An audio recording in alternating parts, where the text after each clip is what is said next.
joined, please note that this is a public meeting, and as such, this meeting is being recorded in English and in Spanish for transparency and to share this meeting with the public, and also to serve as a resource for those that would like to go back to this meeting and perhaps listen to certain sections as a refresher. And as an FYI, a link to this session will be made available publicly on our website and on the Google Drive. All right, so I would like to get us started with a language justice statement. Before we do start, in the interest of language justice, I do want to direct everyone to the appropriate language channel on Zoom. So if you would prefer to listen in Spanish, please click on the small globe at the bottom of your screen and select Spanish. If you are on a tablet or a phone, you can click on the three dots to the right of your screen that says More and select Spanish there. For those that have not selected a language yet, I will go ahead and read those instructions in Spanish as well. Con el fin de fomentar la justicia lingüística, ofrecemos interpretación simultánea. Antes de comenzar, si prefieren escuchar la presentación en español, hagan clic en el globito que aparece en la parte inferior de la pantalla de su computadora y seleccionen español bajo interpretación. Si están escuchando la presentación en un teléfono celular o una tableta, hagan clic en los tres puntos que se encuentran a la derecha que dicen More o Más y eligen el español como su idioma de preferencia. Si tienen alguna pregunta de cómo ascender al canal en español, tengan a bien ponerlas en el chat. So as I just mentioned, please do select a language by going to the globe, the interpretation globe at the bottom of the screen, and please select English or Spanish.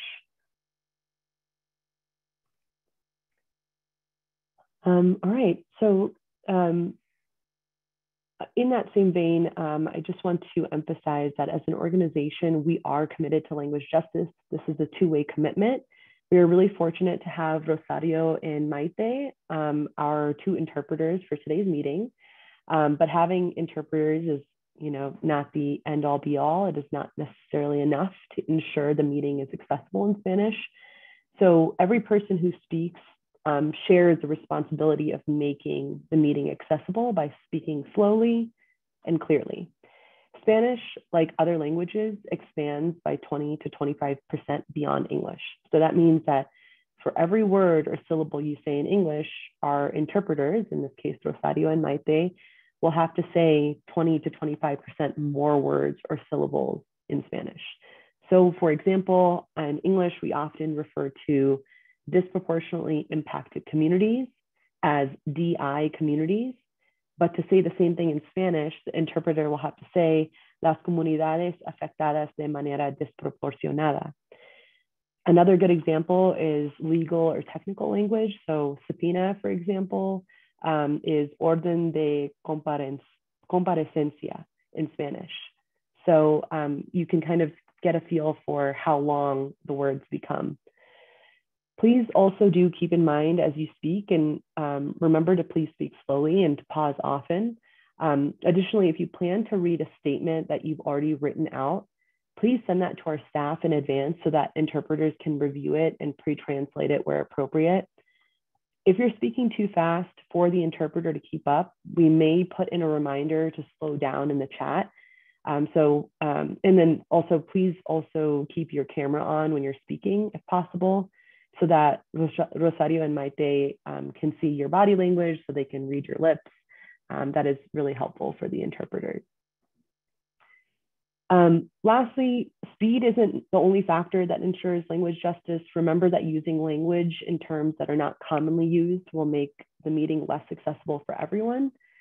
Regardless of whether you prefer to speak in English or in Spanish, using acronyms or complex technical, scientific, or legal vocabulary will slow down the interpretation and make the meeting less understandable for everyone. So please try to use simple vocabulary, avoid acronyms whenever you can. And lastly, please keep in mind that the interpreter may not always be familiar with your experience and your affiliations.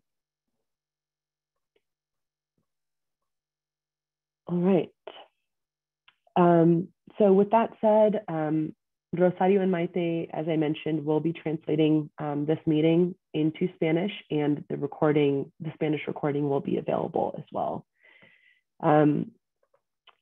Next, I would like to do a tribal land acknowledgement.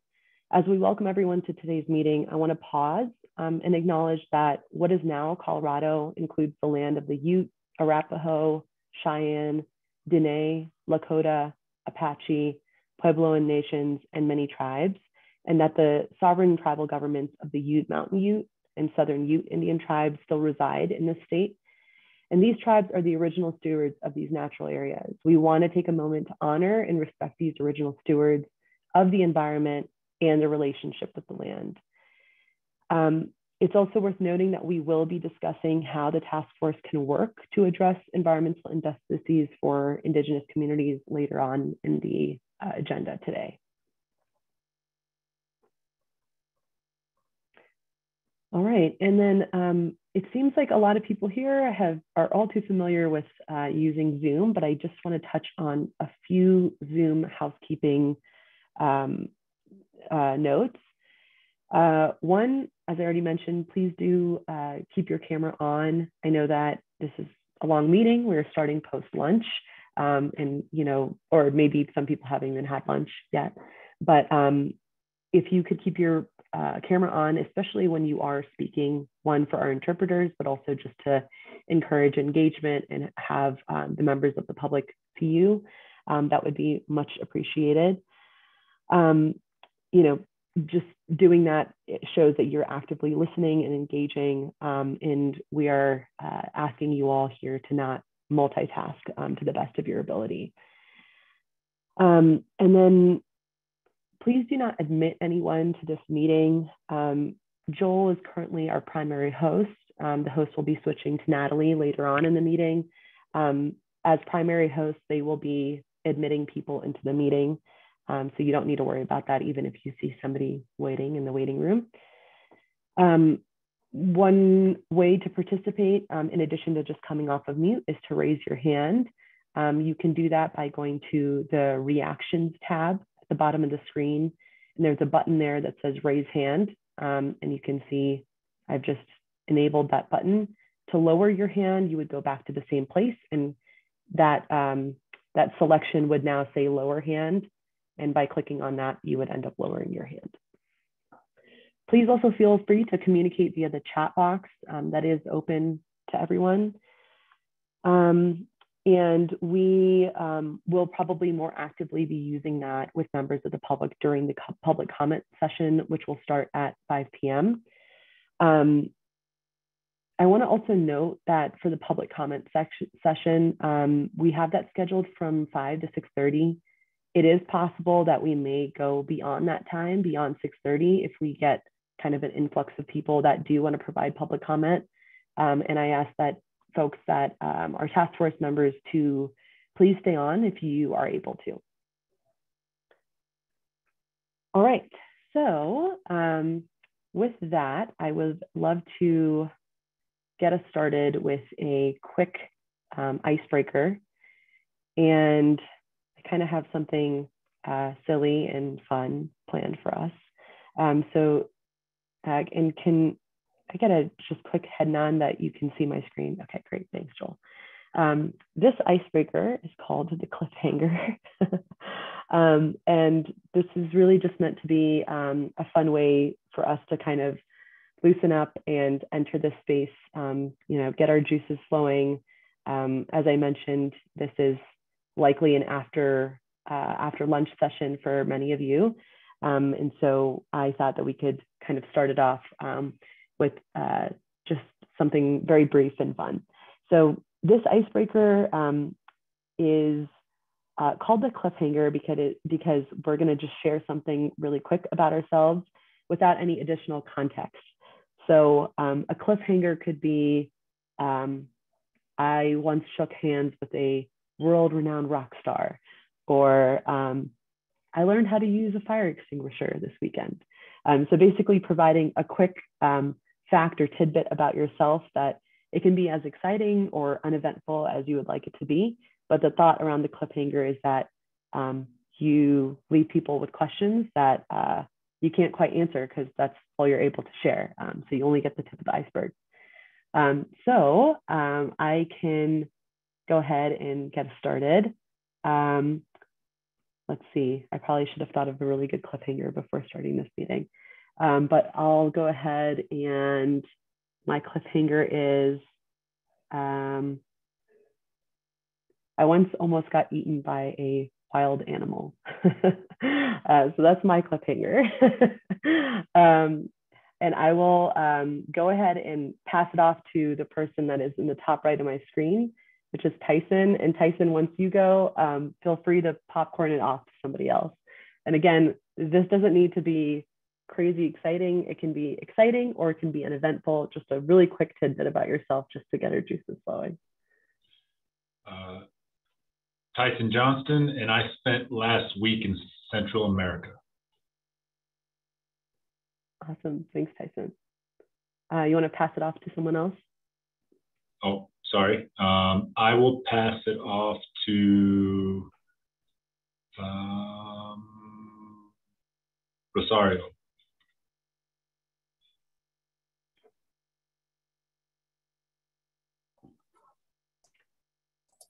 And actually, I'm not sure that Rosario will be able to sort of speak in a way that we can all hear since she's one of our interpreters. So maybe we can skip the EJ unit staff. Sorry about that.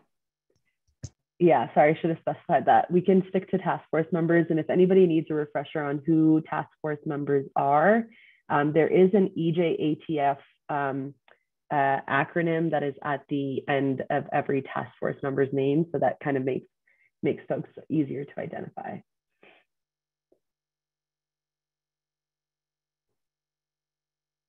I will pass it on to Megan. Thanks, Tyson. I am Megan Holcomb. And I think my cliffhanger can be that I once spent 3 months biking across the country. And I will pass it off to Gary Arnold. Well, good afternoon, everybody. It's good to see everyone. Gary Arnold. Cliffhanger. I once almost froze while up backpacking. And I will pass it off to Ian Tafoya. Hi, Ian Thomas Tafoya, he, him, L. Last September, I entered a hot chili pepper contest, and I pick Arthur. Thanks, Ian. Arthur Ortegon. My cliffhanger is I once stole something off the Resolute desk in the Oval Office. And so I will pass it off to Trisha. Hi, everybody. Trisha Oath. Gosh, I didn't have enough time to think of a good cliffhanger, so I'm going with the theme that Levna triggered for me, which is I once was charged by 2 bears while my dogs were also running for their lives. Let's see, I will pass it on to Ilda. Hi folks, Ilda Nucete, she, her, ella. My cliffhanger, I once hiked 70 kilometers into the jungle with just 1 contact. And I will kick it to Jamie. Hi everyone, Jamie or Jaime Valdez. I have no preference. I'm in Pueblo, Colorado, and let's see. One time I won a dance contest. And I will send it over to Gary.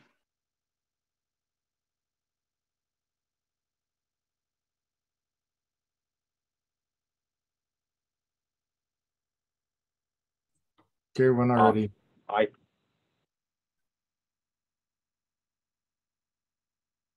maybe we can send it over to Kimberly. Hi, yes, thank you. Kimberly Mendoza Cook, she, her, and I made clouds this weekend.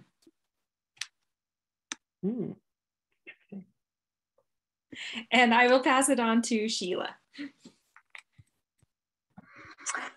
I'm Sheila Davis. It's great to be with you. My pronouns are she, her, hers. Clint Eastwood introduced himself to me in a parking lot in Carmel.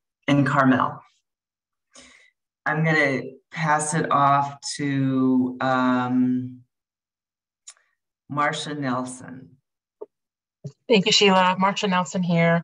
My cliffhanger, I had shots with R&B artist Monifa once. I probably just aged myself right there, but.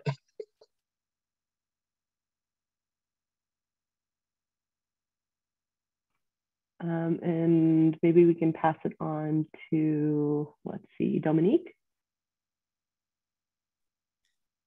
Everyone, excuse me, Dominique Gomez. I am undeterred by allergies and my love of shellfish. It's hard to see who hasn't gone yet. Uni?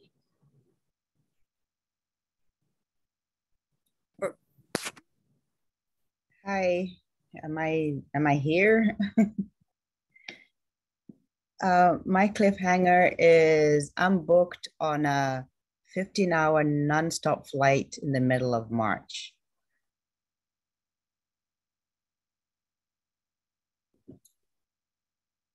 Thanks, Uni. And I'm going to pass it on to Beatrice. I don't think she's gone yet. Hola, buenas tardes. Beatriz Soto. I use she, her, ella pronouns. And I would say I like to have grasshoppers with my mezcal. And I will pass it on to Doug. Have you gone?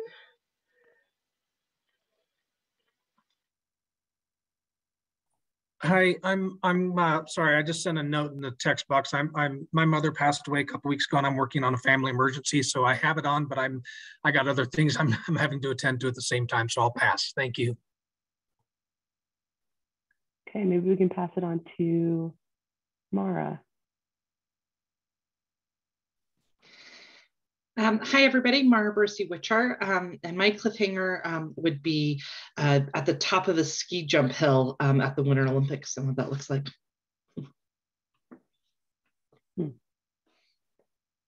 Maybe we can move on to Jonathan. Sure, happy to.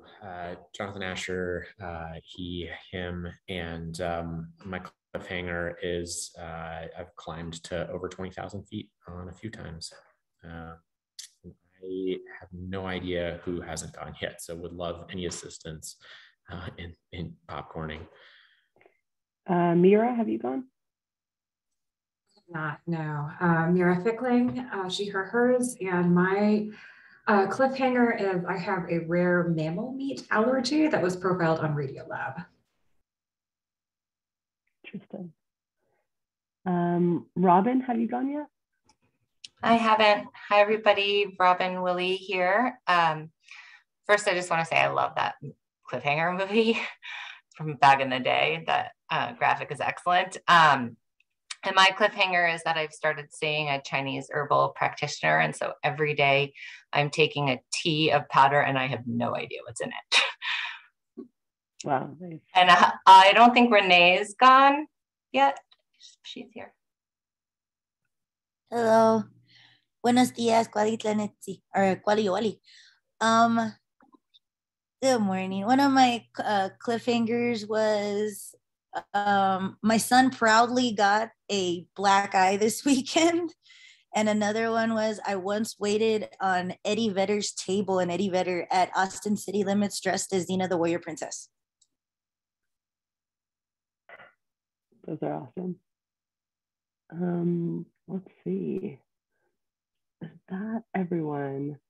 Is there anybody that we've missed? And if so, please come off mute and share.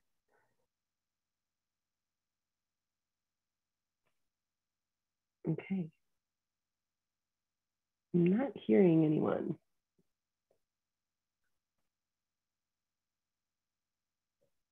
Great. All right. Well, thanks everyone for sharing. Those were super interesting and provide a little glimpse into each of our lives. So that's always a fun one for me. Great. So moving on, I wanted to do a quick overview of our agenda. And I will, again, just share my screen. All right. Great. So our agenda today, we just kind of went through our welcome. And next, I will do a quick review of our Google Drive. We will revisit and vote on the bylaws that we kind of started to walk through at our last meeting. We'll then have some officer elections and ideally be electing 2 co-chairs as well as a secretary. We'll then engage in a tribal engagement discussion. We have Rachel Bryan-Acker from who is CDPHE's tribal liaison joining us for that conversation. We'll then do a subcommittee report out. All 4 of our subcommittees have met, and the chairs or co-chairs of each of those subcommittees will kind of share a brief summary of what took place during that meeting and encourage conversation and engage in a discussion as they see appropriate. We'll then discuss meeting structure. So this really kind of is talking about when we would like to hold meetings, the duration of our meetings. We can have a conversation about how we might want to structure public comment moving forward, essentially things that will help inform how this task force wants to operate. And then we'll have a short announcement section. We have a number of announcements, and I think this time will get filled up very quickly, but if there are any announcements from task force members, if we have time towards the end of this section, feel free to share. Otherwise, if we run out of time, you can put those announcements directly into the chat for people to read those. And then very lastly, we will start a public comment session at 5 p.m. And as I mentioned earlier, we may have public comment extend past 6:30 if we do have an influx of people that want to continue to provide public comment. And for those, I know some people, it is complicated with childcare and a number of other things. If you are not able to stay on, that is fine, but we do encourage as many task force members that can stay on to please remain on the Zoom call. Okay, so with that said, I am going to go ahead and share my screen to walk us through a review of our Google Drive. Before I do that, any other questions or comments regarding the agenda before we dive deep?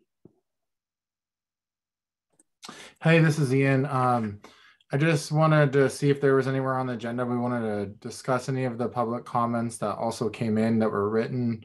In particular, I think there have been 3, but they're all related to, I think, a larger conversation about the reopening of permits, which I think has been a part of this conversation kind of from the beginning with the act. But I just wanted to see if we wanted to address that before the public comment part, given that it is public comment, reading it into the record. Like I don't really know what that looks like, but I just want to, for those that are tuning in, to know that I did receive it and we received it, and I read through it. Great, yeah, thanks for that reminder. We will be discussing some of those public comments. You all did receive an email from me last week regarding some of the public comments from the public employees for environmental responsibility. There was a letter and there were a couple of other public comments. I'll touch really briefly on that now as we go through the Google Drive, but we have a few minutes to talk about that during the announcement section as we are going into public comment prior to public comment. Any other questions before we move on? Okay, I'm hearing none. I'll do a quick glance at the chat. Okay, Great, I will start a screen share. All right, so are you all able to see this Google Drive folder? Okay, great. Okay, so I'm just going to walk us through each of these folders and just orient ourselves. I believe Natalie or Joel is dropping a link to the Google Drive folder in the chat. You all can feel free to kind of follow along via the screen share, or if you kind of want to navigate this on your own and use that Google Drive link to kind of click through these folders in your own time, that's fine too. So the parent folder for the Google Drive is labeled the Environmental Justice Action Task Force. And in here, you will find 5 folders as of right now. And I can go ahead and click through the first folder that was created, which is meeting 1, that happened in December. It's hard to believe that was already 2 months ago. I won't go through each of these documents, but wanted to give people kind of a sense of what the resources are that are in this folder. We talked about our scope of work at the last meeting. We have a draft of our bylaws. These bylaws are bylaws that were updated in December. So these are not the most updated, which is why they are in meeting 1. The bylaws that we'll be discussing today are in the meeting 2 folder. We have a full list of task force members. We also have some of these documents in both English and in Spanish. And you'll see the SP or SPAN after the name to identify these documents as Spanish. We also have an agenda, a copy of the PowerPoint, which is bilingual in English and in Spanish. We have a copy of the Roberts Rules of Order that we discussed. A meeting summary, which has been posted to our website as well. This is a brief kind of 2 to 3 page summary that really consolidates, high level what we discussed in key elements that came out of that meeting, as well as the meeting recording, which you can find in both English and Spanish. And the links to those are in this PDF document. So zooming back out, we have the materials for today's meeting. These will be updated and more will be added once the meeting is over. But right now we have a copy of the agenda and the slideshow, as well as the draft bylaws that we'll be discussing in detail in both English and in Spanish. The bylaws that we'll be discussing, I will do that via a screen share of the actual Google Doc. This is a PDF because this is a total public-facing document or public-facing Google Drive. And so to avoid any accidental editing, we put everything in this document in PDF format, or in this Google Drive in PDF format. Other things that I would like to just quickly review are the human resources policies that we mentioned in the email that we sent out last week. You can click through these and read them briefly on how this task force really should operate. These are just guiding principles on anti-discrimination, diversity in the workforce, personal relationships, sexual harassment, and records management. Zooming back out, we have a subcommittees document. You can see the subcommittee selections here, essentially who is in which subcommittee in this document, as well as a breakdown of kind of general objectives of each subcommittee, as well as who is facilitating each one. And then if you are in a specific subcommittee, so for example, best practices for community engagement, you can click into this subcommittee folder. Each of these meetings will be, each meeting that has happened will be, it's a separate folder. So we've had one meeting for each subcommittee. So you can see meeting 1. And in these folders, you'll see a slideshow in both English and a separate one in Spanish, as well as a meeting recording.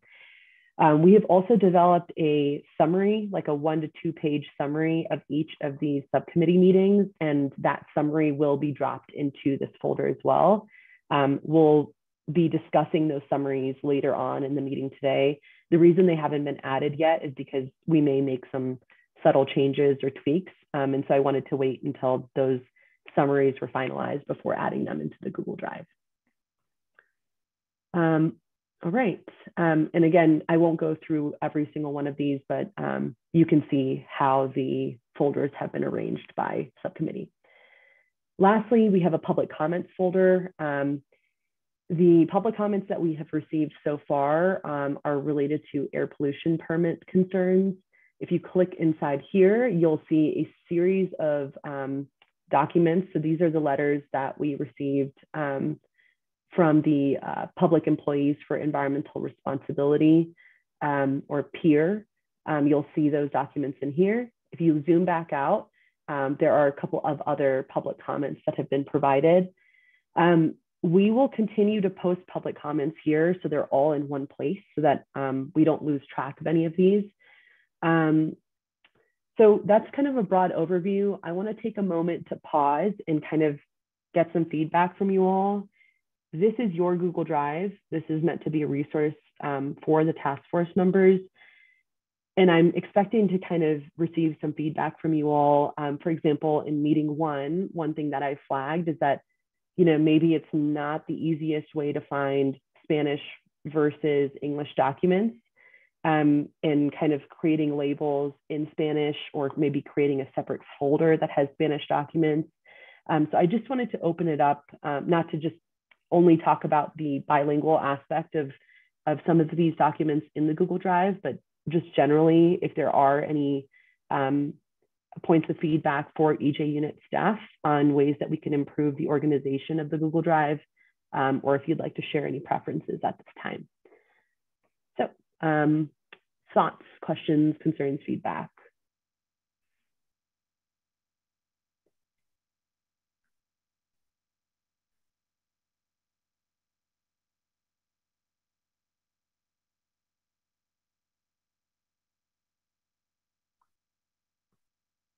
Any strong opinions on, I guess, to just kind of get us started on kind of how we are breaking this down by language? You know, for me, kind of looking in here, if I was a Spanish speaker looking at like scope of work, there are 2 documents labeled scope of work, but neither one of them are labeled like with the Spanish word for scope of work. So I don't know if that, for, you know, folks here, if that feels like an issue, where maybe we should have Spanish documents labeled in Spanish.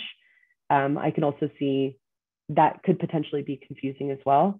So any strong preferences there about having like a separate Spanish folder or having document labels be in Spanish? Ilda. Yeah, I think definitely having a separate folder with the proper translation for each title of the document would be very important, but I think being able to have it as a separate folder that can be easily accessible, as they don't mix up, and normally Google Drive, they get messed up with it. So, and when you say separate folder, do you mean like kind of having a separate Spanish folder like this, and then taking all of these relevant documents that are in Spanish and like putting them in here? Yeah, and I think it could be just like a Spanish and an English folder. You know, I think just even for just being able to access them, just being able to put all documents in the English folder, just as it's easier to access. And then in terms of labeling the actual documents, does it feel like it makes sense to label the scope of work that's in Spanish with the actual Spanish name for scope of work? Yes. Okay. Great, that's great feedback. Any others have thoughts on this or anything else in the Google Drive in terms of? Hey, Lubna, it's Marsha. And I don't know if this is just me being a little anal, but you know, when you just look at the organization of all the documents, perhaps like, you know, a folder that says meeting minutes, a folder that has, you know, policy, you know, or whatever it might be, but putting each document in the right folder so people can easily find it versus having to go through the different various documents might be a little bit easier for folks. Okay, yeah, that's great feedback. That's another way to kind of organize these folders, is instead of having it labeled by meeting, because if we had a folder, for example, that said meeting minutes, there would only be one document in that folder. Alternatively, we could kind of have folders broken down by meeting minutes, agenda, like that, and then have meeting 1, meeting 2 in each of those subfolders. So that is an option for how to organize it as well. Any preferences around that? I'll just go on record and say I am someone who doesn't use Google often, and I'm still learning this. So that's good to know. But in essence, is there anyone else on the call? You got to think about who uses Google versus, our Word docs all the time. So that's helpful for me. Thanks. Yeah. Mira? Yeah, I guess 2 things. One, responding to Marsha's comment. And, I agree that I think it probably makes more sense to group like documents in like folders. So for example, a folder for meeting recordings, a folder for meeting minutes. I think that grouping documents by meeting is something that CDPHE in particular does often. It's something that I personally have gotten used to over the past year, but as someone coming in who might be new to the process and new to the way that CDPHE typically organizes things, I think it is easier for the average layperson to see folders that are labeled by document type as opposed to meeting. And also, I was wondering what determines whether documents are translated into Spanish, because I noticed that some of the documents in the first meeting folder, for example, like the scope of work, and I believe the bylaws are translated into Spanish, but the meeting summaries are not. So I was just wondering if you could speak a little bit to that, what determines which documents are translated into Spanish versus not. Yeah, the meeting summary will be translated eventually. We are just a little bit behind and need to get to that. So yeah, ideally everything is translated into Spanish. Lumna, maybe I can quickly add, sometimes you won't see the SP acronym, but we have bilingual documents. So for example, the agenda in the PowerPoint presentation is in both English and Spanish in the actual document. So it doesn't have that label, but it is still translated.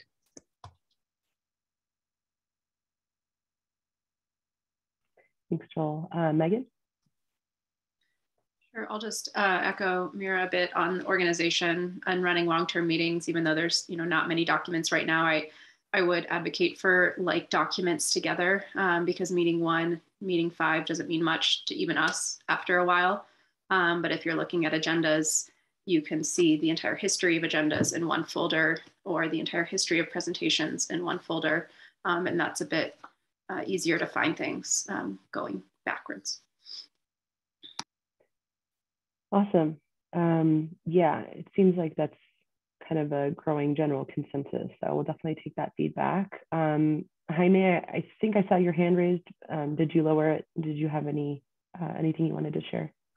Yeah, I just was going to agree with what's already been said, and so I just went ahead and put it down. But yeah, I agree with what Marsha, specifically what Marsha said about arranging it with bylaws in one folder, minutes, agendas, and minutes in one folder, agendas in one folder, etc. I find that pretty easy to navigate when it's arranged like that. So. Okay, great. Thanks for that, Ian. I just wanted to add that I think we probably should have some sort of protocol that we ensure that the summary is maybe prioritized, so that people who are participating in the next meeting have the opportunity to really be brought up to speed before they come into the space in a monolingual sense. Yeah, absolutely. Thanks for that. Yeah, and we'll work on getting that as soon as possible. Any other points of feedback? And again, you might not see me doing a lot here because I'm just screen sharing, but we are taking extensive notes on everything that you all are saying, and you'll see all the feedback that you've just shared reflected in the Google Drive in the coming weeks. I can send an email just sharing when those updates have been made, and we can do a quick review of the Google Drive again at the third meeting. Anything else before we move on in the agenda to our bylaws section?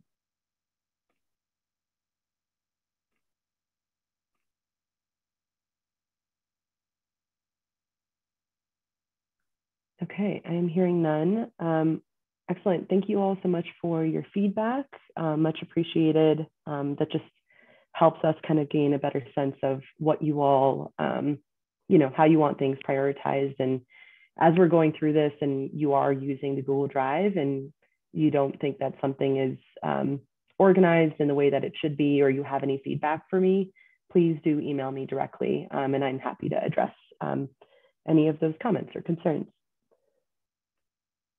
Okay, so with that said, I will shift to reviewing our bylaws. And just give me a moment and I will do a quick screen share.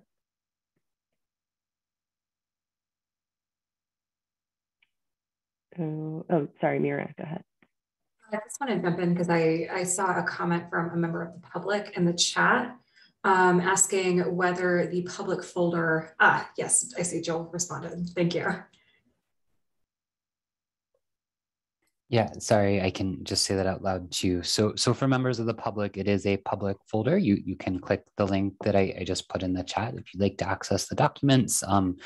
And everything the task force does is a public business, public document. So we want to be transparent in sharing all that information. Great, thanks for that. Thanks for pointing that out, Mira. Sometimes it's hard for me to keep track of the chat. So if there's ever anything that you need to address, please do flag that like you just did. Okay, great. So I will go ahead and do a quick screen share of the bylaws. And can everyone see this document that says Task Force Bylaws at the top? Okay, seeing head nods, great. All right, so I will just zoom through some of these sections that have new edits that have been made. Joel has been an incredible help in terms of updating the bylaws based off of the conversation that we had in our first meeting. All of the changes that have been made on this Google Doc are in suggestion mode. And so I'll go from top to bottom, and we'll do a quick review of some of these. Some of them are just typos, edits, grammar, and I won't discuss those in detail. You can see where those edits have been made as suggested edits, however. Is the size of this document okay for people? Okay, seeing general head nods. If you want me to make it larger, please let me know. And then also, well, you do have to follow along via the screen share because this is a live edited version. Okay, so getting into the stipend, this was something that I mentioned in the email we have received approval for, which is really exciting. And I wanted to talk through what some of the guidelines are for the stipend. So members of the task force may receive a $200 per diem stipend for each of the 6 public task force meetings, and a stipend calculated at a rate of $20 per hour for subcommittee meetings if the member is not a state government employee and a member is not receiving compensation from their employer for the time they spend participating in the task force, because participation in the task force falls outside of their normal job responsibilities, for example. And then although any member may attend and participate in any subcommittee meeting, only members who are formally part of a subcommittee will receive a stipend for their participation. So meaning that if as a task force member, you have signed up to be on the equity analysis subcommittee, as well as the best practices for community engagement subcommittee, you would be paid for your time in participating in those subcommittee meetings. However, if you would like to attend the definition of disproportionately impacted community subcommittee meeting, you would not be paid for your time there because you are not formally kind of signed up and you are not formally in that subcommittee. But feel free to please attend or share your opinions during that subcommittee meeting. All members of the task force will be reimbursed for their actual and necessary expenses incurred in the performance of their duties according to CDPHE travel reimbursement procedures. So that is a general outline of the stipend and what will be provided. Any questions, comments, points of clarity around what I just shared and what is in this kind of pink text on the screen?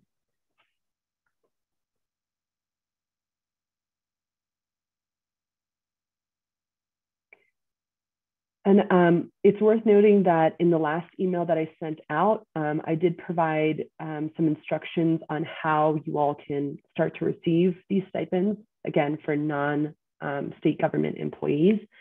There is an email address on there for our fiscal services manager, Leticia.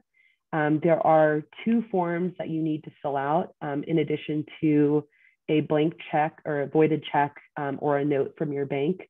That would end up setting up essentially direct deposit for you to receive the stipend. So I mentioned that because you cannot get paid until you submit that paperwork. So please do submit that paperwork at your earliest convenience.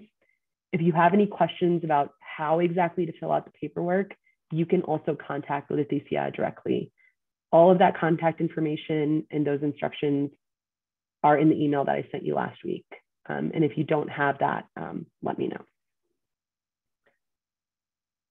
Any other questions around the stipend?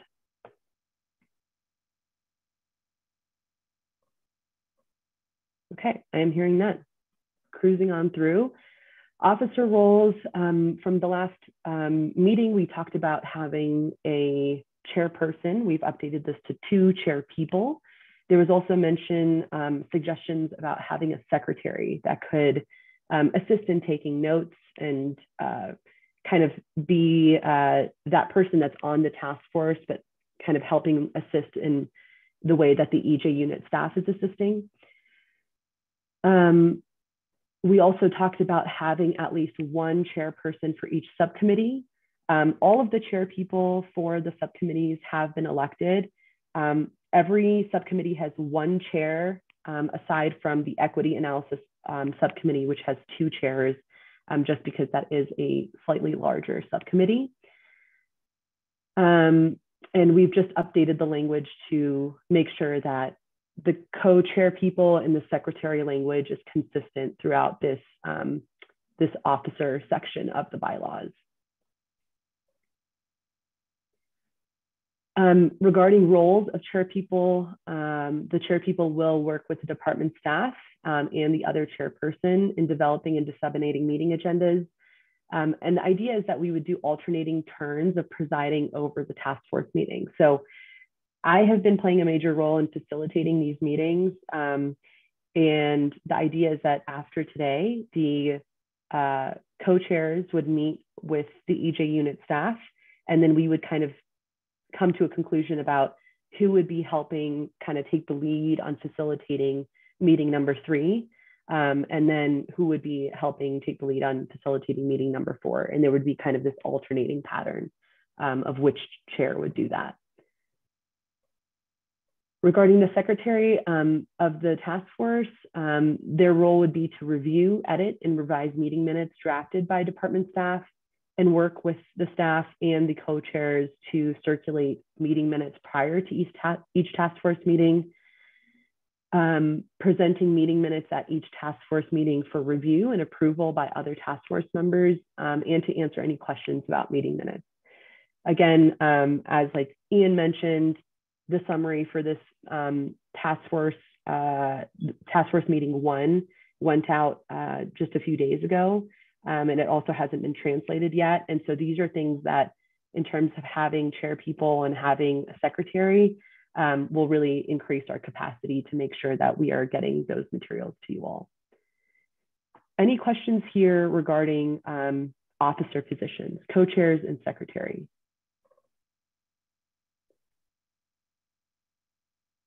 And the remainder of this language is the same as what we reviewed in meeting 1. So I won't go into the details of it.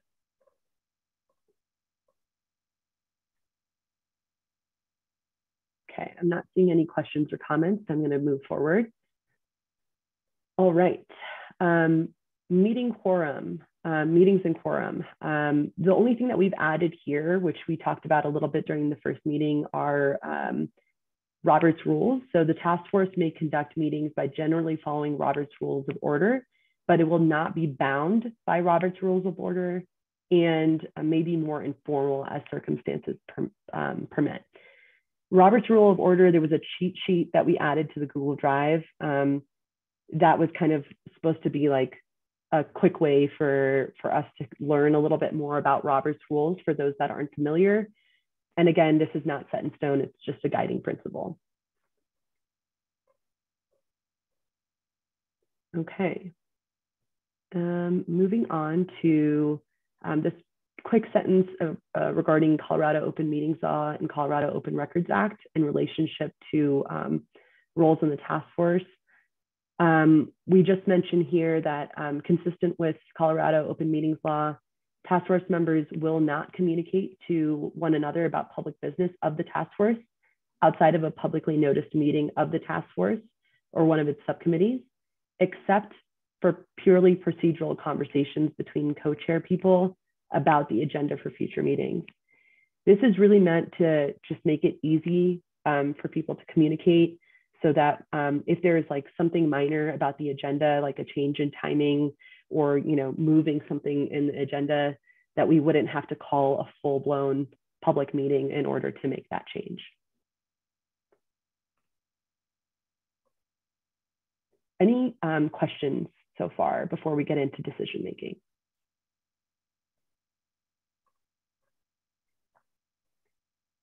All right, so moving on, voting. The task force will make formal decisions by voting. Any member of the task force may ask the presiding co-chairperson to call a vote on any topic at any public task force meeting where a quorum is present. So a simple majority is defined as half of the voting members plus one, or 51% of the voting members when a quorum is present. B, votes may be taken by show of hand or roll call for voting yes or no from individual task force members. However, selection of officers requires a vote by secret ballot rather than a public roll call or show of hands. And we'll see that a little bit later when we get into the officer elections in just a few minutes, actually. And so we'll walk you through exactly how that'll be taking place, but the actual voting will happen via the chat as a private chat to Joel, the host. Members may abstain instead of voting yes or no, so you do not have to vote if you do not want to. And at the discretion of the co-chair people, issues may be voted upon electronically if responses are received within 48 hours of the notification and in accordance with Colorado Open Meetings Law, meaning that both people will not be CC'd on the message. If there are two co-chairs, they will be BCC'd on a message. And that is something that I think everybody here is quite familiar with. In all the communications I've been sending out, you'll notice that it looks like a message coming only to you, but all of the task force members are actually on that message. They're BCC'd. Matters will be resolved by majority vote, except for decisions about what content will be included in the final report, which is governed by this article below. Removal of an officer requires a 2/3 vote. Amendment of these bylaws requires a 2/3 vote. And entering executive session to receive legal advice also requires a 2/3 vote.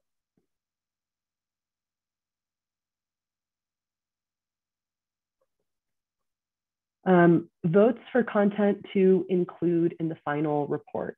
Okay, so this is when we're getting into some of our options. This is something that was discussed at our last meeting about providing some of these options that we could all vote on. And so I'll lay out some of the options here and we will select one of those options depending on what you all prefer. So votes for content to include in the final report. Option 1 is that a simple majority of the task force members present is required for a vote about content to include in the final report to pass. Option 2 is that a 2/3 vote of the task force members present is required for a vote about content to include in the final report to pass.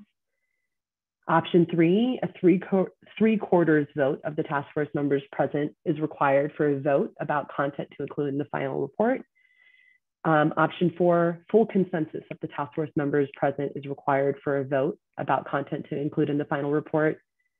And then lastly, option 5, in the final task force report, a policy recommendations that require legislative action must be adopted by a 2/3 vote of the task force members. Policy recommendations that require executive branch action must be adopted by a majority vote. So at this time, I think this is probably the best way to do this, as we are kind of have each of these options laid out.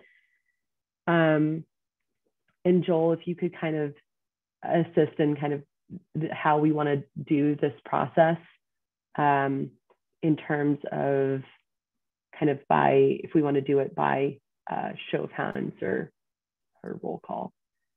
Yeah, Lumna, I actually might recommend, so now that you've gone through sort of one suite of options, maybe you can quickly talk about the other set of options, because I think they go together, right, in terms of the amount of consensus that is required for something to go in the final report, as well as like whether there's an option for a minority report or a sort of alternative option being presented in the final report as well, so that the task force members can kind of like see all those options, think about how they fit together, right? Because I think if there isn't a minority report option, for example, something like a full consensus might not make as much sense. And then maybe if a task force members want to like discuss pros and cons of different options, or feel ready, like call a vote on, I vote we approve option 1 in both, or option 2 in both, or option 1 and option 2, you know, we can open it up to you all to make a motion. And I will just quickly say, sort of at your direction, we did research how other similar groups have made decisions. So we tried to sort of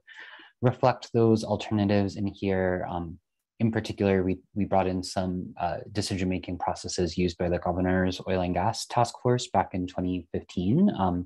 And had some conversations with some members who were active in that group. So tried to kind of bring in options without reinventing the wheel for you all to consider. So. Yeah, that's a great suggestion, Joel. Thanks for bringing that up. Okay, so I will go ahead and move forward in terms of the content of the final report. We did have a relatively extensive discussion about this at the first meeting. So there are 4 options that are laid out here regarding content of the final report.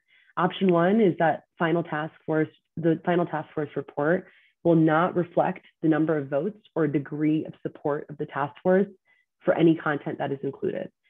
It will contain only the content approved by a majority vote of the task force. So that's option 1. Option 2 is that the final task force report will denote content that did not receive full consensus support separately from content that received consensus support. So proposals that reach full support will be noted as consensus proposals, and proposals that did not receive consensus support will be noted as non-consensus proposals. Option 3 is that the final task force report will reflect the number of task force members who voted in support of each policy option, which may be less than a majority vote. And then option 4 is that if a task force member or members disagree with the outcome of a vote by the task force about a matter related to the final report, the member may provide a minority report to be included in the final report. And also a minority report must have the support of at least 6 out of 27 members of the task force, or 20%, to be included in the final report. A minority report may be no greater in length, measured in word count, than the section of the task force describing the approved vote of the task force majority on the same topic. And a minority report will be clearly labeled as such in the final report. So these are our 4 options here. Moving on. Regarding subcommittees, so the task force may establish the subcommittee by majority vote of present members. And I'll just kind of skip down to this section here, which is the one that we edited. Subcommittee meetings will follow the same requirements and procedures as task force meetings that are specified in these bylaws. Two options. Option one, only members formally appointed to a subcommittee may vote during subcommittee meetings, but all members are free to attend and participate in all subcommittee meetings, even if they are not formally appointed to the subcommittee. And then option two, all task force members present may vote during any subcommittee meeting, even if the member is not formally appointed to the subcommittee.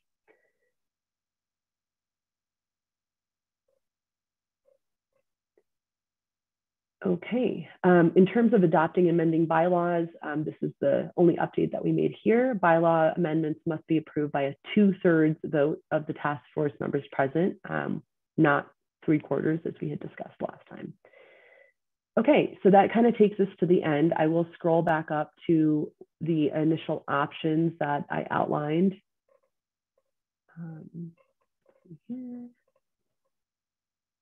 Okay.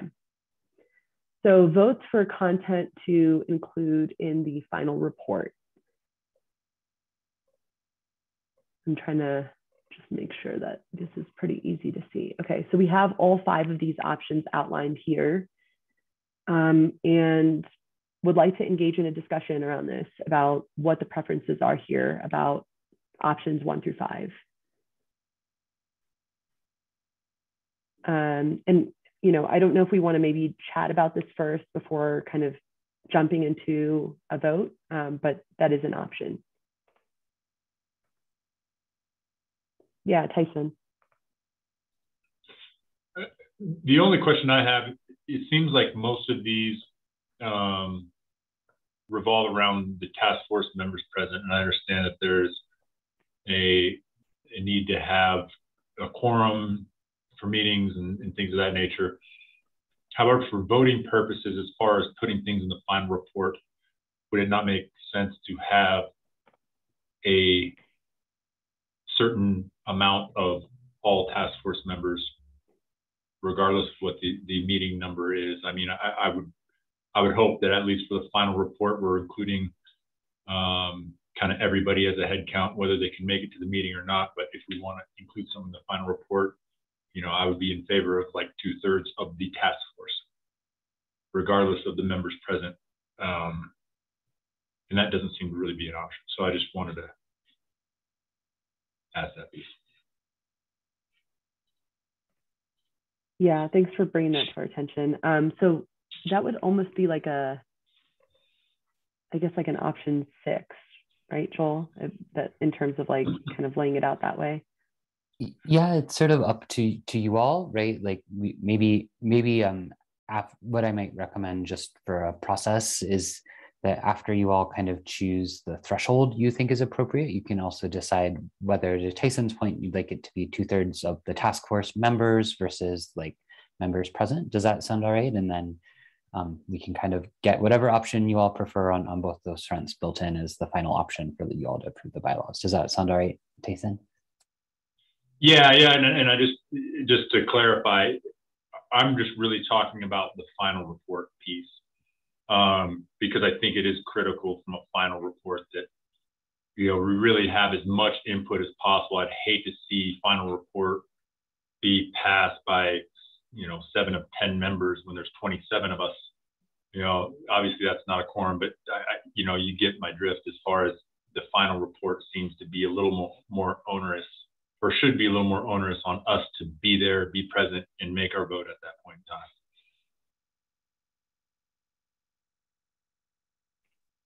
Yeah, Gary, did you have something to say regarding that? Yeah, I understand Tyson's point and wanting to make sure that all the task force members are involved with the decision on the final report and the content it includes. We are able to do electronic voting as long as the responses are received within 48 hours, correct? So if we did like a standard practice on the votes for the final report content to leave them open electronically, that would allow all the members at least 48 hours to respond. Would that work under the current bylaws? Yeah, I think so. Yeah, that makes a lot of sense.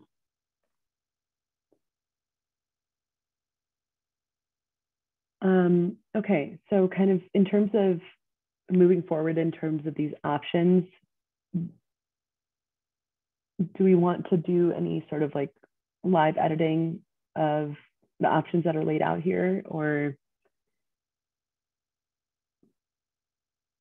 Yeah, I'm just trying to think of like the most productive way to do this. Yeah, and to be clear, we do need you all to choose an option, right, today, if possible. So I don't know if anyone wants to sort of put forward their thoughts on which option they prefer, or if it would be more helpful to start with talking about the content of the final report component, but if maybe we can start that conversation of which option you all would prefer. Yeah, Ian and then Sheila. No, I kind of have a question, I think, for Gary in particular as a commissioner. I believe the commissioners make decisions on majorities that impact these communities. And so I would also agree with Tyson that I think we want to make sure everyone's voting and makes it to the finish line with us with the Environmental Justice Task Force and is actually committed to voting and participating when recommendations make it in. And I just want to reiterate what I had said last time, which is I think that we should not limit the recommendations that go into there, knowing that the politics is the next step. There's going to be a lot of different pieces. And as I mentioned before, until the very last day, people told us it wasn't politically possible to achieve this. And so I just don't want to get ahead of ourselves on making decisions about what can really be achieved, and rather just lay out the largest list of recommendations that we can, because we know it's going to take a long time and there'll be low-hanging fruit for some and not others.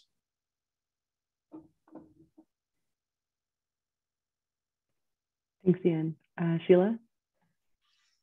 Yeah, I'm just wondering about the logic behind option 5 with legislative action requiring 2/3 of task members voting for it and policy recommendations requiring the executive branch the majority. I mean, there are many possibilities for this, and I'm just wondering why that, what is the thinking behind option 5, and why just option 5? Because there could be many other options. That's a great question, Sheila. So that option is actually modeled after something that was originally in place for the governor's oil and gas task force back in 2015. I think actually before that task force made its final decision, they actually changed that structure. So it was, I think, 2/3 votes for everything. But in conversations with members of that task force, it did seem like an interesting example, right, of, maybe there is a higher threshold for something more significant like legislative action versus a lower threshold for something that can happen under the existing law, right? It's more about the executive branch making discretionary decisions under existing statutes. So just to provide you all with a full suite of options, so it's not just kind of different voting thresholds, we thought we'd throw that in since it's one model that did exist for part of the existence of a task force, though they ultimately, I think, didn't go with that in the end for how they wanted to make their decisions, but just trying to get you all a full suite of options. And what did they go with in the end? I believe I need to double check my notes, or I think actually, Kim, you might have been on that task force if I'm remembering, but I think they went with 2/3 votes for everything in the end. But I can get that for you all in a moment if no one else on the call knows the answer. Joel, can you tell us about the makeup of that task force too, and just the representation from the community and what partners were a part of it? Because I honestly can't recall, and know it was a big group too. I unfortunately don't know that off the top of my head. I was not personally involved in it. I know that it had a mixture of representation from the industry, from local governments, I believe from environmental groups, and from the state government as well. I actually don't know if sort of the state government presence was in the form of sort of like us, like we're your staff, we're not a voting member, versus like if they were voting members. So, but it was sort of a large mixed group where I think it was intentionally structured to have a sort of wide variety of perspectives on it, which I think is also true for you all, right? Like this is a group where people are bringing lots of different experience and perspectives to the table. So that was part of why I thought it would be a relevant model to look at, right? Because it was similarly a wide-ranging group in terms of who's at the table, as well as a group that had sort of a mandate where it was possible to make recommendations for both legislative action and executive branch action, which is a little bit unique, right? Like a lot of task forces might be just focused on what can an agency do under its existing law, or what should the legislature do, and you all get to consider both, which is actually a really interesting position. So.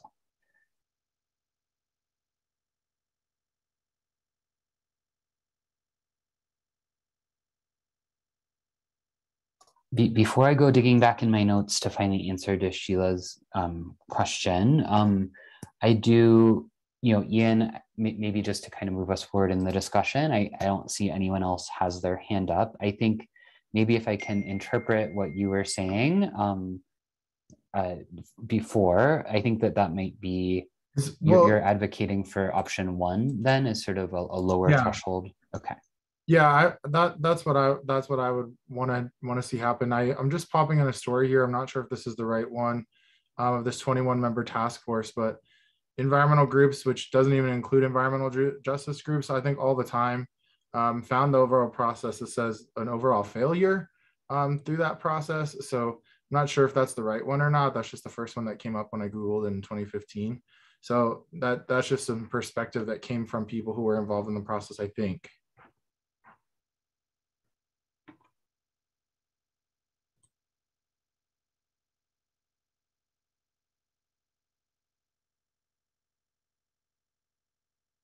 I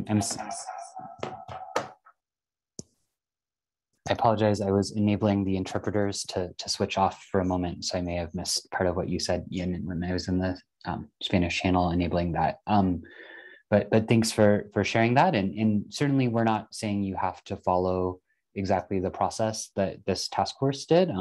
We just, during the last meeting, I think you all instructed us as your staff to look for some models of how decisions have been made in the past to kind of incorporate as options for you to consider. So this is certainly one model that we identified as being kind of a recent similarly situated task force, but it absolutely doesn't mean that you all should or need to follow that as a model, right? We were just trying to find some examples that we could build from based on that instruction. So that, again, the decision is completely yours. And by yours, I mean the task force members. So I'd love to hear what you all think.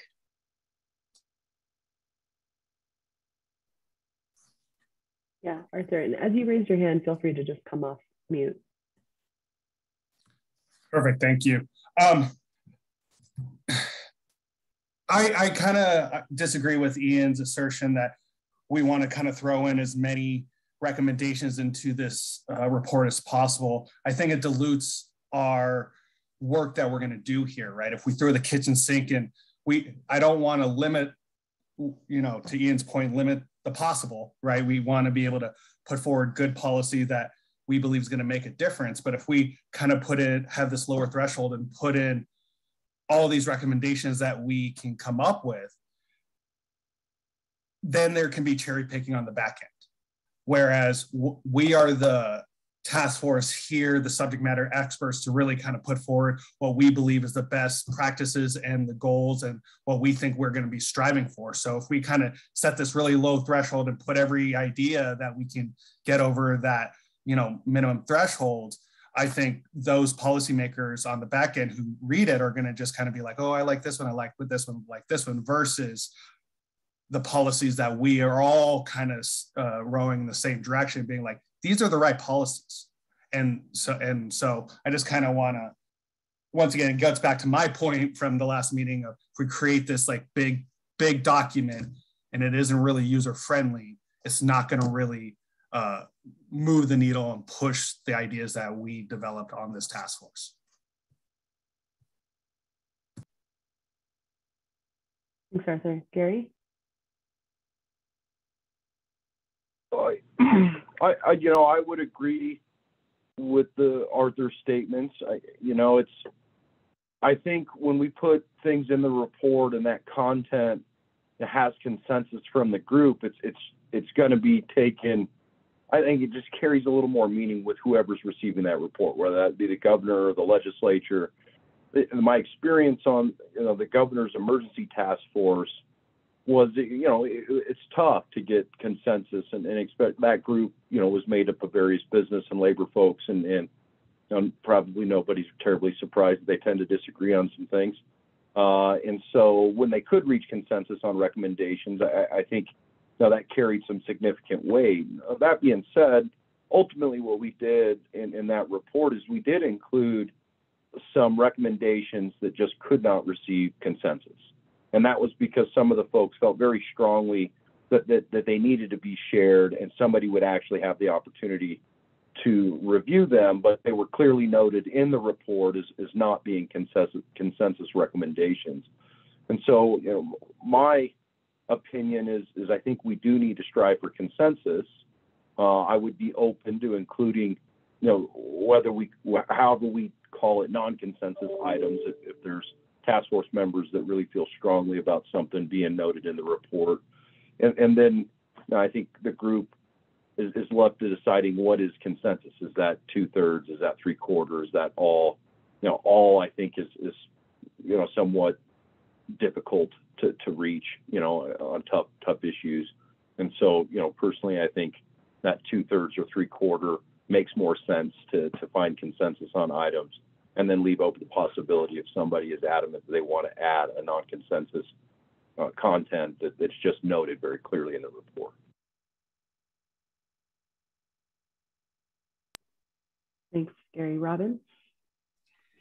Hi, thanks for the opportunity to chime in. I think I'd be okay with whatever the majority of this group decides to do on the issue.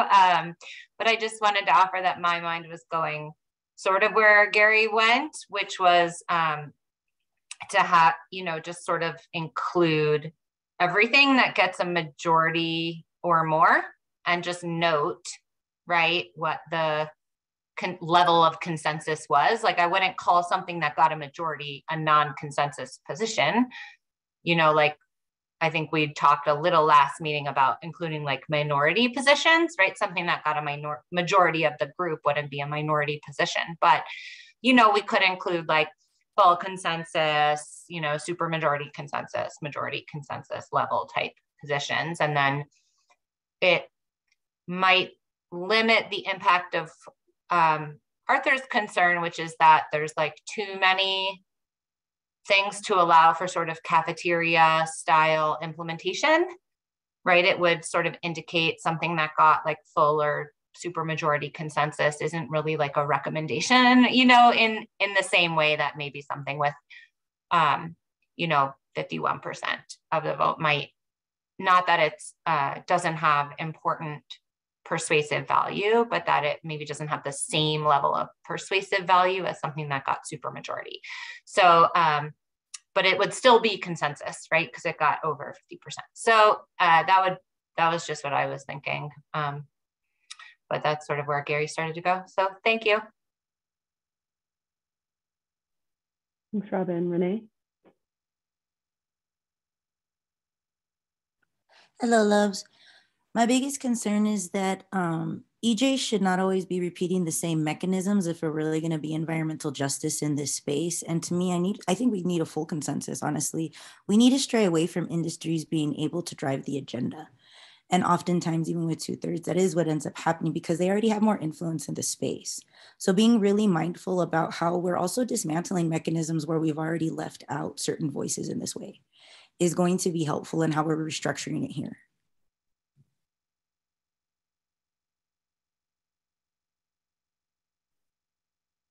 Thanks, Renee, for that. Robin, did you have something else, or did you just not lower your hand? Sorry, I didn't lower my hand. Zoom beginner, I'll do it now.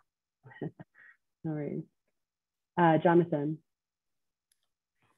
Yeah, I just want to say, I generally agree with kind of I think the trend of the last couple comments, which is, I do think that there is value in particular in noting and striving for consensus. I think there's a dynamic here that we need to keep in mind too, that we all should be pushed to continue to kind of work together and see what we can reach in terms of consensus. So not just about necessarily the outcome and what's noted, but I think it provides some level of motivation for us to have hard conversations and really like work to kind of a consensus oriented solution. But then noting that ideas will fall outside of gaining full consensus. And so I think there's value in being able to certainly note where we have consensus, and then provide the opportunity to kind of note aside from that, what were good ideas or potential outcomes that maybe still need a little bit of work or didn't reach full consensus, but gained a high level of consensus with the group at large. So those are my quick comments. Thanks, Jonathan. Thanks, Jonathan. Ilda. Yeah, I would like to express that I think consensus could be 51%. When we're looking at the recommendations that are going to be coming back from the subcommittees, we understand that those recommendations have had also a majority of the vote within that subcommittee, and those individuals that have expertise. Being able to elevate and recognize and trust those expertise of those subcommittees that are being brought up as the final recommendations for the report. It'll be important for us to look at 51% because there are so many recommendations that you look at the numbers in this room can be really altered, and actually us coming to decisions together due to the percentages between industry, between community members, between agencies within the state. So I would recommend for 51% plus.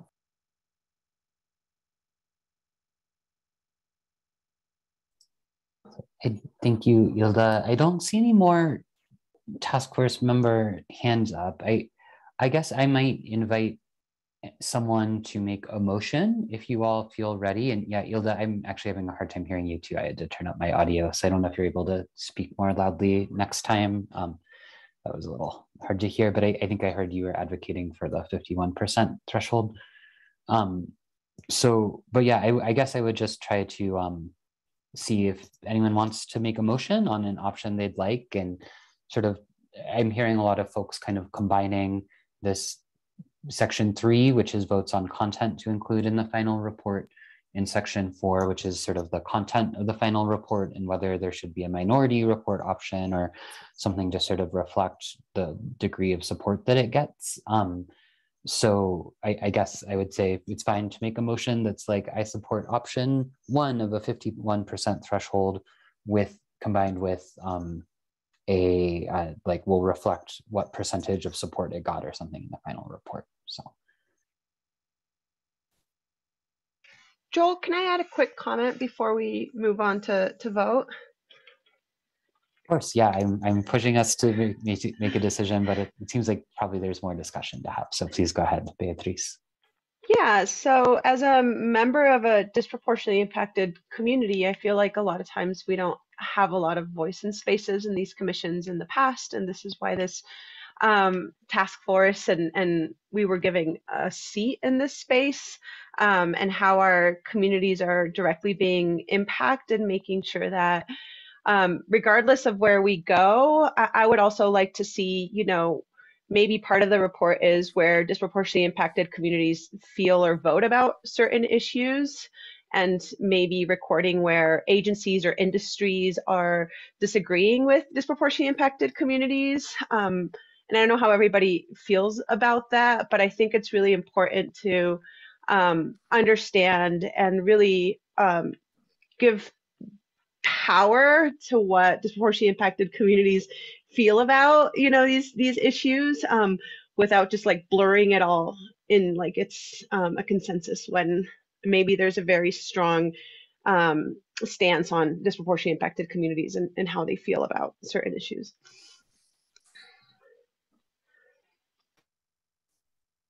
Thanks, Beatrice. Tyson?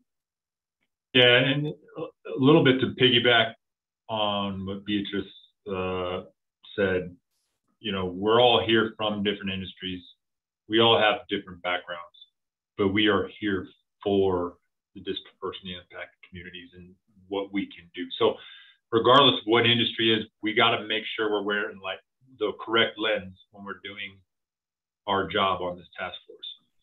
With that being said, I also I agree very much so with what Arthur noted earlier in that there is a level of credibility that comes with having a consensus or at least a high level of agreement amongst the task force.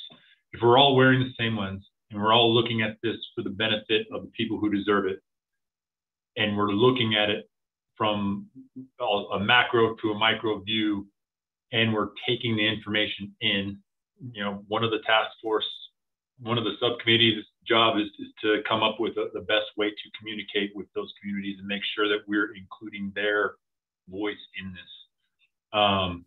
We should very well be able to come up with a high level of agreement on a lot of this stuff. And things that are going to be controversial politically or out of the realm of what we're supposed to really be doing are the things that I think can be passed on simple majorities that just don't carry the weight with it when it goes to the executive committee. It really has to have the weight of us behind it saying, listen, we're from a bunch of different industries and we're saying this needs to be done. And we've listened to the people and we've communicated with the people and we've looked at it and got it done. So I really apologize to the interpreters for my quick speaking and rant, but I do think we need to have a high level of acceptance across this committee, and we need to be all looking at this from the correct lens. Those were my two main points. Mira and then Arthur, and you all can just come off mute consecutively. Sure.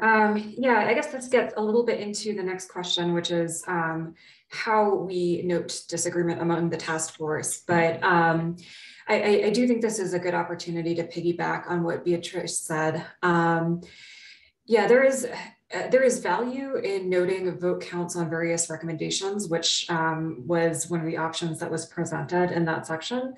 But it doesn't provide a lot of context for readers on what the disagreements were and who disagreed with various recommendations. And I think it is important for the reader to be able to figure out, you know, when disagreements occur, what is the controversy and who was on each side, as it were. So, you know, minority reports are messy, but I think there is, in cases of substantive disagreement, an advantage to having that disagreement fleshed out a little bit in the report. And it's informational for the reader. At the very least, I would sort of second Beatrice's recommendation to perhaps, when presenting vote counts, present perhaps the parties or the interests that those parties represent in noting who disagreed with the recommendation.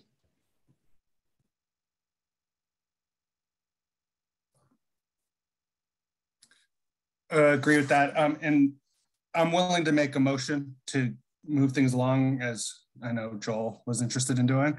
And so I suppose I'll make a motion for full consensus of task force members present is required for a vote about content to include in the final report to pass, with the ability to include a minority report.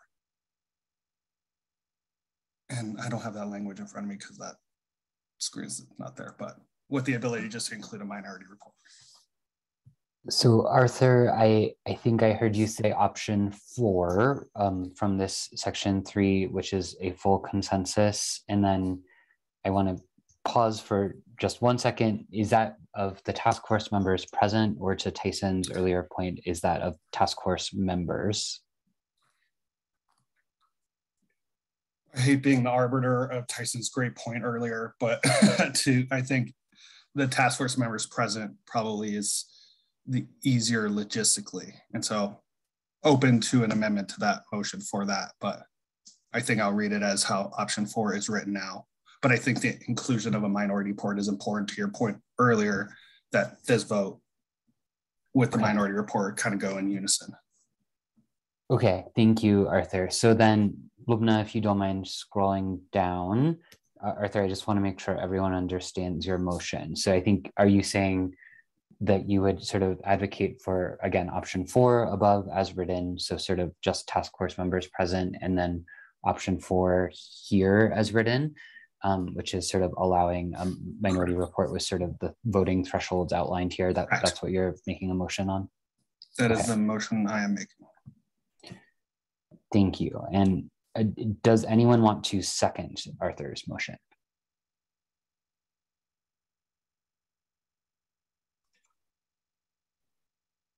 This is Doug, I'll second.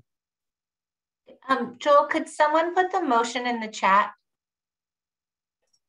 Yes, I will go ahead and do that. And then Lubna, actually, do you mind if I take over the screen share for just a moment, and I'll try to get that on our screens so everyone can just see it in one place. And I will get that in the chat as well and turn it back over to Lubna to facilitate the discussion. I know I'm kind of trying to push us along. So.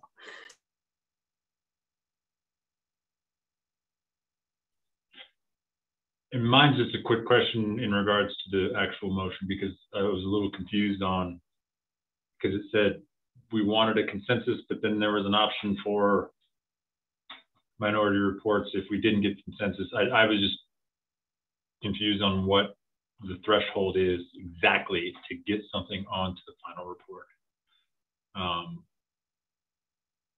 These all kind of go, that's the other issue that I am having, is everything kind of goes hand in hand, part A, part B, part C. So I just wanted clarity on how part A, part B, part C all fit together. I can take a stab at that, Tyson. I think the motion I made is full consensus of present members for content into the final report, with the ability for a minority report to include non-consensus items that hit the threshold of 6 out of 27 members.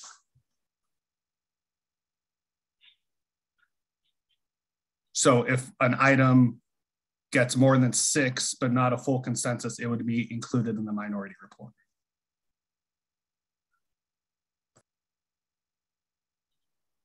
And then we would adjust the minority report language that it wouldn't tie to a majority report, I guess. Because right now it's tied to a majority report, so we have to change that to semantics. Sorry. Right. Right.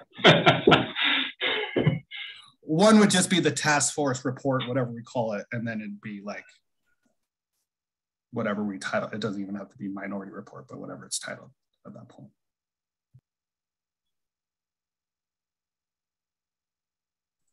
Arthur, I apologize. I'm not sure I fully understand that. So could you or Tyson sort of suggest a word choice change here in what I have on the screen to reflect that?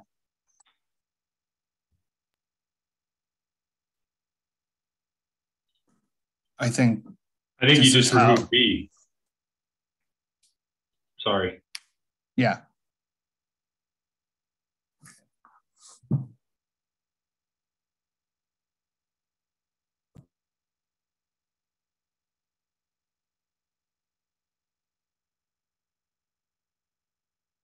Okay, I think I see Sheila's hand up then, and then so Sheila, please go ahead. So are we going to be voting on sort of threshold for legislative action versus executive branch action at another time, I guess? Or do we need to include that in this voting now? So Sheila, I think it didn't seem like that sort of separate threshold was part of Arthur's motion, but if you'd like to make your own motion, or if any other task force member would like to make a separate motion for another option, that's totally fine. Or if you think that you're okay without sort of separate thresholds for executive versus legislative action, it doesn't have to be there, but or you can see if Arthur is open to you providing an amendment on his motion. So if that's important to you, does that make sense? Yeah, I mean, we can just have another vote on that, or we can do it now, or yeah, I mean, my motion would just be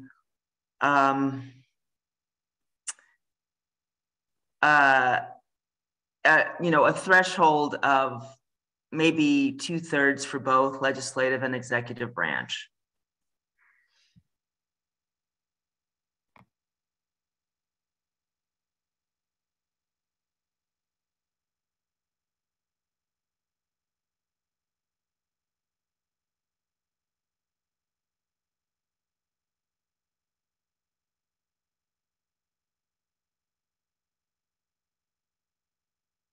Thank you, Sheila.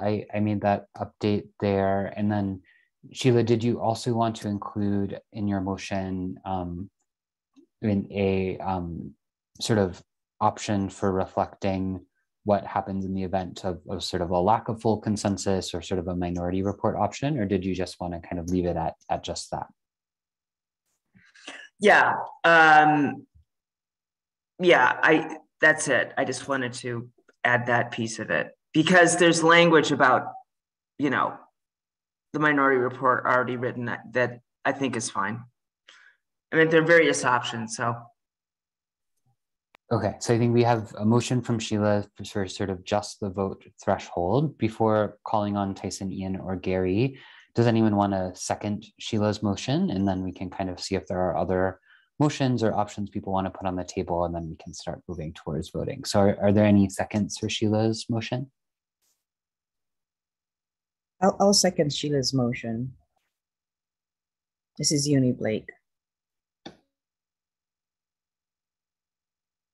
Thank you, Ian. Okay, so we have two options now. Tyson, go ahead, and then Ian, then Gary, then Jaime. I will try to make this short without going too fast. But my experience in sitting on various committees of various things is that consensus can be stifling in a manner of it only takes one to stop something that may be good. So at the same time, I am in major favor of the high threshold. And I think having a lot of minority reports, such as in Arthur's, I think that would lead to us having 2 or 3 things that get consensus, and we could have 15, 20, 30 minority reports, which I think could have the same detriment as having a low threshold and having too many things on there that can overpower the most important things. So I would like to make a motion to make it an 80% threshold with a mandatory minority report for anything non-consensus. Meaning you get 80%, and if that anything with 80% will pass, you will have to do a minority report if you do not get 100%. That way, all of the counter arguments or things against it can be included for review by the executive committee.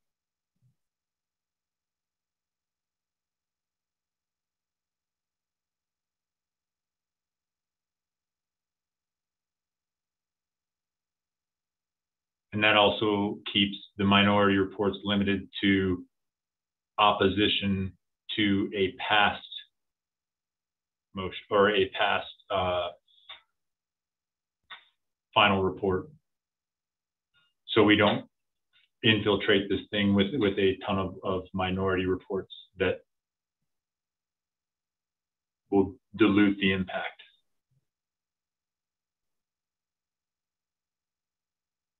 Joel and Lubna, I don't mean to jump like my turn here, but I just want to understand the process we're following here. We had talked about kind of generally following Robert's rules, and I by no means want to be a stickler about it, but just kind of trying to understand where we are. I think there was like a motion on the table that was seconded, and then usually you would move into discussion on that, which maybe this could be, right? Discussion about it, and then we would vote on it, and if it failed, then we would move to another motion and see if it was seconded. And instead, I'm getting kind of lost in having multiple motions on the floor for us to be discussing. I agree. I think I was more in the discussion point. I was just motioning because everybody else motioned. Thanks, Tricia. And I'm sorry, I'm sort of not doing a great job of following the thread. And I'll just say to everyone who's been sending me chats, I apologize. I can't really keep up with them while I'm sort of screen sharing and typing. I guess maybe what I can recommend then is it seems like we're not ready for a motion, and I don't want to sort of confuse the discussion. So maybe we can reframe this as options. And then once we have all the options on the table, we can come back and see if someone wants to call a motion on one of those options. I want to make sure, we presented some options as your staff, but it sounds like those are not the only options you all are interested in. So if it works, maybe I can kind of keep cataloging these options and reframe the motions as options, and then we can go back and sort of have a formal motion called. So Arthur, would you be willing to withdraw your motion for now, and we could come back to it later? I mean, I suppose. Thank you. And Sheila, would you also be willing to withdraw it for now and then come back to your motion later if you want to advance it as a motion, so we can kind of keep getting the options on the table? Certainly. Okay, thank you. So I'm going to go ahead and just change this to say option, and I'll remove the note about second here. And then Tyson, I think I might not have fully understood everything about the option that you're presenting. So I think you were trying to say that you think that any proposal that does not receive an 80% majority vote could be included as a minority report, and then a minority. No, I was actually going back to the original thought process of minority reports are only for things that do not receive consensus. Meaning you can still pass it with an 80%, or you could even make it 3/4 to be in line with your other recommendations. But anything that does not receive consensus would get a minority report to tell the executive committee why it did not receive consensus.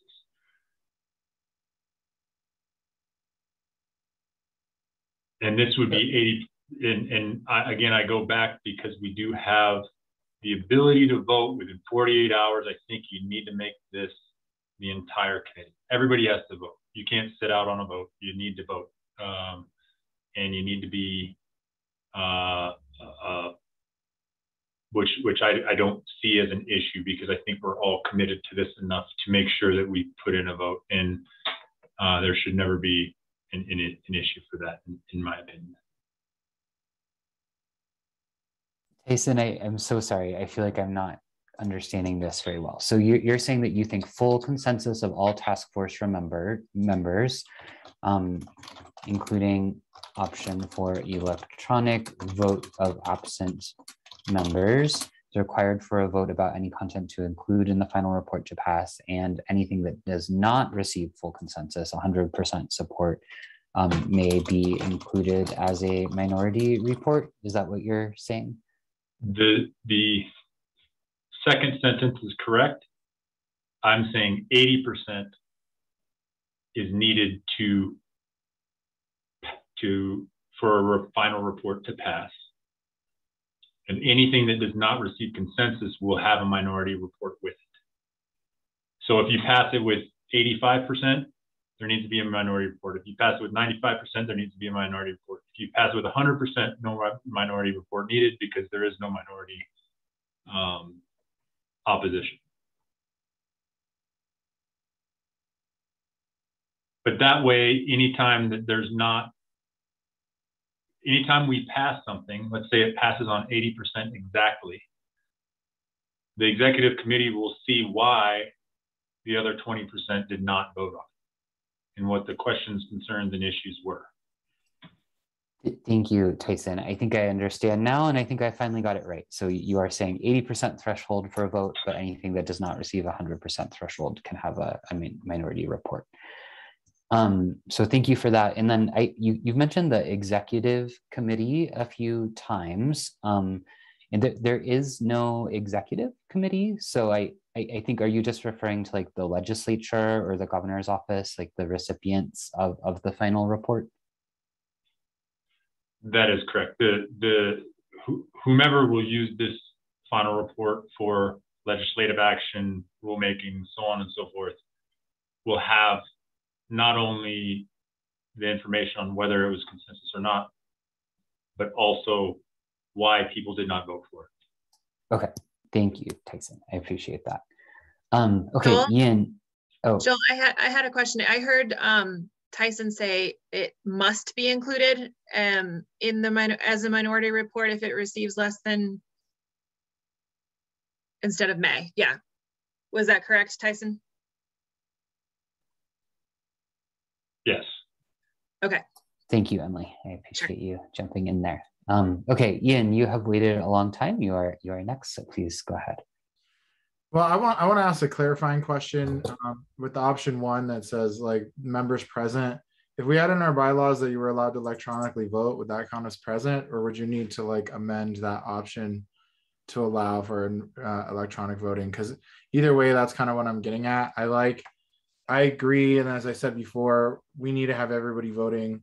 I mean, we should make it easy and possible for them to vote electronically so that we can ensure that all voices were heard here at the end.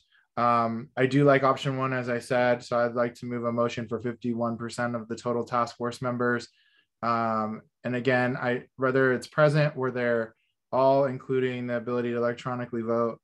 And then I think the further actions down here is it that's option 1 I want in the first part, and then the content for the final report, I like option 1, that the final task force will not reflect the number of votes or degree of support, just that they will move forward. And I like a minority report. I think it's a good idea for ideas that don't make it in.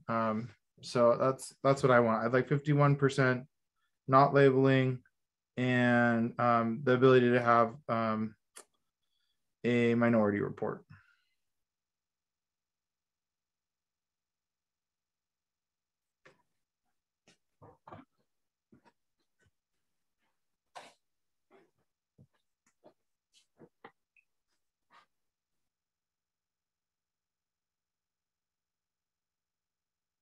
Okay, Ian, I have some clarifying questions for you really quick to make sure I got that right. Just really quick, Rosario and Maite, did you manage to do the interpretation switch over okay? Maybe one of you can come on video and give me a quick thumbs up if everything is okay.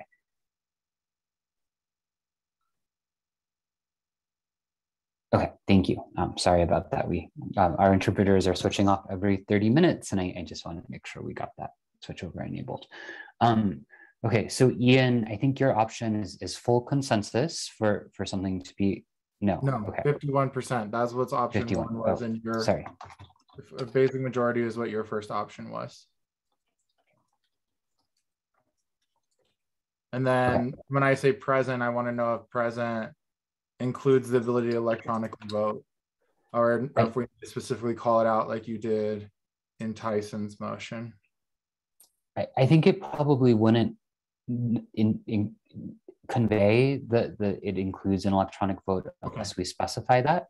So I added the specificity there. Yeah, I would like to include that specificity because I do think that makes sense for people. If there were an emergency that were to happen and arise, we want to make sure people have the ability after spending this much time to be able to get their point of view in. Okay, thanks, Ian. And then did I get this right on sort of what you were advocating for option 1 in terms of the report, that the report will not reflect the number of votes, but yeah, just that it passed our regulation, right? Like that the majority vote, and that's why it's in there. I don't, when we talk about making it longer and then you start including this one got 27 votes, this one got 23 votes, like it just seems like it might make it longer to me. But if it passes our threshold that we decide to set, I think it should be included just as a recommendation. And then I do think there should be an ability for minority reports to be had for anybody. If 6 people can come together and they want to express their opinions, I think that that's in the vein of environmental justice. Hey, this is Doug. Can I chime in here? I have a question for you. I had kind of got lost a little bit when we were had the different motions out there. I had seconded one of the motions. I don't know if this was the one that I had seconded or not. Did you record that or no? Doug, I think you had seconded Arthur's motion, and Arthur indicated that he was okay with withdrawing his motion, so we could have some further discussion on other options. If that's the case, I'll withdraw the second, because I did. I was supportive of a supermajority and not a 51% threshold. So I just wanted to make sure that I wasn't listed as being the seconder on this proposal. So thank you.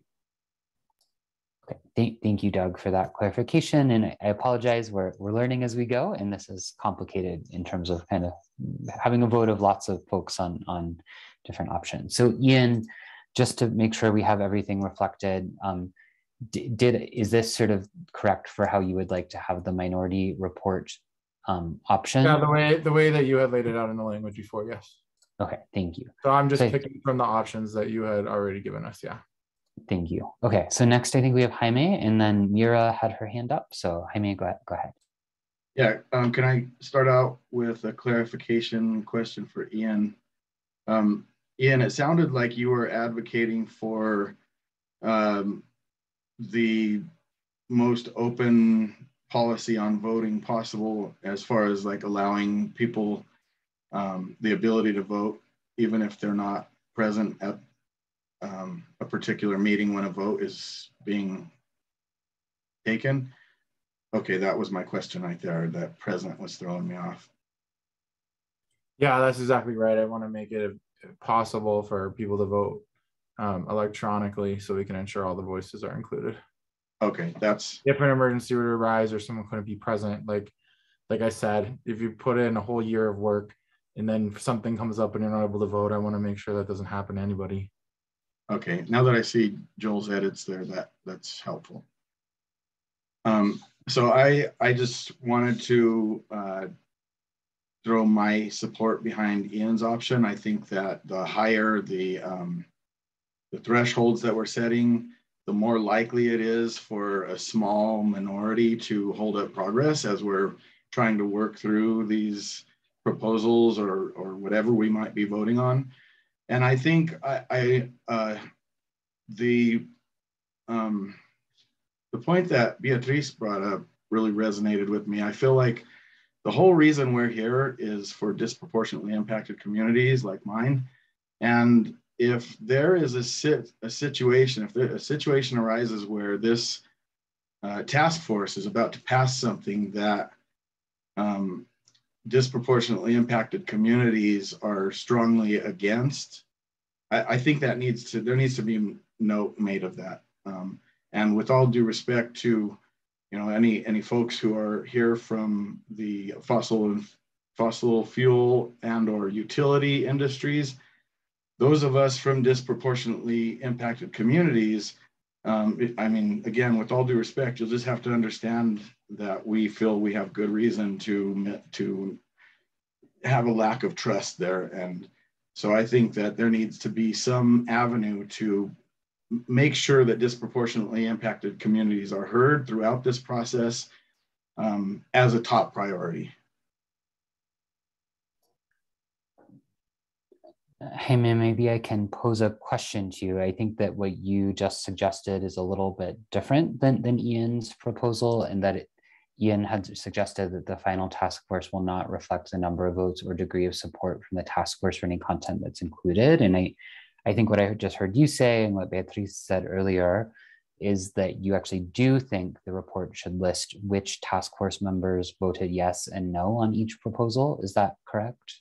Not necessarily. What I'm saying is, I think in those specific situations when disproportionately impacted communities are voicing opposition to something we might pass unanimously or in a large percentage, in those specific situations, I wouldn't say we need to say who voted or the number that voted, but just make note that it was the disproportionately impacted communities that were all aligned on this particular position. You see what I'm saying? The distinction there. I don't think it's an across the board thing. What I'm suggesting. I'm suggesting that only in those specific situations when disproportionately impacted communities have a strong opinion one way or the other, then we make a note of that it was the disproportionately impacted communities that were standing together on this particular position. I think I understand what you're saying, and I may still need a little more clarification to make sure that everyone understands. So I think maybe it's the idea of disproportionately impacted communities and what you mean there. Do you mean like if there is public, well, one, our definition, as we know, is pretty broad. So do you sort of mean if there are public comments from a member of the public who like lives within an area that meets the definition?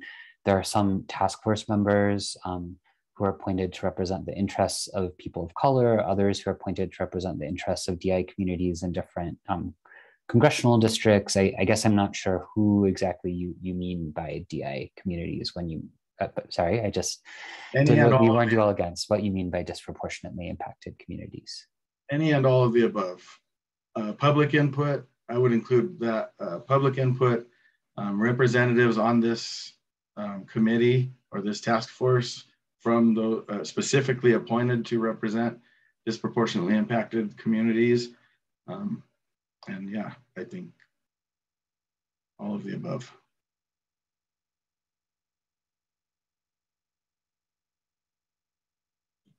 So sorry, it's hard to find the mute button when you are screen sharing.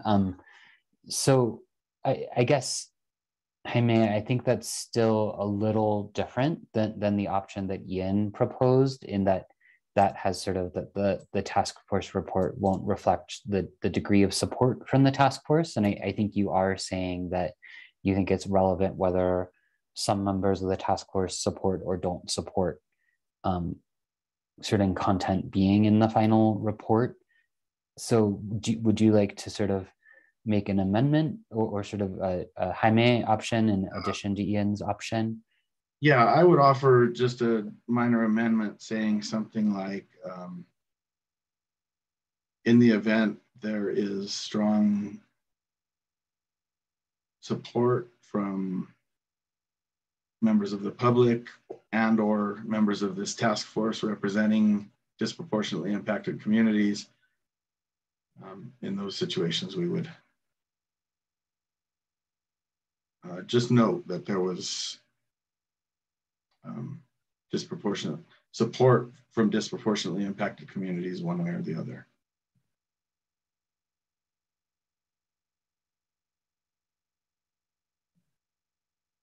Yeah, that looks good.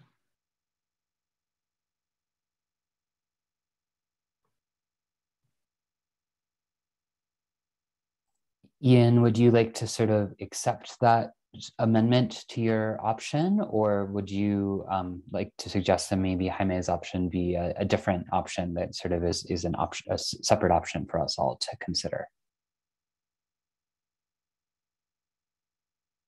I'm still reading through it here, so it's going to take me a second to think about it. Joel, can I ask that you, let's see, where was it?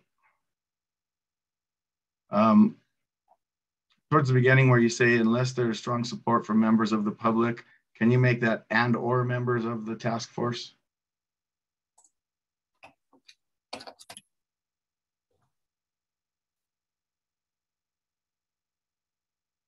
Thank you.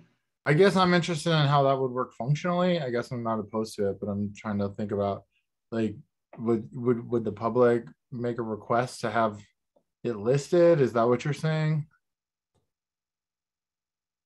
Yeah, I raised my hand to ask that question too. I share Jaime's concern. I'm a little bit confused as to how this is going to be operationalized in practice. And it seems to me, I believe Ian's proposal included the option for a minority report. And it seems to me that that may be the best way to operationalize in practice, is that the minority report would state the rationale for the disagreement, the members of the task force, or the general description of who on the task force disagreed with the recommendation, and then could also note if there were public comments also in support of the minority report recommendation. But just trying to think this through a little bit further. Yeah, that makes sense. I think that could work if you want to maybe strike my suggestion and just put something there that the minority report will show. Yeah. I would accept an amendment that would include public concern to minority report. Yeah. For transparency purposes, like who has disagreed and what are the comments around it necessary. Minority report. I'm sorry, I was having. I can't hear you. So sorry, Gilda, could you speak up a little louder? Sorry, I don't know what's wrong with my mic. That I agree. I think it's really important that we include the individuals for transparency of who they represent in the minority report. Were you able to hear me this time? Yep. I was. Thank you, Hilda. So sorry, just to keep us on track and make sure we're not losing any threads. Jaime, I removed your suggestion above, and then is that correct? And then we can build it into the minority report concept. And then I want to come back to Hilda's point. Yes, that works fine for me. Thank you for that suggestion, Mira. Okay, so Mira, can you help me make sure that I got this right? Is this what you were saying? Yeah, that looks correct. Yep. Yeah, I believe that's a good representation of what I said. Okay. And really quick before going to Hilda and then Trisha, Ian and Jaime, since this is sort of now your joint proposal, does this language that I added look okay to you based on your suggestion? Okay. So Hilda, I think what you were suggesting is a little bit different. It might actually be a bit different than what's written here. So were you sort of not reflecting who voted for what on the task force? You think that the task force report should reflect who voted for which option? Well, I think I was reflecting it because technically, even within some of the votes, they might not be necessarily put as minority community representation for technicalities, as when you're writing the report.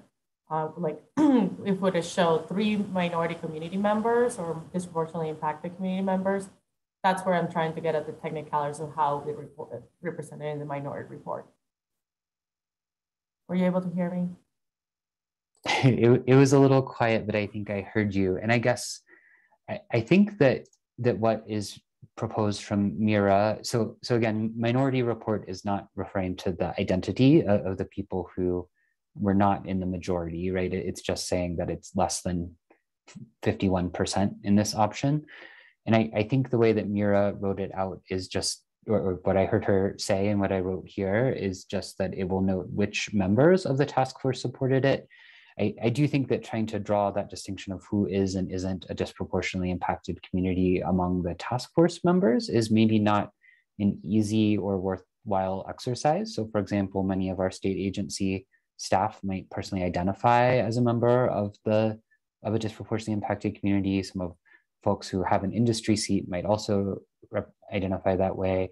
Some folks who might identify as part of a disproportionately impacted community have another reason that they're on the task force, right? Like they represent an organization who works in environmental justice, or they represent the interests of people of color. So are you open to this idea, or? Yeah, that's what I was referring to, like they should be noted of who they're representing it specifically. Okay. Not, you know, as like an organization or what entity, not what community they're representing, because I think that it's a full disclosure. Like, well, then you said they're representing communities disproportionately impacted in CD6.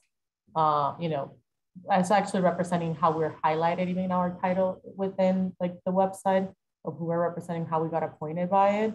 I think that's what I refer to. Okay, so did I capture that accurately here with including the statutory seat that they fill on the task force? Yes, because I think that will be a better way to assess, to reflect who voted than like trying to figure out those, as you mentioned, if they're within disproportionately impacted communities. Okay, thank you, Ilda. So Mira, turning that back to you before we call on Trisha. So, sorry, Trisha, we'll get to you in a moment. Are you open to that amendment to your suggestion? Yes. Yeah, I think that's good information to provide. I do have a suggestion on what you wrote, Joel, which is, you know, I think in terms of support from the public, it is possible that there might be a situation where a minority report will not have public comments filed that specifically relate to the minority report or to the disagreement. So, but that doesn't mean that the minority report wouldn't have support from the public, just that we didn't happen to receive comments on it. So I would say, we'll note which members of the task force supported and may note whether there was support from the minority report. So that noting that is not necessarily mandated. Of course, if Ian and Jaime support that, since it is their proposal. So thank you, Mira. Jaime, Ian, are you open to that amendment? And I did add in public comments. So I think in the spirit of the collaboration, both Ilda's and Mira, so I'm for. Agreed. Okay, thank you all. So I think that means we now have this option completed, unless Trisha also has an amendment. So I will finally call on Trisha. So Trisha, please go ahead. I do not have an amendment. Do you still want me to go? Okay. Yeah, I'm really appreciating this discussion. And as I'm listening, you know, I think we've got some options on the table, you know, around like, let's be as expansive as possible about, you know, recommendations from the group.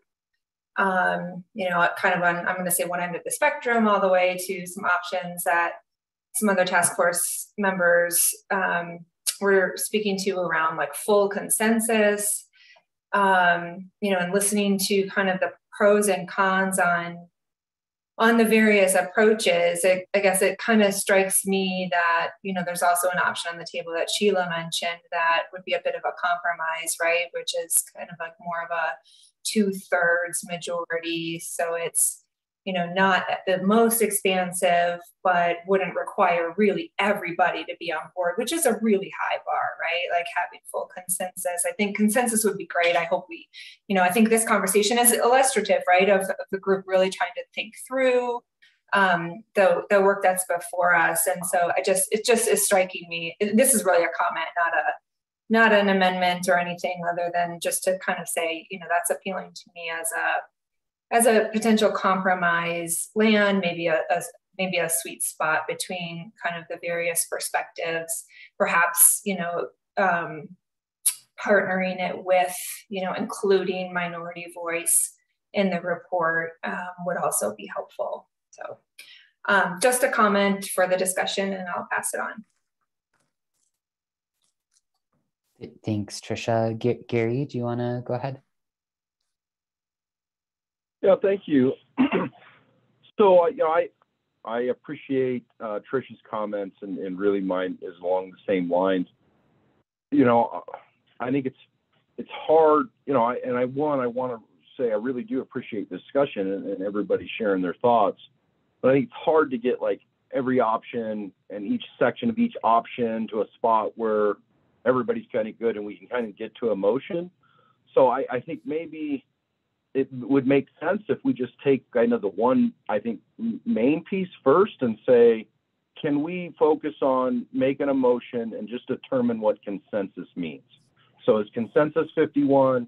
Is consensus 2/3? Is it 80? Is it all? And if we can come to a decision on what full consensus means, then I think we can work the other options that everybody, you know, has shared in the discussion. But at least that gets one piece off the list.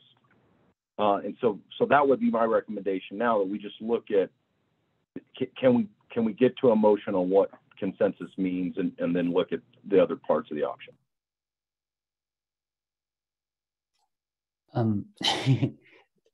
Gosh, this is challenging to do a good job of facilitating, obviously, while getting all the voices heard.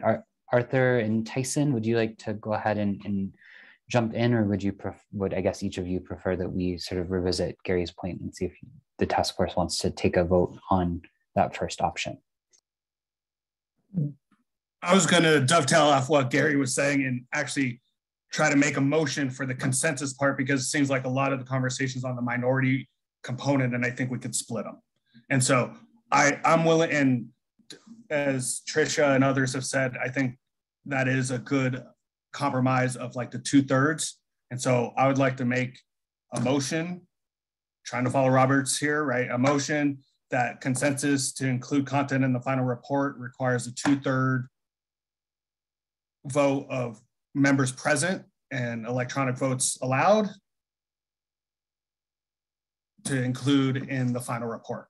And that's the motion. And I think we all kind of already know the minority report is going to be part of this. So we don't have to, because I think we're trying to do too much in one motion. Let's do the consensus and then we can figure out the minority report. But I'd like to make a motion for consensus being 2/3 of task force members present with electronic votes being accepted. I second that motion.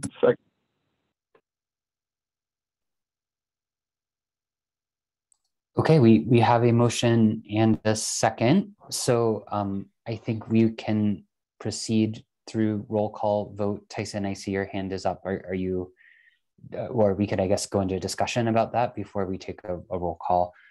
So is there any discussion on Arthur's motion, which I think I got up on the screen, but Arthur, please tell me if I got that wrong.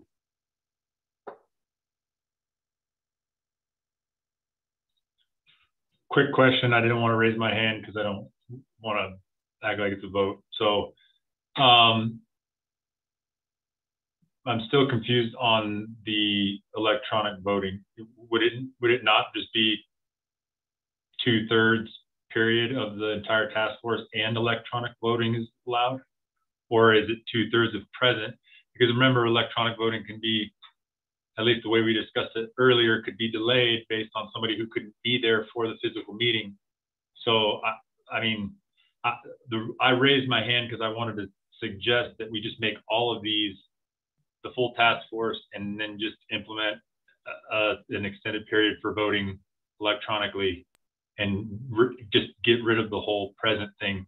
Just because, as we've seen, there are tons of things. I'm going to be jumping off this meeting to get on my phone to go get my kids later. I would highly recommend that we just make all votes on whatever we do based on the entire task force, and just have something in there that allows them to vote electronically later and get rid of Friendly that. member. That's a big question in my head. I can accept that if Mara is cool with accepting it as well. Good with me. Thank you, Tyson. I guess continuing discussion on that motion. So Gary, please go ahead. So I agree. I think from everybody's comments, it sounds like there's a big interest to make sure that all the task force members get a chance to vote when it comes to the content on the final report. I think, depending on who the co-chair is or who's running the meeting, if they call the vote right there, they call the vote right there. If they call the vote electronically, then it goes out and it gives all the task members an opportunity to respond within 48 hours on how they want to vote.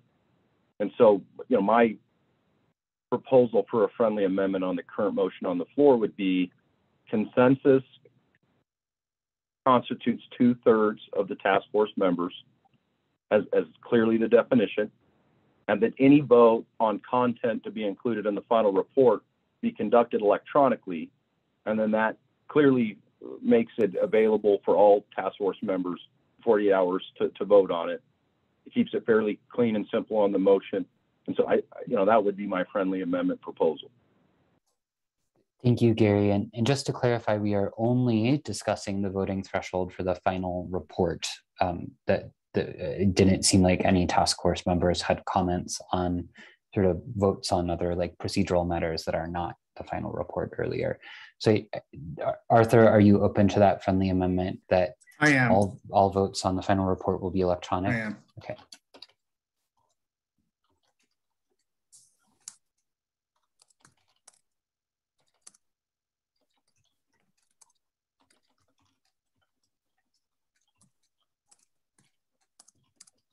$1,000,000 question is what is considered consensus for this vote?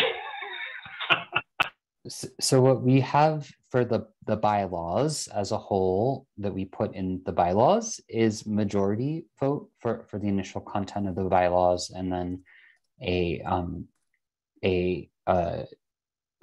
2/3 threshold for later amendments to the bylaws. So you all can discuss that. I would just note we are nearly an hour and a half behind schedule. So I would encourage you all to maybe not spend too long discussing that question now. So Ian, do you have a reminder discussion on the motion? Yeah, I'd like to move to amend the motion on the floor to change 2/3 to 51%.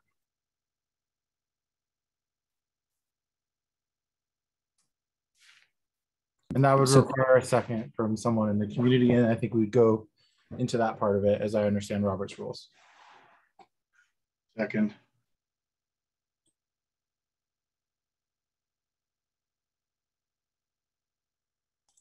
I call the question on the, I would just call the question on that. Ian's correct. If you make a motion to amend a motion on the floor, he gets a second, it's up for discussion and then a vote. I don't really have anything to speak to it. I would just call the question.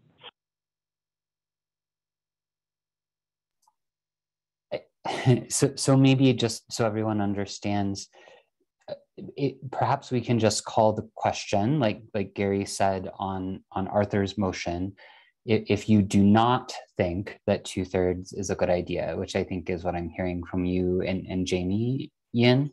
Well, no, I mean, I think on that motion procedurally would allow us to still have conversation or for other amendments to be made. I'm just asking for this amendment. It's not being accepted. I think Gary's asking for it to be called to question, and then I think we would move through the roll call. We would know where people are, and then it would go back to whether we'd vote or not on it as is written or any other changes that could possibly come from other members of the task force. So thank you, Ian. Arthur, I'm sorry, Ian, I'm not sure I totally understood that. So I think is the question now to Arthur about whether he accepts that amendment? Well, I think we got past, well, I mean, I think we could assume it wasn't because it's an amendment to his, but, and then I heard Gary call it to question. So I think that's the motion that's on the floor now, but I think Arthur's an attorney shaking his head and Gary comes from a commission and I worked in council as a secretary. I think that's where we are. So I think the place here would now be to do the roll call vote on whether or not we would amend to 2/3 to 51%. And then we would go back to the floor as it is amended or not amended for the continued conversation. Okay, thank you. I admit I did not fully understand what that meant. So thank you.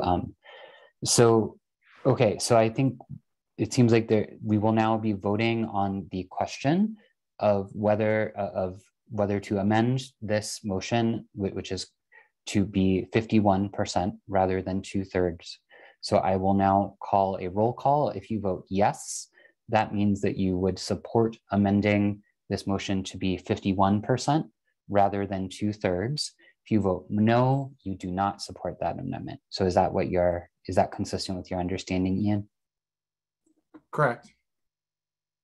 Okay, I'm going to, oops, of course, my dog chooses to bark right then. Lubna, would you mind possibly going ahead and doing the roll call so that we don't get the background noise? Yeah, absolutely. Okay, great. I'll go through and do roll call, starting with Gary. I vote no.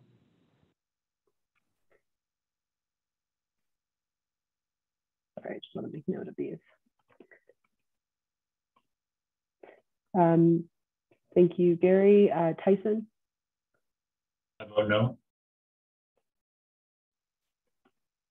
Okay. Arthur? No. Trisha? No. Mira?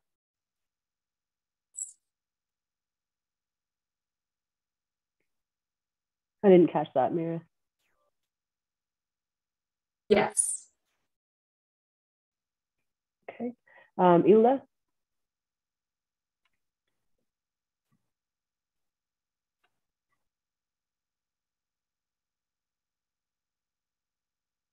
Is that a yes? Okay, great. Jaime? Yes. Okay. Sheila? No. Okay. Beatriz? Yes. Okay. Jonathan? No. Renee? Yes. Okay. Megan? No. Kimberly? No. Okay. Marcia? Yes. Uni? No. Mara? No. Okay. Doug? I vote no. Dominique? That was a no, in case you didn't hear it, Joel. Okay, and Robin? No. Thank you. Ian? Yes. Okay, I think, is there anybody that I missed? And if so, please do come off mute. Okay, I think that's everyone. And so,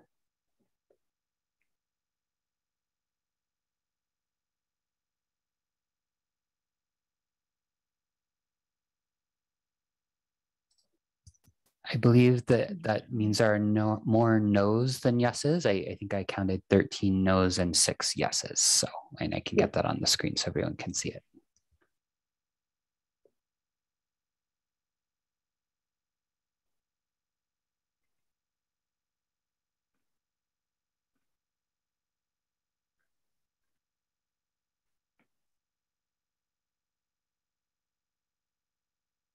so yeah, I believe it was seven yeses. So yeah. 7. Okay, thank you. Sorry, miscounted. So thank you. That can be reflected in the official notes, which is not this document. Natalie is currently taking those notes. Okay, I believe that means that the motion on the table is Arthur's motion as amended. That it would, for a 2/3 vote for final content to be included in the report, with all content. With all those votes to be taken electronically with a 48-hour voting period. Is that still correct, Arthur? Any concerns at that? Okay, I'm seeing lots of head nods. Is there any additional discussion on that motion before we call the vote on it? I'm not seeing any hand. Oh, Ian, go ahead. I'm just gonna give this one a try. I'd like to move a motion to amend this to say the consensus is 60%.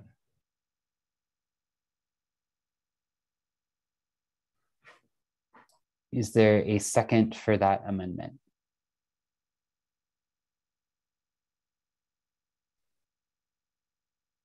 I second. Okay. I think we can call a roll call vote on that. Unless is there a discussion?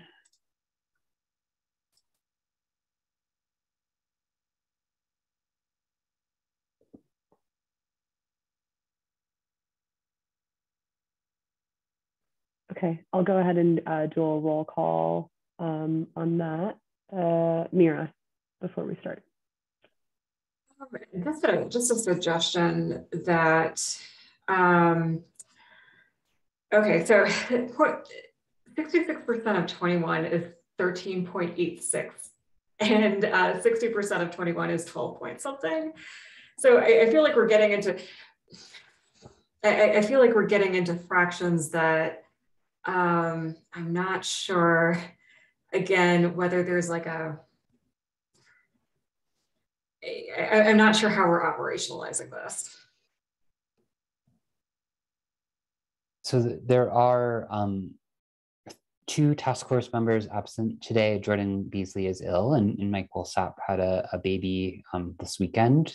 So there are two task force members not present. There are also 5 sort of open seats, 3 that were sort of waiting for appointments from the legislature, and then the 2 tribal government seats. So there's 27 total rather than 21. But I think, Mira, your point stands that it's a relatively small number of people. Yeah, like I don't know whether we want to round these numbers up or down, or like, you know, at the point that we're getting into fractions, I think we need to have some discussion on what we mean by this in practice.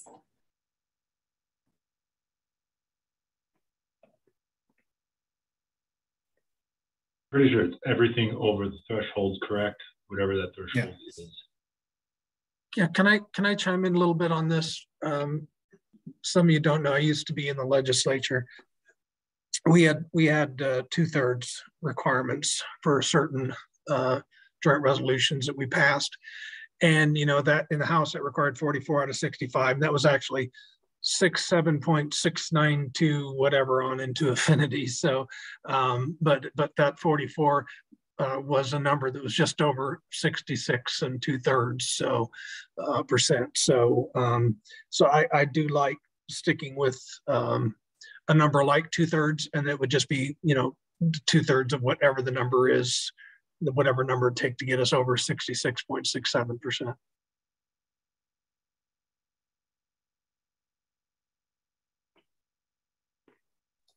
Thanks. Mira, is your hand still up to respond? And actually, maybe Lubna or I think we're going to weigh in. We have been going for 2.5 hours without a break. What would you all be open to a break before we take this vote, or would you prefer to finish the discussion and then take a vote and then take a break? Yeah, I think we should finish this. Yeah, I think procedurally we should finish it. Yeah, I agree. Yeah, like stopping and restarting this like scares me. Let's just finish this where I feel like we're almost there. Okay. We're talking about, yeah. Thank you, Arthur. Mira, you took your hand down. Did you have any other points you wanted to make? No. Okay, so Tyson, your hand is up. I think you are next.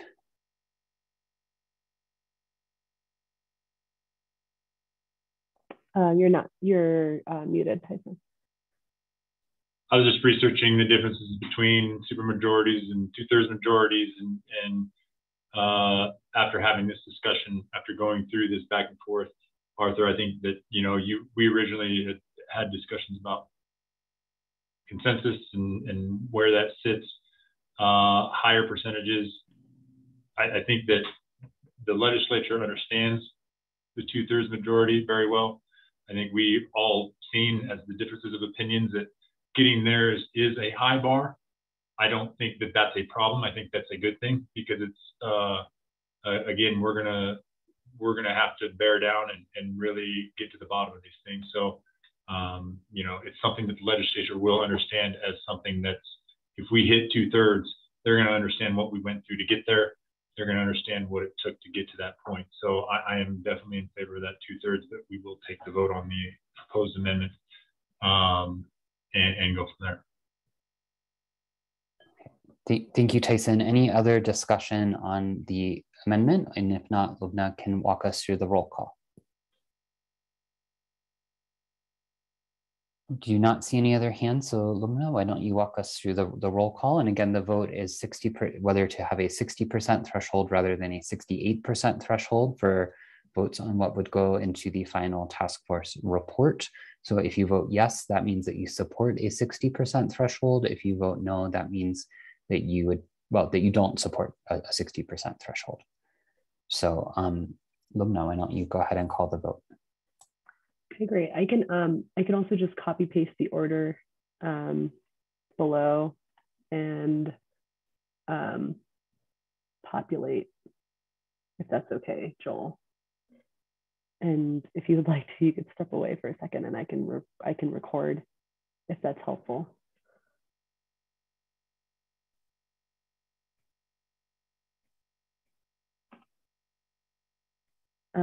Okay. So I'm going to go ahead and do roll call in the same order. If folks want to just be off mute already, so we don't have to pause before you come off mute, since we are running very behind schedule. Okay, so regarding the amendment of a 60% threshold rather than a 68% threshold, starting roll call with Gary. I'm a no. I would clarify the original motion was 2/3, not 68%. Yeah, sorry about that. Tyson. No. Arthur. No. Trisha. No. Mira. Yes. Mira, sorry, what was that? Yes. Yes. Ilda. Yes. Jaime. Yes. Sheila. No. Beatriz. Yes. Jonathan. No. Renee. Yes. Megan. Yes. Kimberly. No. Marcia. Yes. Uni. No. Yeah, that's. Mara. No. Doug. Oh, no. Dominique. No. Robin. Yes. And Ian. Yes. Okay.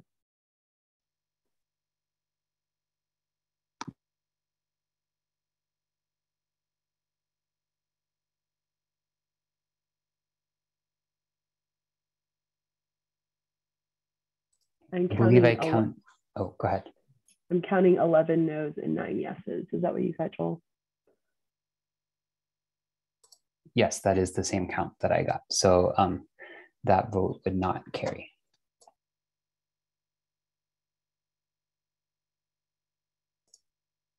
Okay, so turning back to the motion on the table, would you all like to take a break? Would you like to have a vote on Arthur's motion, or would you like to make additional amendments? I prefer to vote on the original 2/3.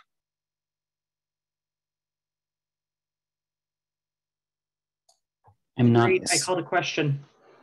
Okay, thank you, Mara. Any discussion, any further discussion on it?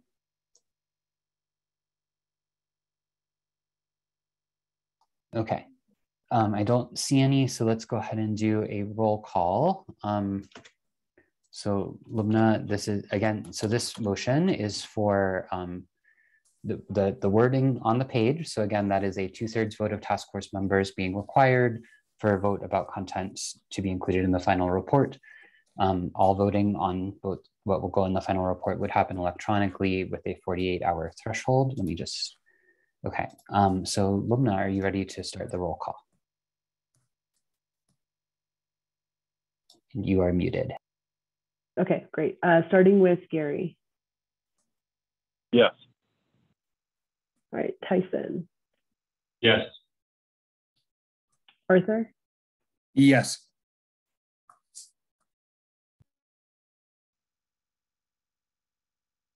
Okay, Trisha.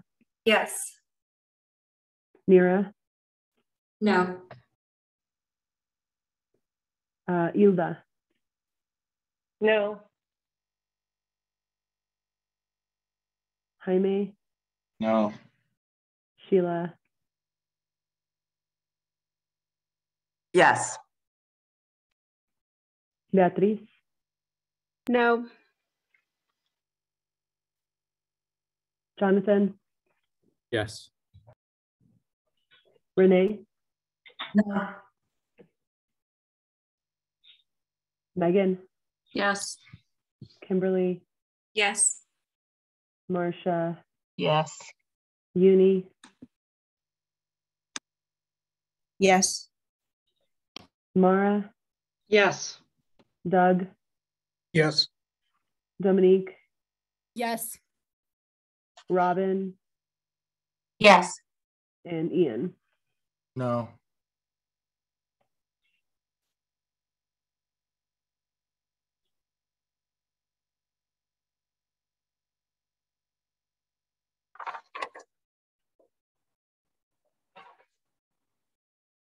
I believe I count 14 yeses and 6 nos. So I think that vote passes.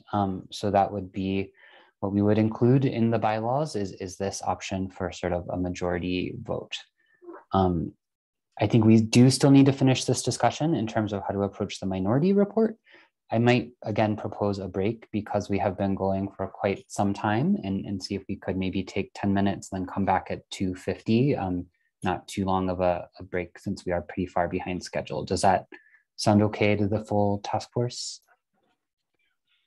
The one thing I'll just mention, Joel, is that Rachel is only available for the next 20 minutes. So I wasn't sure if we wanted to skip that portion of the agenda. Thank you. I forgot about her availability. Well, that's a good question for the task force. We do need to have our discussion about Indigenous issues and engagement with our tribal governments and the Indigenous community more broadly in Colorado. That was supposed to start at 2. So would you all be willing to go for 20 more minutes without a break so we could get Rachel, or just take a 5-minute break and try to have that discussion in 15 minutes? I think we should be respectful of Rachel's time, and if she has availability, we should definitely participate with that.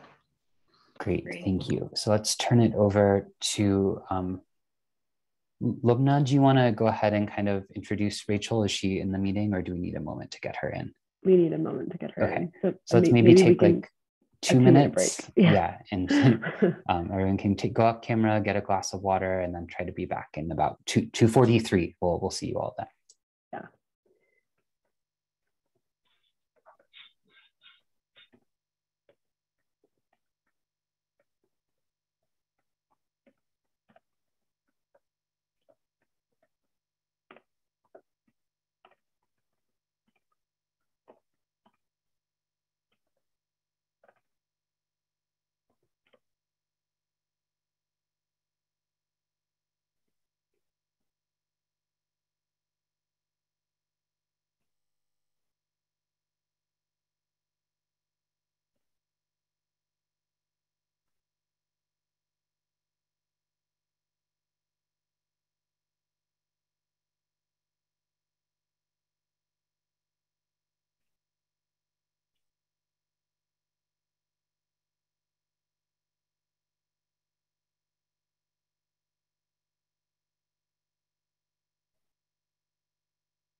All right, welcome, Rachel. We just had everybody go on a quick break, and we'll be back in just a minute. And we will start our discussion then.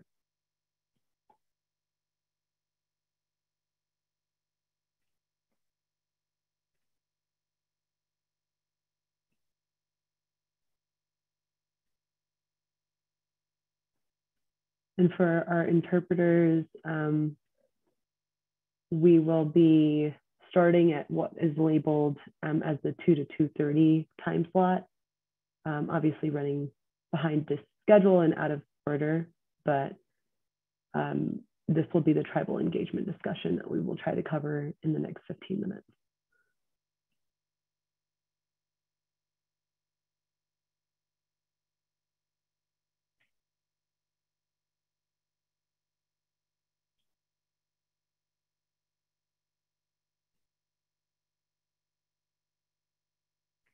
Maite, do you have your hand up?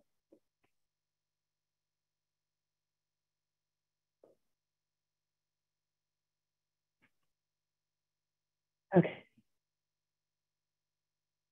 Okay, thanks.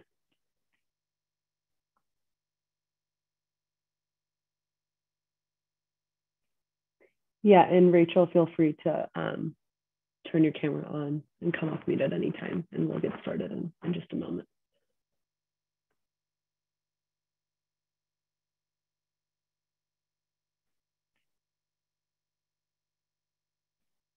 Oh, okay, I just saw your G-chat. And Joel, when you're back, if you could make Rachel and Ilda both co-hosts, please.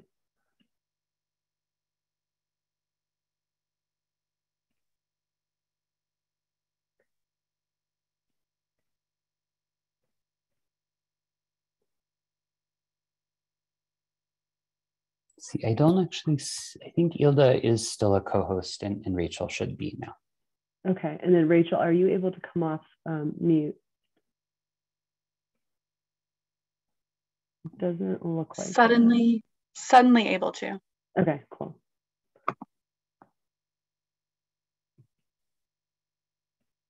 Okay, great. We are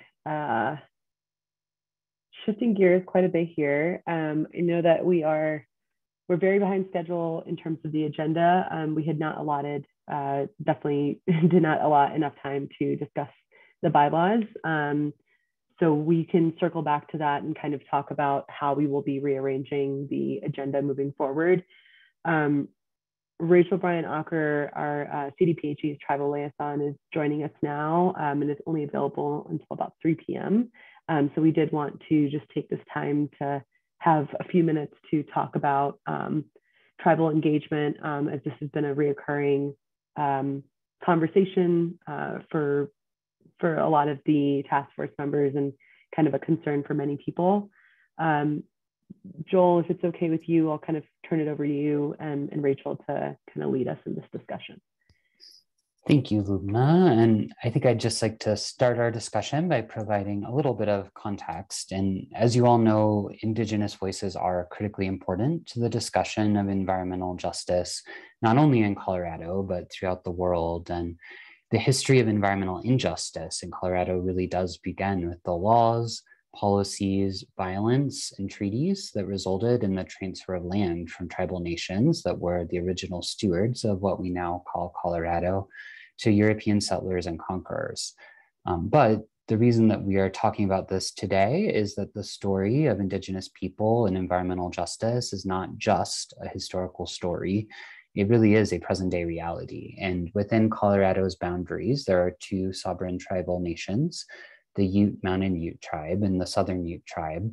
And there are also thousands of Coloradans who identify as Indigenous, living in our cities, small towns, and rural areas. And many of them are descendants of the tribal nations who are the original stewards of Colorado.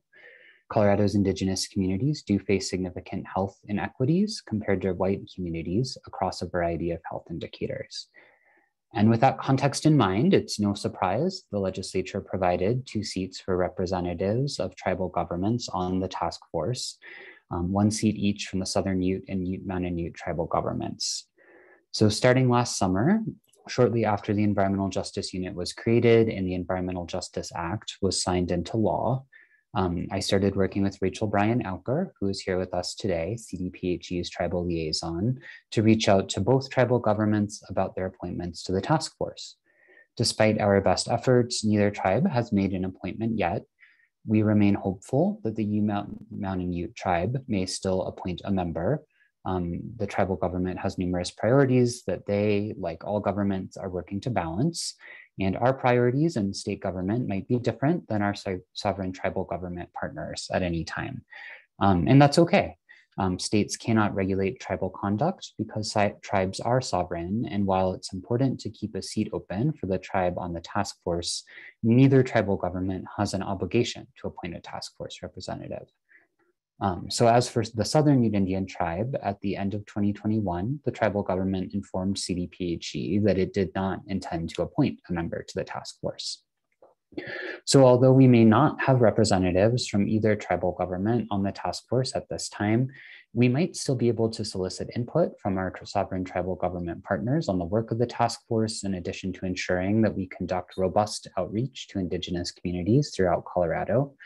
As a task force, you all can develop creative strategies to try to meet the tribes where they are and find ways to solicit input from the tribal governments in a way that works for them.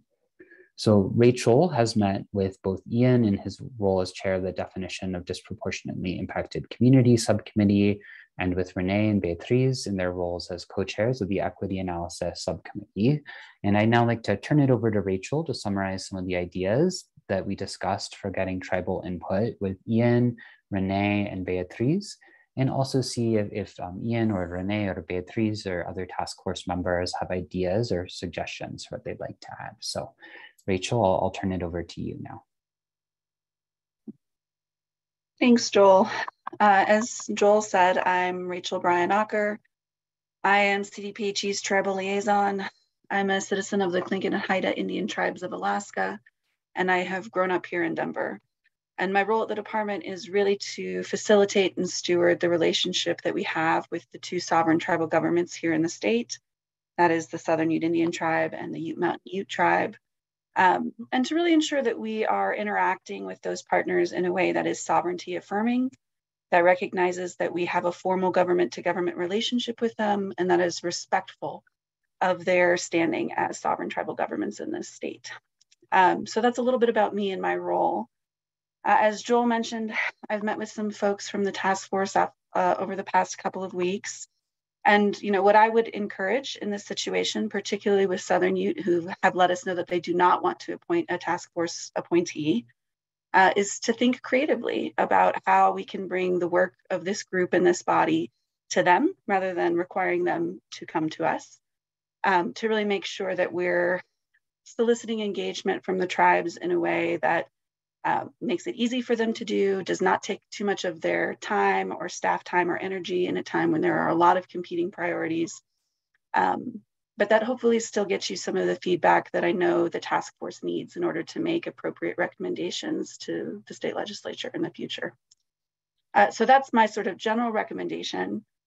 Some of the more specific things we've discussed, we do have a formal liaison body in Colorado state government. It's called the Colorado Commission of Indian Affairs.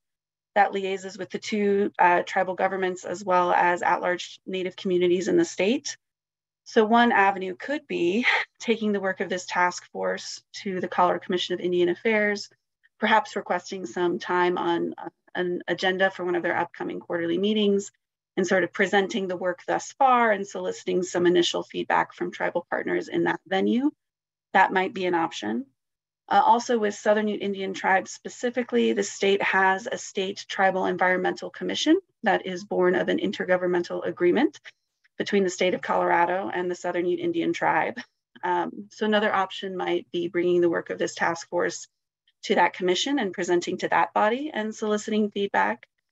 We might also explore some less formal avenues for feedback if there are draft recommendations in the future or particular areas where you feel like you would really benefit from some tribal input. We could bring it to the environmental programs divisions of the tribal governments and see if some of their staff or environmental programs leadership might have some feedback to offer. So those are some of my initial recommendations, but I'm very happy to field any questions, to talk through any ideas that folks on this task force might have. Primarily, I want to make sure that any sort of movement forward is in line with that government to government relationship, that we're really showing a great deal of respect when we approach our tribal partners around this work. So I'll pause in case anyone has questions or things they'd like to bring up.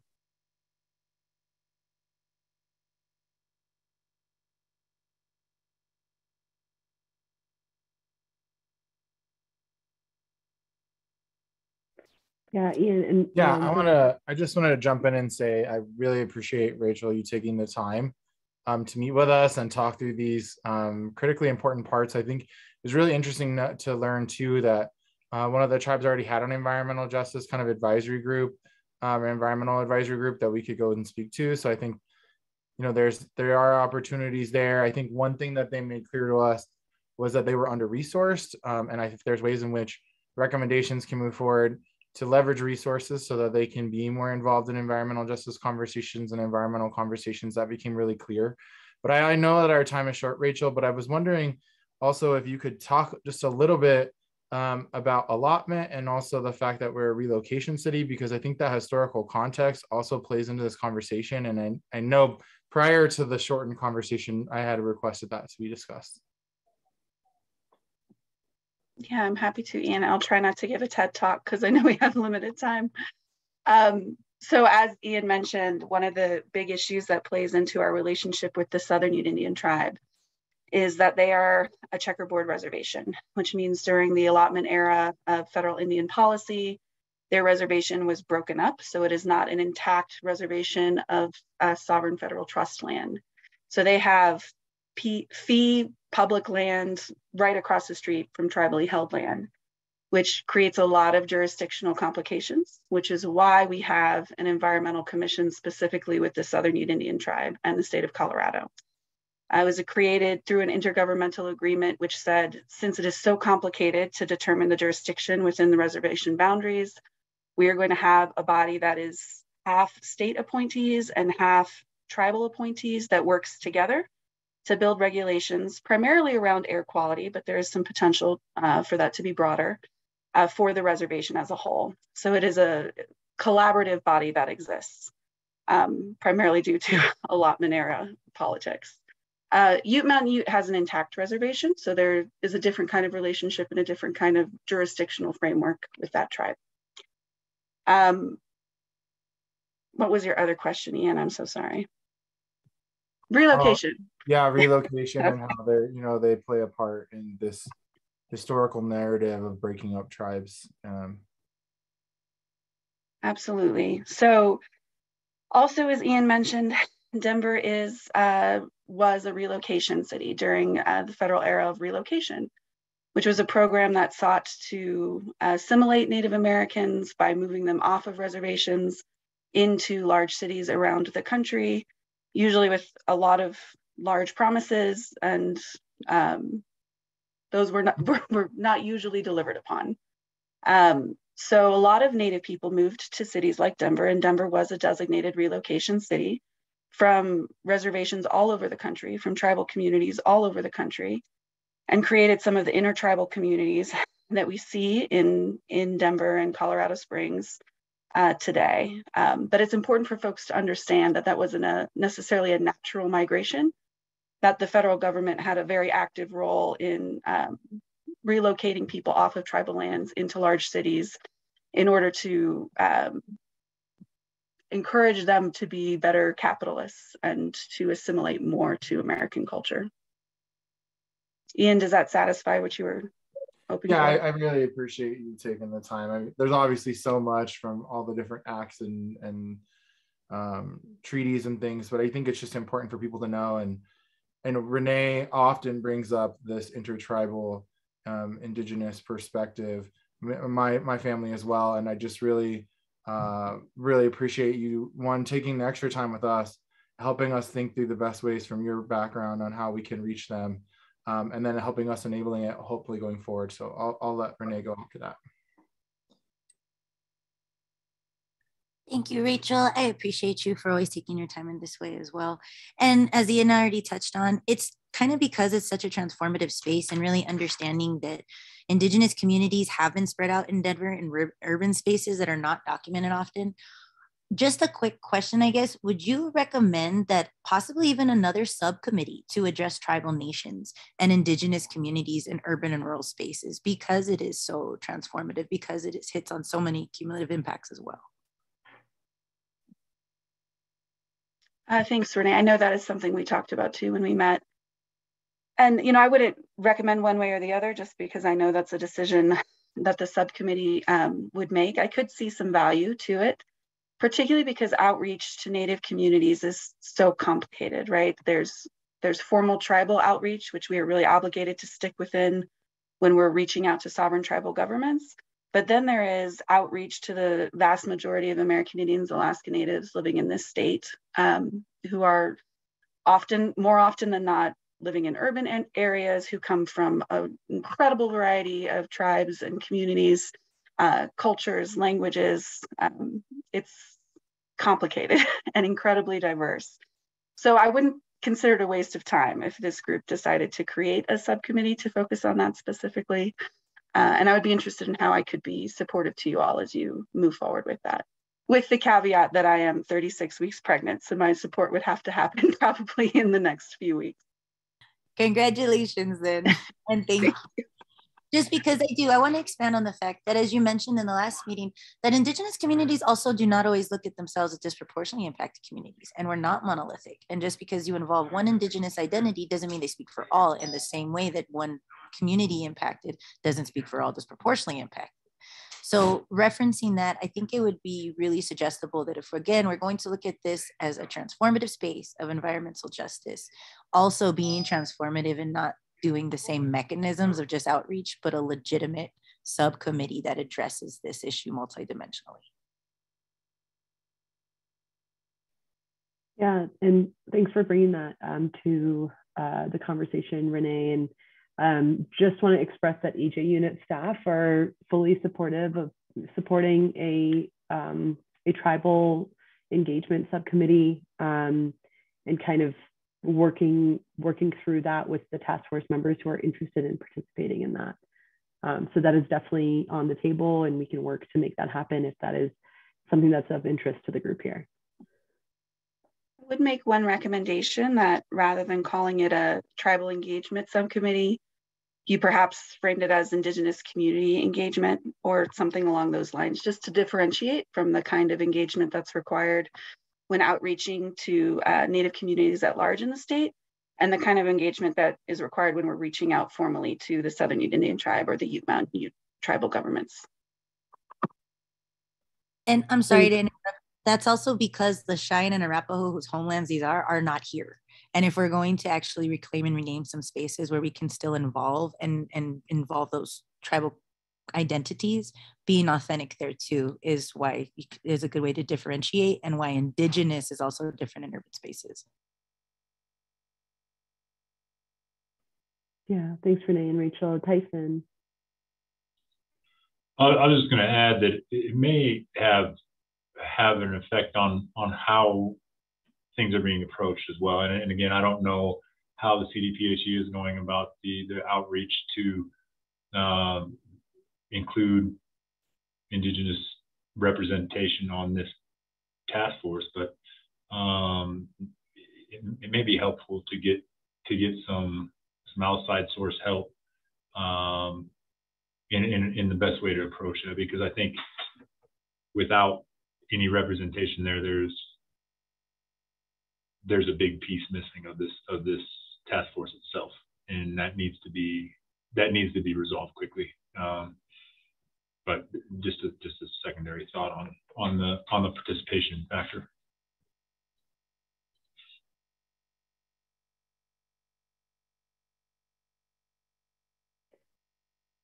Rachel, did you have any thoughts or reflections based off of that comment? Specifically around tribal engagement or engaging Indigenous communities more broadly? Sorry, we jumped back and forth a little. Yeah, I mean, I think the conversation could be open to both. But. My recommendation, just because this is a state-sponsored, endorsed representative body, is that for formal tribal engagement with the two tribes remain as formal as possible. And I've encouraged folks when I'm on maternity leave to go through the Colorado Commission of Indian Affairs to assist with that formal outreach. Because a lot of times some of the less formal outreach is read as not respecting that government to government relationship that exists between the state of Colorado and those two tribes. That said, I think you could take a totally different approach when you're outreaching to Native communities at large, and a subcommittee might be able to help you think through those approaches.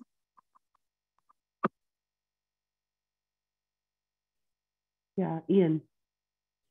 Well, I was going to say, if they're formally denying that seat and we want to have people doing this work, is it something, what do you all think about moving towards filling that seat with Indigenous voice that isn't necessarily affiliated with one of the two tribes that we would go through, but we would still be bringing representation from some of that point of view to the task force, and to enable that voice to be centered additionally beyond just a subcommittee? Just a thought. Well, this is Doug. I just don't know if the statutory language allows this. We have to be careful about whatever the statutory language says that is allowed for that position. And I don't have it in front of me right now. Thank you, Doug. I do. I always have it in front of me. And we can have Emily weigh in as needed here. Ian, I think the exact language is that there are, quote, 2 members, one appointed by the chair of the Southern Ute Indian Tribe Tribal Council and one appointed by the chair of the Ute Mountain Ute Tribal Council. So, those seats would have to be sort of appointed by by actually the chair of each respective tribal council. I think that if the task force chooses to form an sort of Indigenous community engagement subcommittee that is sort of working on both that government to government aspect of the relationship, as well as sort of more broadly Indigenous community engagement, I think that could be an interesting question for members of the task force on that subcommittee to pose in whatever meetings or sort of engagement we're able to conduct with the tribal governments. As even if you don't have time for tribal government staff, would you like to appoint another member of your tribe, or perhaps just someone who represents the Indigenous community more broadly to that seat? I think those are interesting questions to explore, but the statutory language does sort of contemplate that the task force member has to be appointed by the chair of each tribal government. Okay, I have one other question. That makes sense to me and appreciate that, Doug. The other question I have is, with their formal rejection of participation, which I would like to go and speak to the Indian Affairs Commission and see if they would change their mind. But if they don't, how does that account for our votes towards majority or towards 2/3? And would we remove them as a voting member because they chose not to participate in the overall total?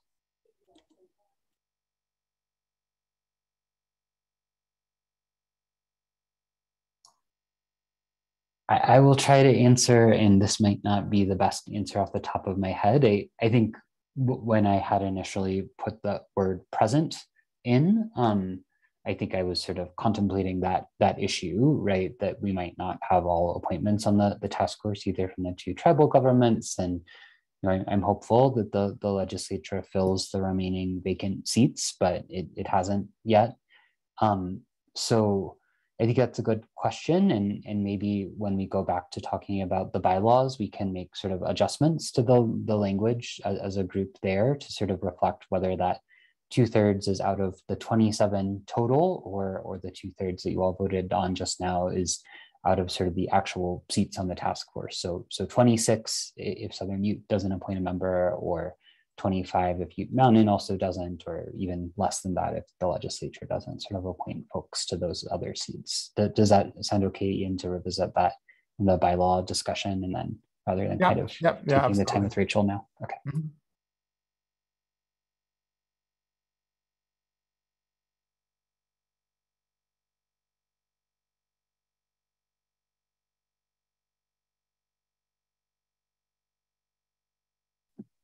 I apologize, I do have to jump off here. Is there anything else while I'm still here?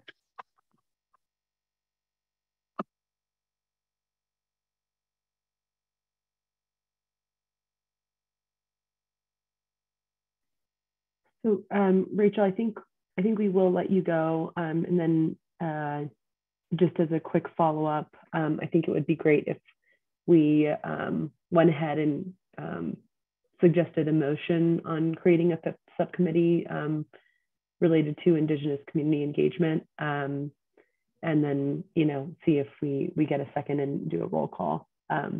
So that could be a quick next step. But Rachel, I know that your time was cut short a little bit. I apologize, but thank you so much for taking the time. Very happy to be here. And I'm glad that Indigenous representation and perspective is so important to you all. That's such a critical part of authentic and environmental justice work. So I'm happy to see it and to hear it. Awesome, thank you. Awesome, okay, well, just continuing in this conversation, does anybody want to suggest a motion for creating a fifth subcommittee for Indigenous community engagement? So moved. Second. Great. So with that said, maybe I can run us through a roll call to see if yes, you are interested in at least the subcommittee being formed, and we can kind of talk about who would be on the subcommittee and who would sign up and all of that a little bit later. But like a yes or no about whether you would be okay with a fifth subcommittee on Indigenous community engagement being formed.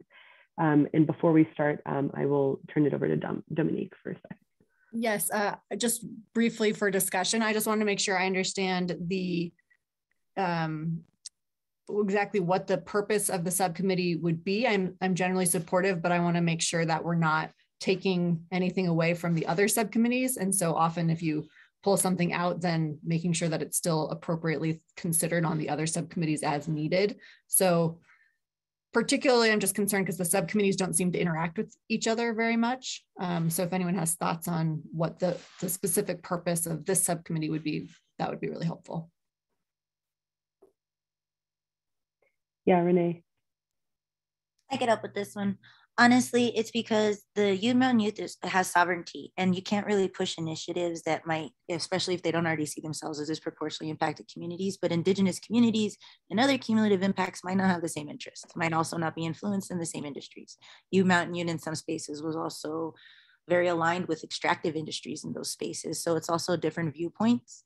And there are still legitimately 48 different tribes that live and travel through these spaces. Adams County alone in my space, we have well over 30, and that they're just spread all around all the way to Broomfield, even in some spaces. So being really mindful of just how different a lot of these communities would like to address this, and then also seeing where the similarities are to where these communities can speak for their own selves without their narratives being hijacked. Thanks, Renee. Ilda? Yeah, I completely agree with you, Renee, and especially as the chair of the best practices of community engagement, even our scope of work, and just with the diverse and minority communities and hard to reach communities in the Denver metro area, in different spaces, we have such a short timeline that I think that actually giving it the proper time and dedication and space, so barely it takes the time to work in best practices to engage Indigenous communities, I think it will be ideal. It's not because I'm not trying to take it home, but the reality is we won't do it justice, or even our expertise within the subcommittee are not within that space. Dominique, if I can add to that from, I think, the staff perspective, it's challenging for us to kind of get everything that we need you all to think about onto the agenda for each full task force meeting. And there's such a limited number of full task force meetings that a subcommittee structure is really helpful because it lets us get the work done on sort of engaging with both urban populations as well as sort of that formal government to government relationship that Rachel was talking about in between meetings and with a smaller group of folks without having to do sort of one-on-one meetings that comply with the open meetings law, and then also makes it everything more transparent and open to the public when we're doing whatever it is the task force does, right? So Rachel had some one-on-one conversations with Renee and Ian, and I think from our perspective, it's just easier to administer if we can kind of formalize that structure. Great, thank you all. That answered my questions.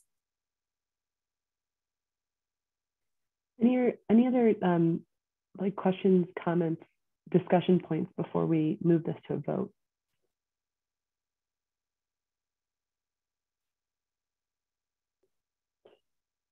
Okay. Great. So then I heard a motion and a second. So I will go ahead and start a vote. A yes vote would mean that you are for creating a Indigenous Community Engagement Subcommittee, and a no would be that you would not prefer that. So I will start with Hilda. You're in the top left of my screen. Yes. Sorry, I'm trying No worries. Yeah, and if folks want to just come off mute, and as I call your name, you can just quickly chime in. Renee?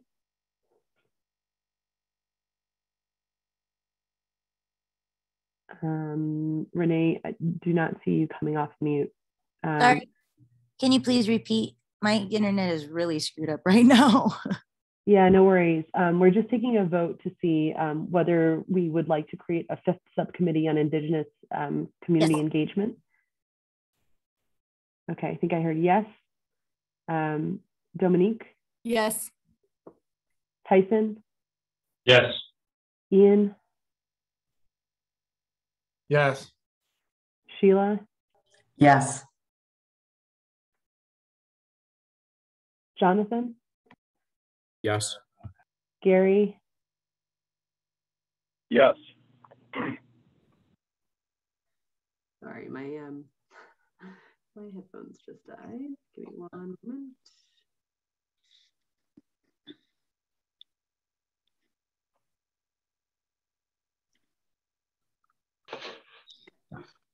And moving forward, Kimberly? Yes. Trisha? Yes. Jaime? Yes. Megan? Yes. Doug? Yes. Beatriz? Yes. Marcia? Yes. Mara? Yes. Robin? Yes. Uni? Yes. Mira? Yes. Let's see, who am I missing?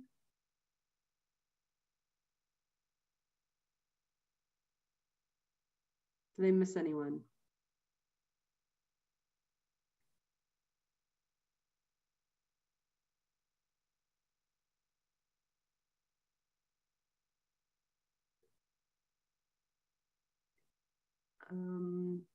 Is there anybody that I missed? If so, please come off mute and just share your vote. I believe I got everyone. Okay. Great, thank you. That was a unanimous yes. So great to hear. And so we will move forward in the EJ unit staff in assisting with creating that 5th subcommittee.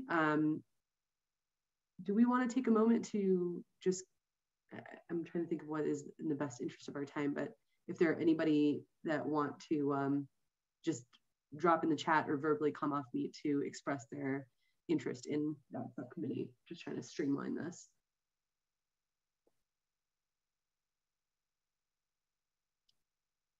Is there anybody on the task force that would like to be a part of that 5th subcommittee? Seeing Ian, Jaime, Renee. Any others?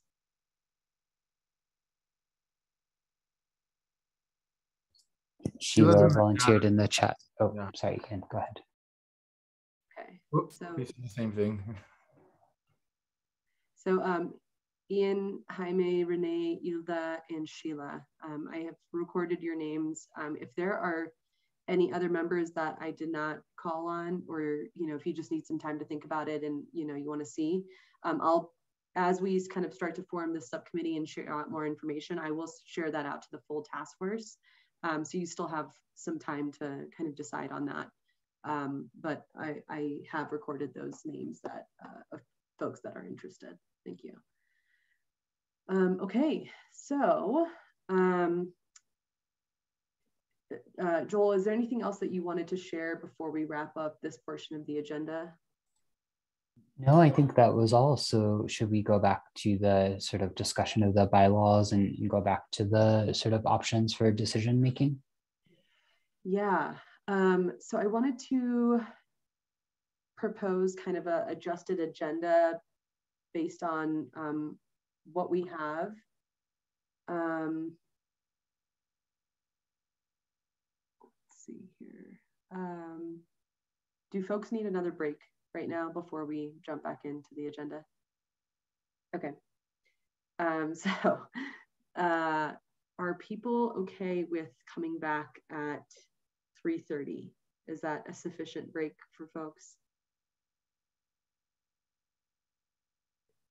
Okay.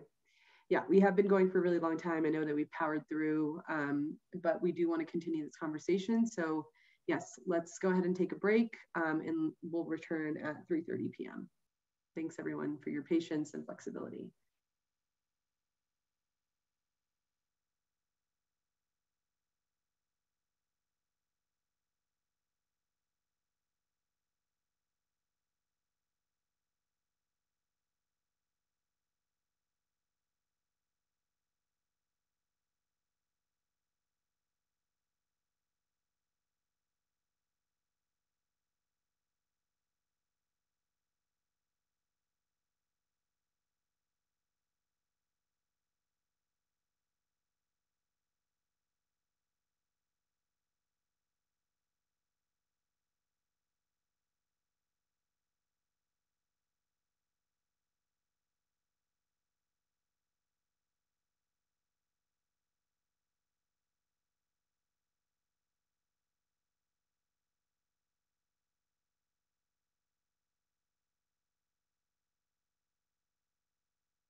Okay, welcome back everyone. And if you could just turn your cameras on to indicate that you are back at your seat, be much appreciated.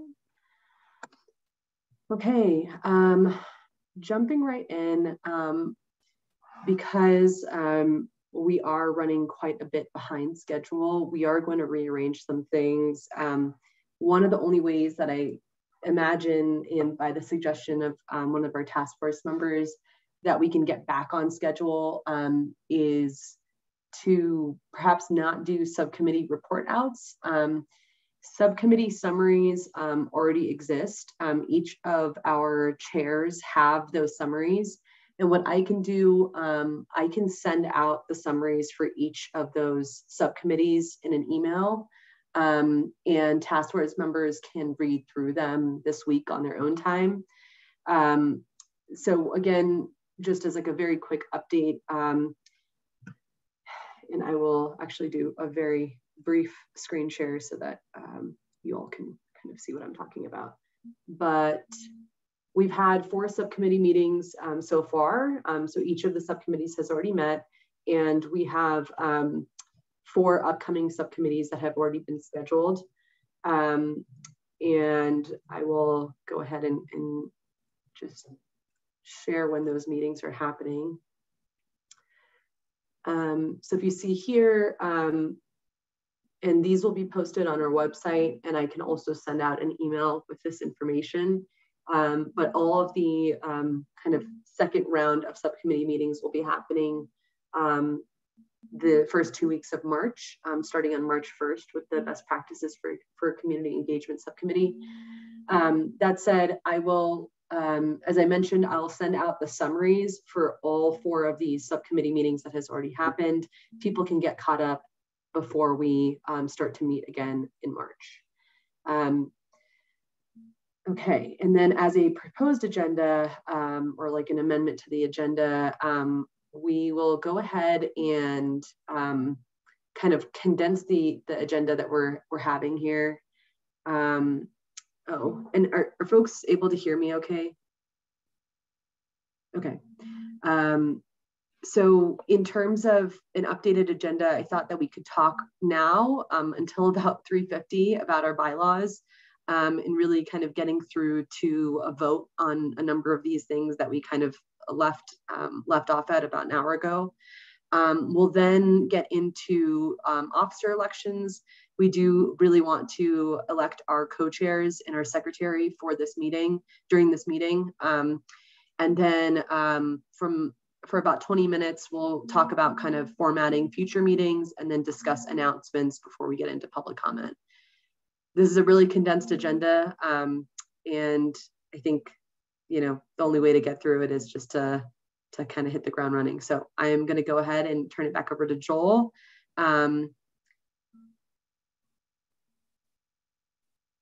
And sorry, Renee, I'm seeing your comment in the chat. I'm not sure what, if you want to share. Having hard, he's above mine, it says he's having a hard time hearing you. Yeah, Gary, are you still having a hard time hearing me? No, okay. Great. Yeah, great. So I'll turn it over to Joel. We have about 15 minutes in the agenda that I already outlined. So let's continue with the bylaw discussion. Thanks. Thank you, Lubna.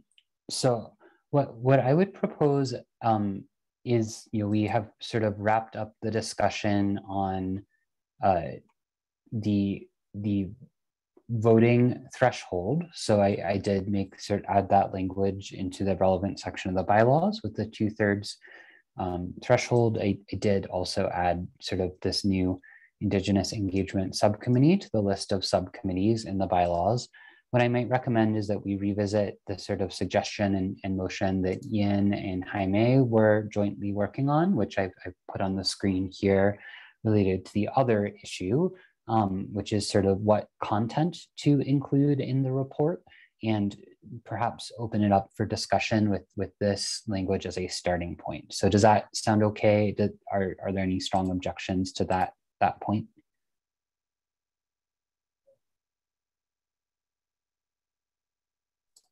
Seeing none, maybe we can kind of open it up for discussion on this sort of option for what content to include in the report, which again was sort of that if there is disagreement from task force members with the outcome of a vote, there can be a minority report if at least 6 out of 27 members support it.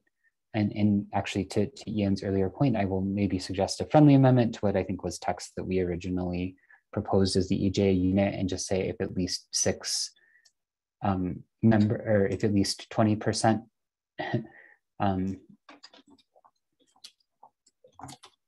force members,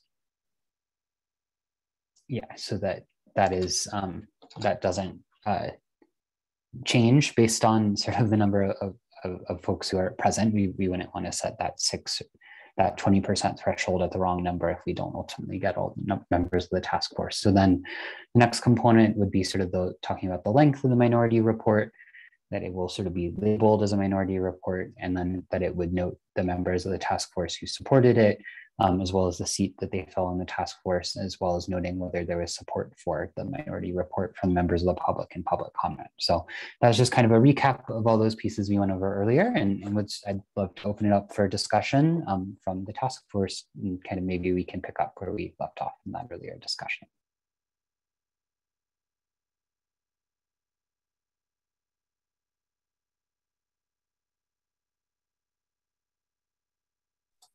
Okay, no one is raising their hands, so maybe I will change my tactic here. Would anyone like to call a motion to vote on this language? I'll call a motion to vote on the proposed language as laid out by Joel. Second. I'll second it. I'm sorry. Okay, I think I heard a motion from Mara and then a second from I think both Ian and was that Kim or Beatriz? I actually missed it. Kim, okay, thank you. I'm just making sure the Natalie gets that for the notes. Any discussion on that motion?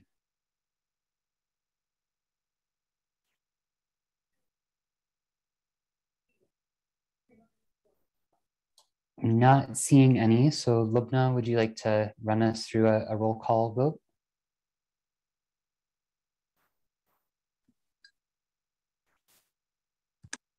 Can do that. Okay. Do we want to? Okay, cool. I'll continue to follow the same order that we have been. So Gary? Yes. Tyson? Yes. Arthur? Yes. Trisha? Yes. Mira? Yes. Ilda? Yes. Jaime? Yes. Sheila? I want to clarify, a yes is agreeing to all 4 A, B, C, D? Correct. Yes. Great. Beatriz?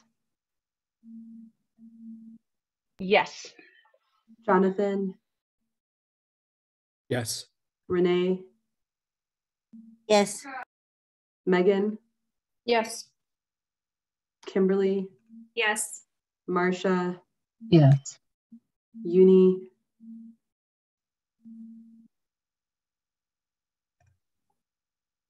Uni, are you there? Yes, I'm there. I just couldn't find the key. Yes, yes, thank you. Mara? Yes. Doug? Yes. Dominique? Yes. Robin? Yes. And then Ian. Yes. Okay, great. Great, well, it looks like that unanimously carries. So I'm going to go ahead and take that language and I'm going to go back to the bylaws. I am going to replace all of these options that we laid out here with this new language. So this is now this section now reflects sort of the two things that you all voted on today, which is the 2/3 vote for inclusion in the report, as well as the sort of process for a minority report, what you just voted on. And then I do want to just kind of quickly revisit, I think the point that Ian made during the discussion with Rachel about how do we sort of address the sort of vacancy question, right? Where it says a 2/3 vote of task force members. And I am going to just kind of quickly scroll back up to the top. I think when we say members, it does not actually sort of specify what to do in the event of a vacancy. So perhaps we could add some additional language here specifying what to do in the event of a vacancy that sort of clarifies that this would exclude any seats that there's no current member appointed to. Would that be, maybe we can take a just straw, oh, Gary, go ahead.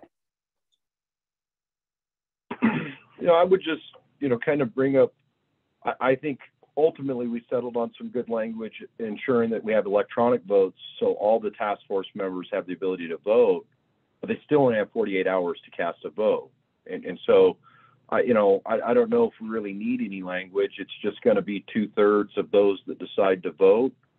Or that's why I preferred the change on the language we just adopted, going from 6 out of 27 to 20%, because it's still going to be, my hope is all the task members vote on all the important issues we're going to be discussing. But whether it be a vacancy or whether that be a task force member deciding not to cast a vote, that's where the percentages of the 2/3, to Doug's point, I think is important, rather than just trying to call out a specific number out of the 27 seats that are available.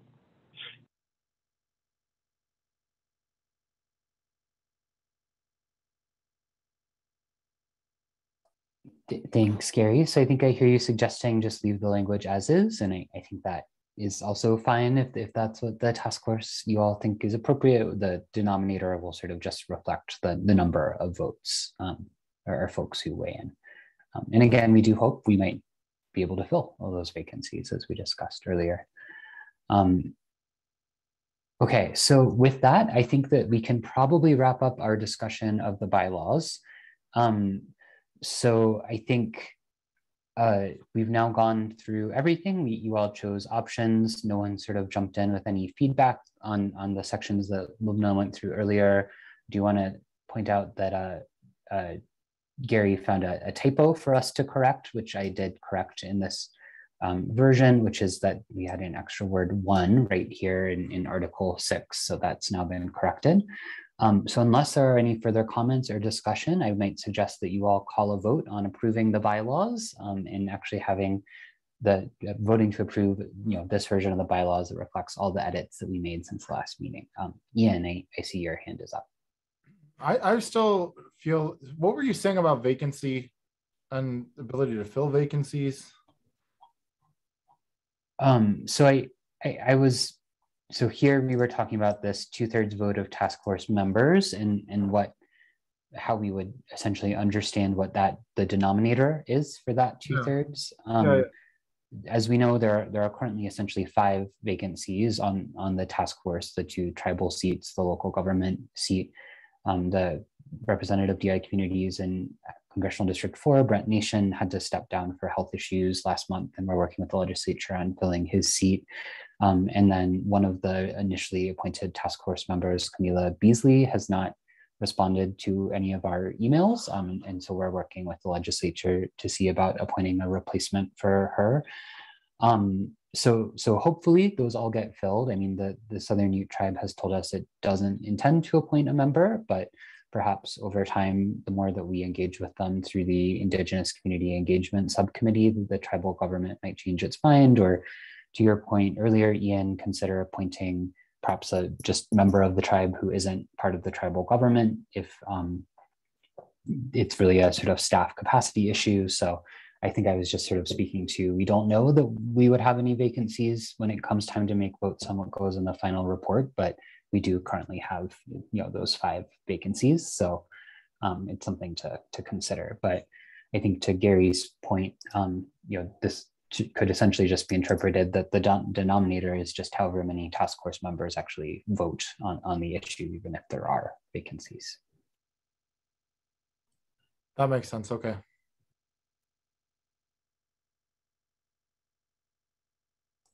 Any sort of further items for discussion before we call a vote on the bylaws with all the amendments that have been sort of made since the December meeting, as well as the amendments we made today, this sort of whole package of bylaws?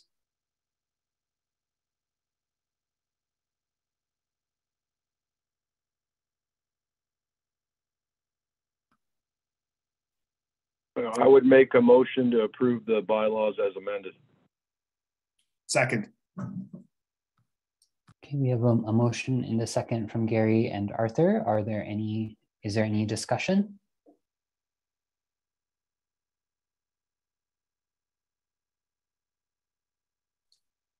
All right. Lubna, would you like to run us through a quick roll call? Yeah, sure. Going in the same order again, I'll start off with Gary. Yes. Tyson. Yes.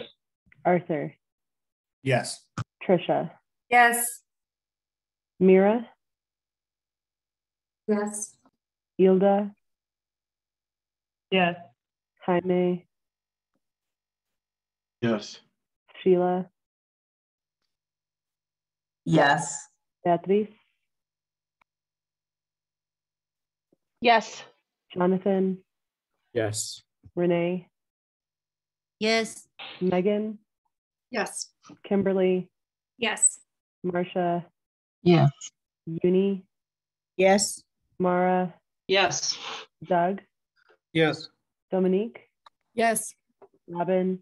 Yes. And Ian. Yes.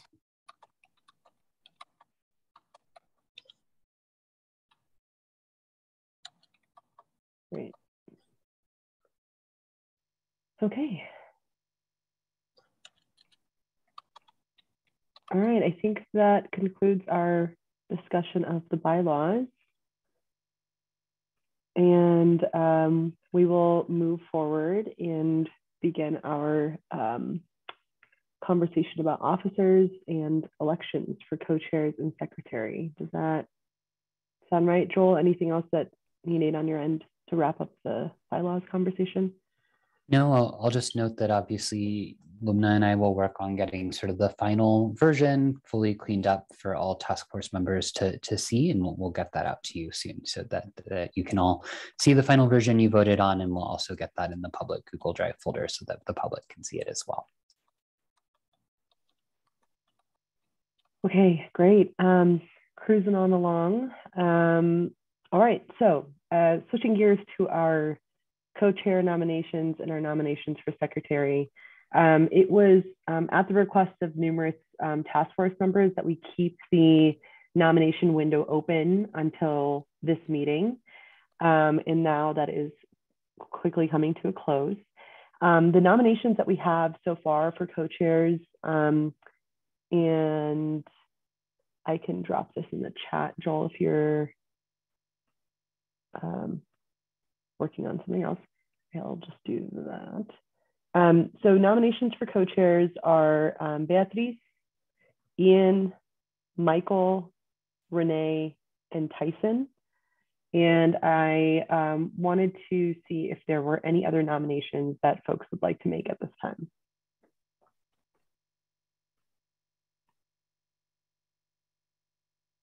The nominees are, I just posted in the chat. Oh, thanks, Joel. So Beatriz, Ian, Michael, Renee, and Tyson. Yeah, and I also just want to make note that obviously a lot has changed since the first time that we met and nominations were made. The other thing I just type this up real quick. The other thing I just put in the chat are the current chairs and co-chairs that have been nominated to subcommittees.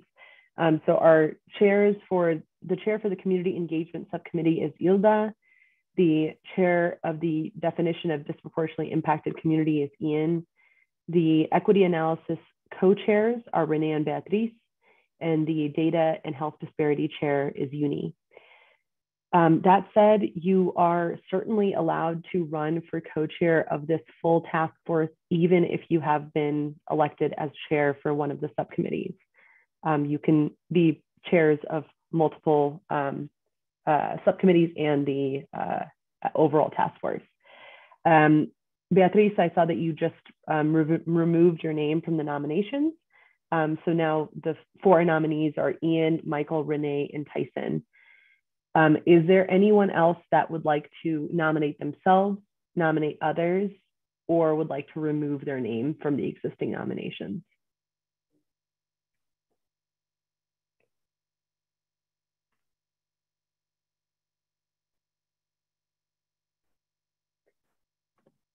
Okay, I am not seeing any comments there.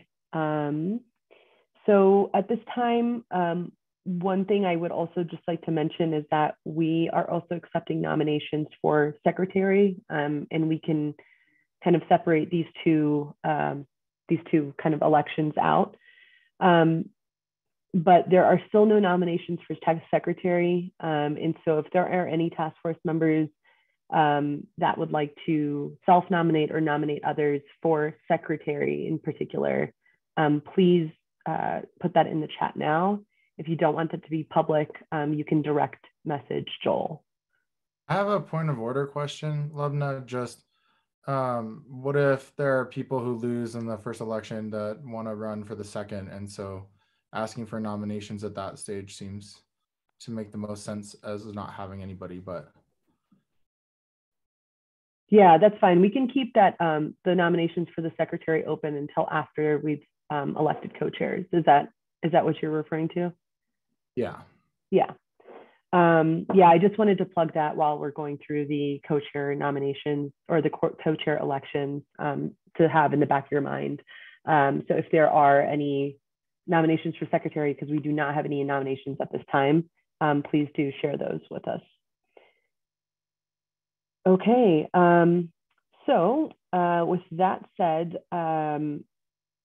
I would like to take a moment to go through and give Ian, Michael is not here for this meeting, but give Ian, Renee, and Tyson the opportunity to come off mute and just share for a moment about what they feel kind of makes them in a good position to run for a co-chair for this full task force.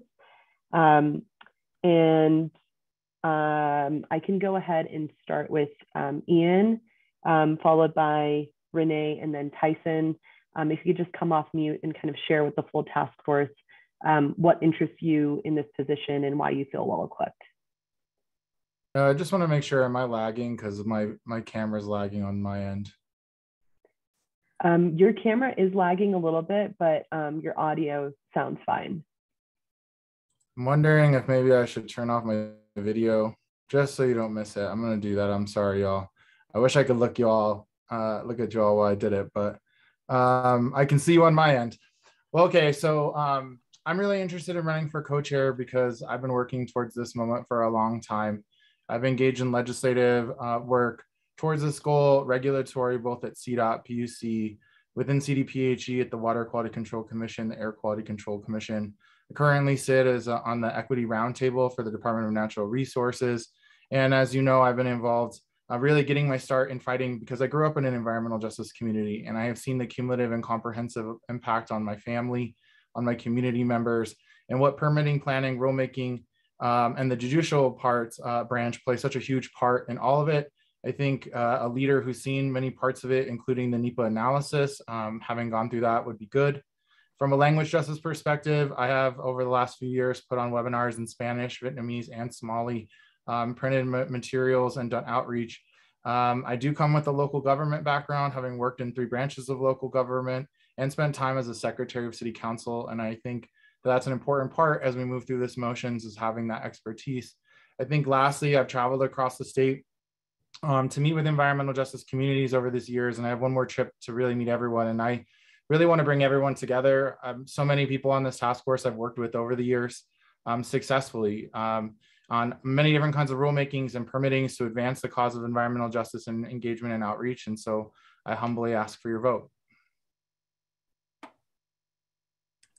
Great. Thank you, Ian, for sharing your pitch. And I will turn it over to Renee. Good afternoon. I am Renee Muller-Chacon. I'm the Executive Director of Women from the Mountain, newly hired Communications and Media Associate for Working Family Party. And I'm actually a Pocosiwat. I'm a woman that holds spiritual space in the Danza Azteca community, where I hold the circle with my husband from Grupo Coro Aslan at the greenhouse. So I literally hold community. And I'm Indigenous. I'm Dene Chicana and Filipina from these lands.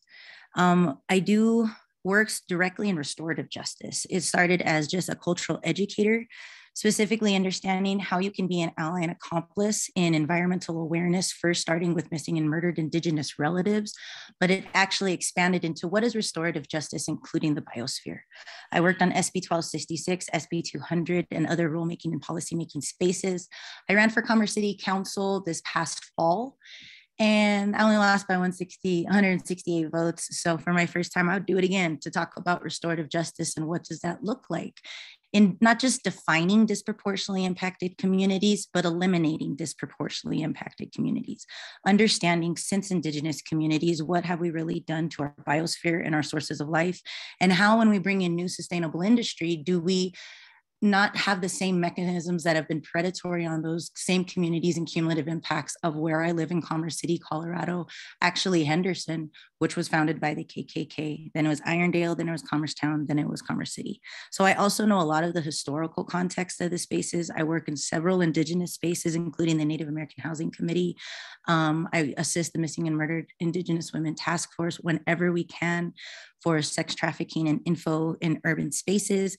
And I worked at Spirit of the Sun, where we directly worked at grassroots level with from everything from Four Winds to Denver Indian Commission to our local elders, and supplying everything from food justice, food shares, frontline farming directly to housing. And I did that for 3 years during COVID.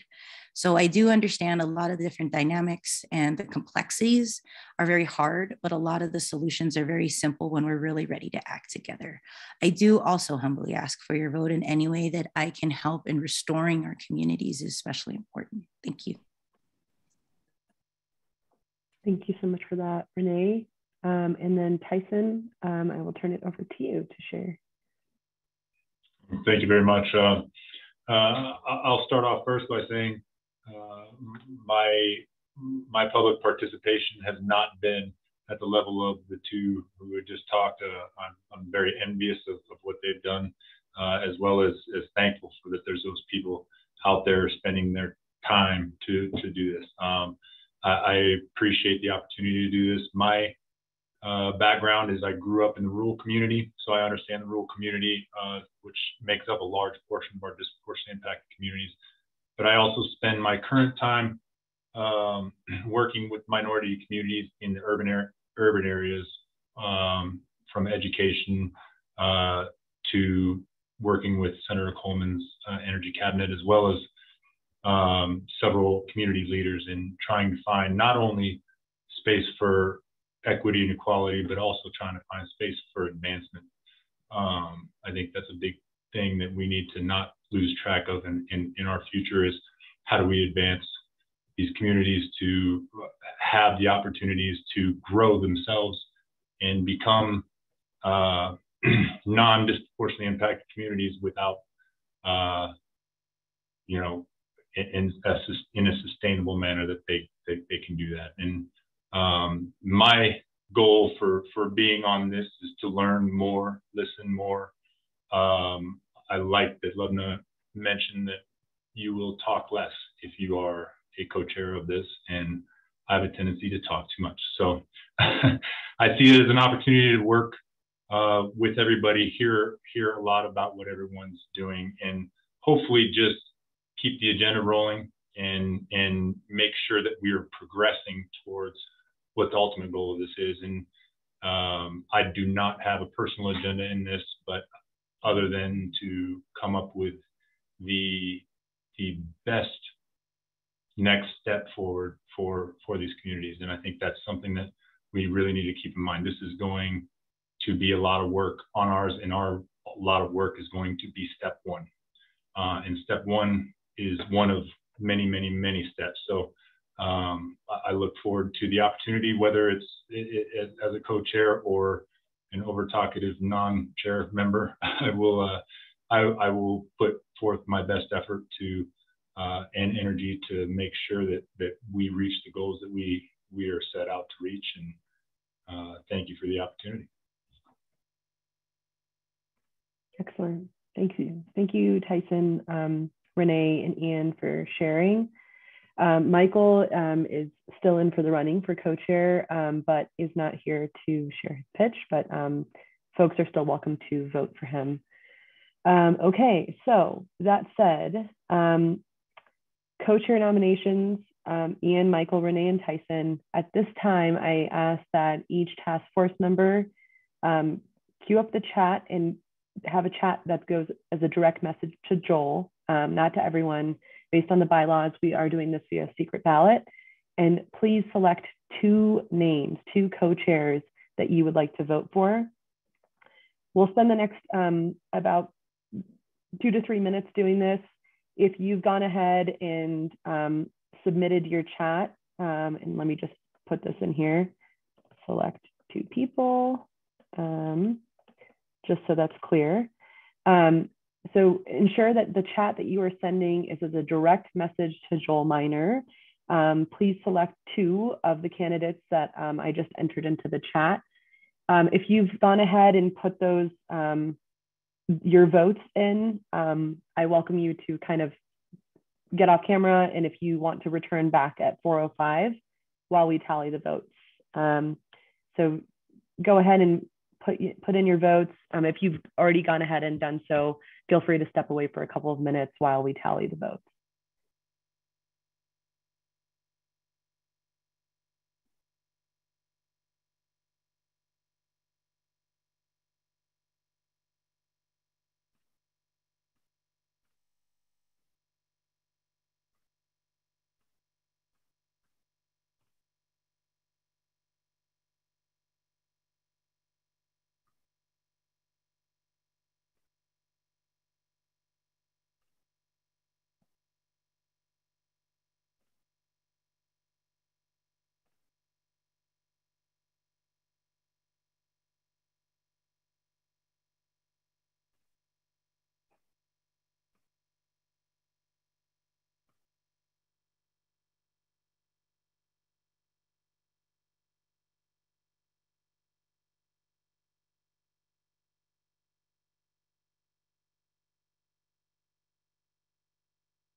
Lumna, I am following up with a couple task force members who only voted for one person in the message they sent me.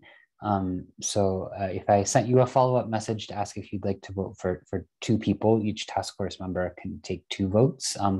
Please do so. And then other than that, I think we are nearly done. I think we have votes from all but one task force member other than the 2 folks I messaged. Great, thanks, Joel. And once you feel the votes are final, maybe just indicate so by raising your hand, and I'll come off mute, or you can come off mute then. Okay, so as we kind of wait for those votes to be finalized, I do want to touch base about the secretary position. We can go ahead and hold off on taking a vote for secretary until we share who the co-chairs officially are. In the meantime, one thing I would like to do is just share once again what the role of the secretary will be. If you just give me one moment to pull up the bylaws. Okay, so this was a suggestion made at our last task force meeting to have a secretary position, which we had not previously had, but we inserted that into the bylaws. So the secretary, the role would be to review, edit, and revise meeting minutes drafted by the department staff, work with department staff and the co-chair people to circulate meeting minutes prior to each task force meeting, and present meeting minutes at each task force meeting for review and approval by other task force members, and answer questions about the meeting minutes. Hopefully that provides a good understanding of what the secretary's role would be. Again, we still do not have any nominations for secretary. So if you do have any nominations, please put those in now to kind of get that process going.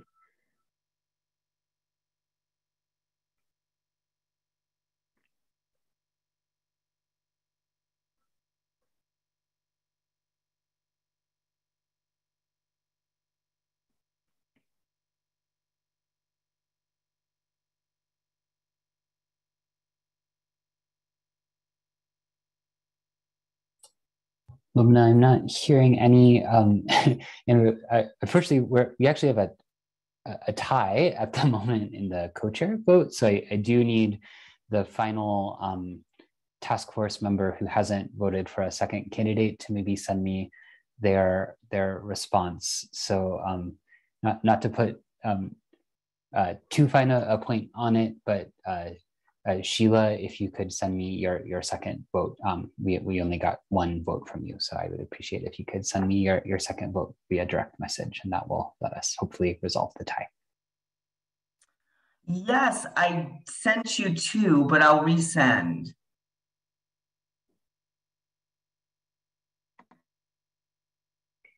And we have received 1 nomination for secretary, and I just want to share that the nomination that I received as a direct message, the person did decline their nomination.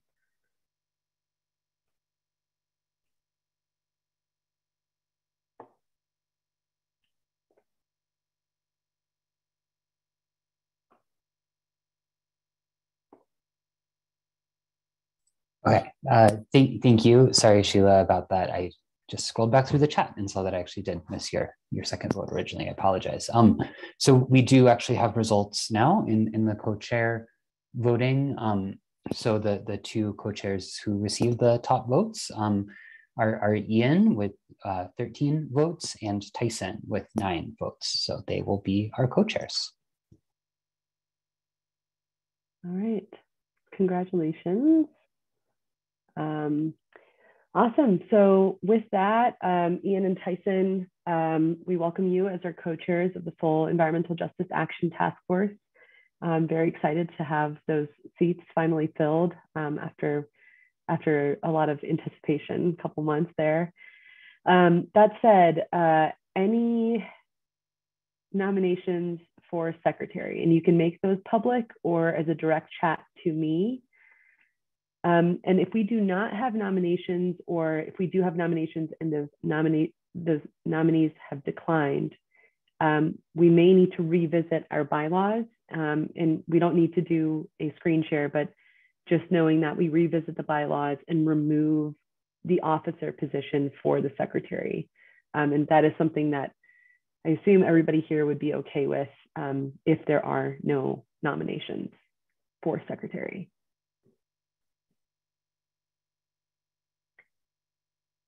Okay, we are not seeing any nominations for secretary. So based on that, we will go ahead and remove the officer position for secretary from our bylaws. I don't know if we need to engage in the formal vote to do that, considering, well, we did just adopt the bylaws. So do we need to engage in a formal vote to do that? I would, Lubna. Yeah. Okay, thanks, Emily. Okay, so. Does that need to be a 2/3 vote since they were already adopted? Yeah. Make the motion to remove the secretary position from our bylaws. I'll second that. All right, great. And I'm going to go ahead and do a roll call. And if you are, yes, okay with removing the secretary position from the bylaws, state yes. And if you're not okay with it, if you're not okay with removing the secretary position, please say no, or you can abstain. I will start on the top left of my screen. Ilda. Yes. Okay, Jaime. Yes. Okay, Ian. Yes. Renee. Yes. Dominique. Yes. Tyson. Yes. Sheila. Yes. Jonathan.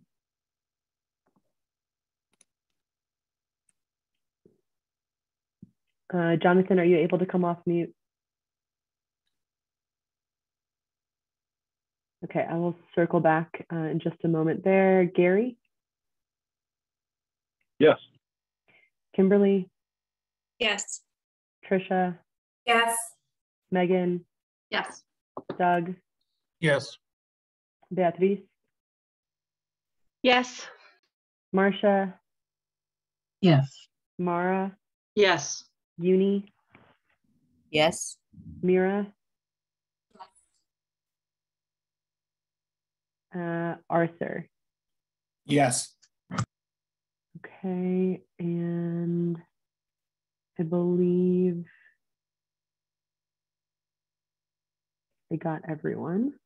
Oh, is there anyone that I missed? Okay, Jonathan, are you there? Okay, I am. I think we've covered everyone, and we have a 2/3 vote. So we will be removing the secretary position from the bylaws. Okay, awesome. Well, again, congratulations to our co-chairs, Ian and Tyson. We will, the EJ unit staff will be reaching out to you in the coming weeks, and moving forward, we will start to plan our meetings together and work on kind of who will be helping facilitate the next meeting that's scheduled for April. Okay, great. Moving on in the agenda, we are going to go into the format of our future meetings. Okay. So in this section of the agenda, we wanted to talk about what our future meetings really are going to be looking like. And things that we had hoped to discuss were timings of the meetings. So there has been a little bit of discussion in some of the smaller subcommittee groups on what days to hold the task force meetings. Weekdays or weekends, and then as well as timing of the meetings. Based on the feedback that we received at the first task force meeting, we have kind of shifted the timing of this meeting to go a little bit later, so until about 6:30. And, you know, whether we want that to go even later into the evening, this is the time to discuss that. We also shortened today's meeting because we've been getting into a lot of the content during the subcommittee meetings, but I mean, we did end up taking a lot of time with the bylaws, so this might be an exception now that we have voted on the bylaws and things might be moving a little bit faster. So kind of a question as to whether this meeting was too short, which many of you might say yes, because we did have to rush through the bylaws, but kind of thinking about that moving forward with other meetings. Do we want to keep the meetings beginning kind of in the afternoon and ending in the evening? Or have it be a full day meeting, meaning kind of a full work day. So in this case, we would have started closer to 10 a.m. All right, so I'll start the discussion there in terms of discussing meeting day and timing. And please feel free to raise your hand or just come off mute. Again, you know, for efficiency's sake, you don't have to wait for me to call on you. But any thoughts or ideas that you'd like to share there?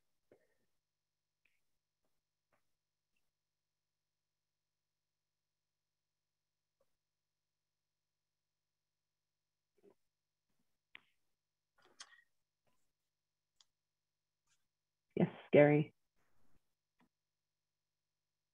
I think, you know, it seems that people have more availability later in the evening when it comes to public comment. So I would be in favor of kind of a, you know, a later start and you know, putting our meeting up front, and that way we have public comment when, you know, more people, I think, have an easier time coming in and providing their input to the task force. And then, you know, kind of a small, Tuesdays are just really hard for me because that's when all of our membership meetings happen. So I have committee meetings, executive board, examining board, finance board, monthly membership meeting. Every single one of them falls on a Tuesday evening. So that's the one day of the week that it is a little bit hard for me to attend. Okay, noted. Thanks, Gary. Sheila. Mondays are difficult for me. I'm all for greater access for communities.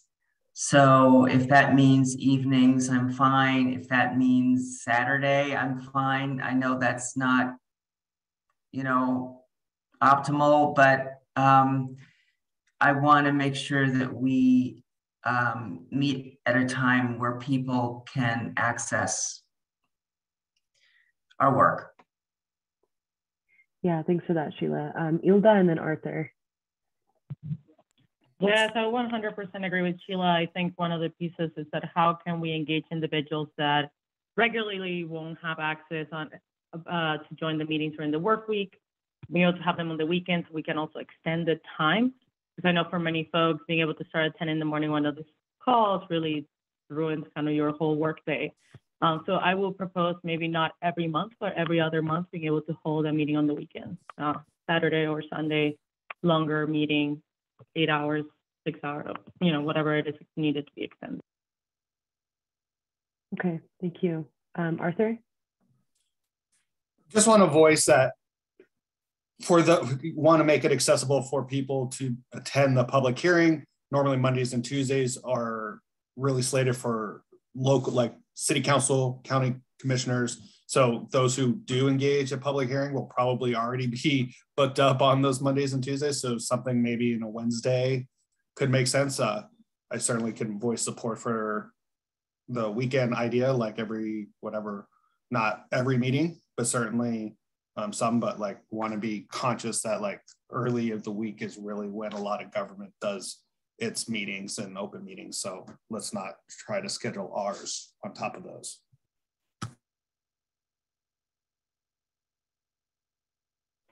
Sorry, Mara, then Kimberly. Echoing what Arthur said, lots of city council and commission meetings happen on Tuesdays, so it's challenging. And I would also recommend that possibly that instead of a 6 to 8 hour meeting on the weekends, which it can be really hard with childcare, other events, restrictions happening, that maybe it might be more fruitful to have more meetings as opposed to longer meetings. I know that we've got a lot of information that we're trying to get through. We've all seen our own ability as engaged task force members struggle with our 4.5 and what that might look like also for public participation. So I'd maybe recommend that instead of a longer meeting, that we try to have more opportunities at different times of the day and weekend and throughout the week as well. Okay, thanks, Mara, for that suggestion to break up one meeting into 2 meetings and perhaps have one be during the week, sometime between Wednesday through Friday, and then another half of the meeting be on the weekend. Kimberly. Yes, thank you. I like Mara's suggestion as well. And the other thing I'd throw out is I recognize most local governments do that. I actually sit on a planning commission and ours is Wednesday. So I would have difficulty after 5 o'clock on Wednesdays specifically for that commission, but certainly open to breaking it up or you know, working within the Wednesdays where we're not at planning commission, but open because to have meetings where more people can participate certainly, and however that looks for this group. Great. Yeah, I had a lot of, saw some folks in the chat kind of second this idea of breaking a one full day meeting up into 2 days. Just kind of general, I guess like nodding or like thumbs up if people are generally open to that idea or like that idea. Anybody that, okay, thank you.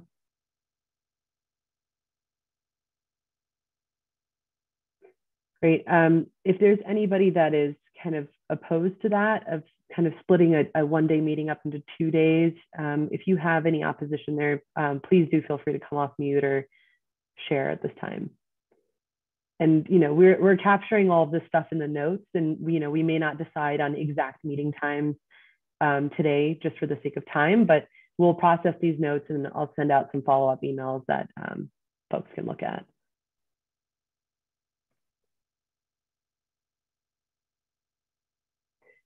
Okay, so that is helpful to hear about timing of meetings. I wanted to next get into structuring public comment. So the timing of each comment right now, at our first meeting, we had each public comment last for about 3 minutes. For this meeting, we've allotted about 5 minutes. Public comment is taking place from 5 to 6:30, but as I mentioned, it may run over. I do want to kind of get some thoughts and ideas from you all about how to kind of address some of the questions that come up and leave time for discussion with the public. There was a pretty fruitful public comment session with the other board, the advisory board, where we kind of changed the model that we were working in during the meeting. So we would have public comment, somebody would share or ask a question, and then we would go to the next person as opposed to engaging in a discussion with them, which many people flagged as kind of feeling a little bit inconsiderate or just unnatural. So I did want to just open it up for a few minutes to address that kind of a length of public comment. I think there's just general consensus now about having public comment timing be in the evening or on the weekend. So I feel like that's kind of been established. But length of time and how kind of this task force wants to interact with the public. So if somebody asks a question to the task force, do we want to kind of allot some time for there to be a dialogue?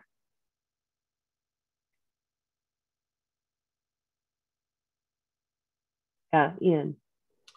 Well, I was just going to share that I attended the other advisory board when that actually occurred. And I think it was a nice way to engage the few members that showed up. I think they had people who were trickling in and there was some kind of time in between. And so they were able to have a one-on-one dialogue. From my takeaway from observing it, not sitting on the board, I think it was generally liked by everybody who was there as like a space for people. And I don't know if I guess I have a preference over 3 or 5 minutes. Yeah, I don't know. I probably would err in wanting to have more people in, but I think the other thing they did was they let people go again as the time opened up, because they wanted to keep it open the whole time for everyone. Yeah, Ilda. Yeah, I was present as well. And I think it was great because the public was able to kind of ask questions to the commission in the sense of one of the individuals, I think that he said, no, I have plenty of experience in reaching out to the radio. This maybe seems to be more more accessible for individuals. Then at the end, he was able to ask, like, do you want to ask me what radio stations, like what tactics are there available to do this? So it was kind of interesting to have like an individual from the community to say, like, do you want to have this as a conversation? Rather than me just demanding something, because it becomes a one way and we become a wall that doesn't, you know, that it's actually to the community, not actually absorbing issues and creating solutions. Yeah, great. That's great feedback. Any others?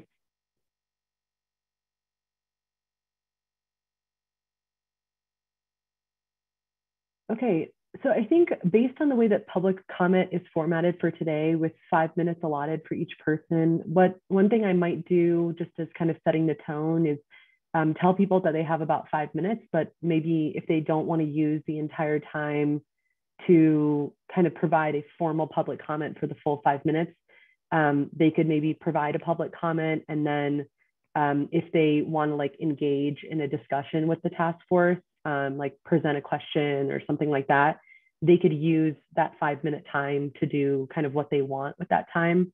Does that sound like a good middle ground?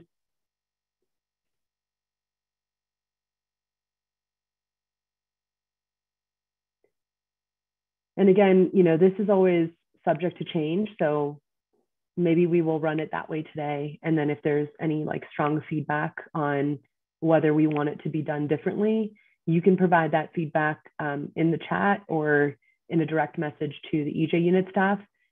Also, after these meetings conclude, if you have kind of some ideas like fresh in your head that you want to share with us, for example, today, you know, at 6:30, if you have reflections on how the public comment went, please do share those with us and we'll incorporate that into the notes, as well as the planning for the next meeting, which we'll discuss in more detail with our co-chairs, Ian and Tyson. Okay, one other thing I wanted to touch on is meeting in person versus virtually. This is growing to be an increasing possibility, the opportunity for us to meet in person as COVID case counts are declining. I want to have a discussion here about how people feel about that, if we do want to meet in person, and where people would want to meet. There's obviously facilities at the CDPHE office, but there have already been several members that have mentioned that meeting in Denver at the CDPHE office is maybe not the best form of community engagement, and instead doing meetings in other locations, Pueblo, Rifle, different areas of the state. Thoughts on that? Thoughts on one, meeting in person, and two, the location, if we were to meet in person?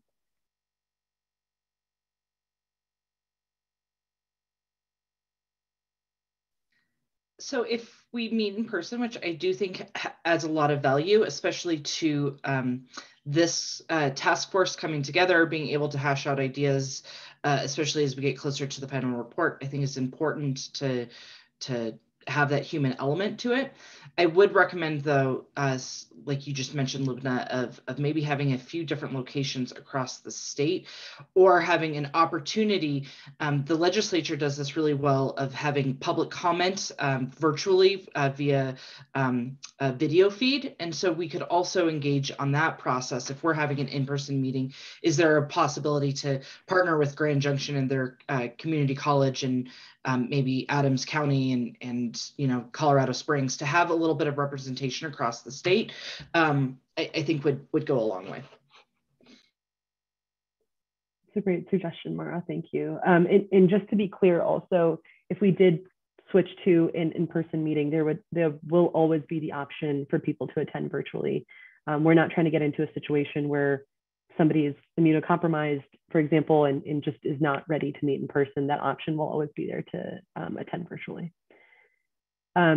other thoughts on this about switching to in-person meeting at some point? It may not be necessarily for the April meeting, but it could be as early as April. Meeting in person in location. Beatriz, I saw you come off mute. Yeah, I like and agree with Mara, and I would also advocate to prioritize disproportionately impacted communities based on our environment screen map. So maybe communities that fit like all three of those three definitions that we have right now would be my priority to make it easier for those communities to participate. Awesome. Thank you for that, Beatriz. Any others thoughts that they would like to share? Okay. The last thing I will just share is that I think one way to just get meaningful input and ensure that we are doing things in alignment with what folks are kind of hoping for and expecting for an in-person meeting is perhaps to, I might develop a survey with some questions so we can dive a little bit deeper into kind of hearing from you all on this, more specifically kind of where the meeting will be held. I will do my best based on availability that folks have provided, not only in this call, but initially provided in terms of their availability for the remainder of the year, to go ahead and schedule meetings that, and what I'm thinking right now is to break up the third meeting that was scheduled for April into 2 meetings. But I may end up sending a survey to kind of solicit a little bit more feedback from you all. So please do look out for that. Okay, so with that said, I think we can move into our announcements section. Yeah, Beatriz. I don't know if this is too outrageous, but I just wanted to propose it.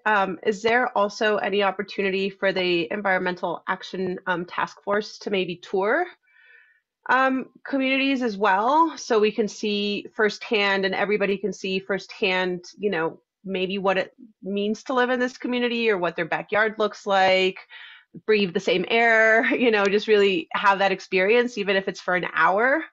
I feel like that's also really tangible, and it's really easy for us to like say, you know, this is happening or that, but I think it's really different to like walk through a mobile home park that has polluted water and polluted air right around them. And I think that really puts into perspectives, and it pushes outside of our comfort zone and our nice little offices to like really feel that and experience it. So I just wanted to propose that as well. Thanks, Beatriz. That's a great suggestion. Yeah, one that the EJ unit staff will reflect on and see what we can make happen. So, yeah, Ilda. Yeah, I completely agree with Beatriz. I think accompanied with being able to have meetings in those communities and in those areas, if the task forces are going to be able to travel and go to those spaces, but being able to also understand what those communities are going to be testifying and coming to elevate their voices are seeing and living in those communities. Great. Yeah, a lot of affirmation and positive feedback that I'm seeing across the board there and in the chat. Okay. Thanks all. I know that kind of structure of our future meetings and feedback on that was a little bit rushed, but we do want to get to some announcements and hopefully give you all at least a 5-minute break before we jump right into public comment. One quick announcement on my part, state email addresses. I've emailed a number of you. Your state email address accounts have been created for those that have submitted the paperwork. I'm still waiting to hear from a few folks that mentioned that they were interested but have not yet filled out the paperwork. If you don't know who you are, I can send a reminder email later on in this week. If you do know who you are, please submit that paperwork to Dwight Morgan, the person that was listed to submit those access request forms to. Okay, moving on to EnviroScreen and beta testing, which recently launched just last week. And we have a few exciting updates. And Joel, if you want to go ahead and share, and I can kind of take over note taking if there's any notes to be taken. Thank you, Lubna. So I'll keep this short and just say that, as Lubna mentioned, we did launch the beta testing, the first wave of beta testing for Colorado EnviroScreen last week. Colorado EnviroScreen is our new interactive environmental justice mapping tool. We're excited to have launched the beta test thanks to the hard work of our partners at Colorado State University who are developing it, led by Dr. David Rojas Rueda, who is actually a member of the Environmental Justice Advisory Board.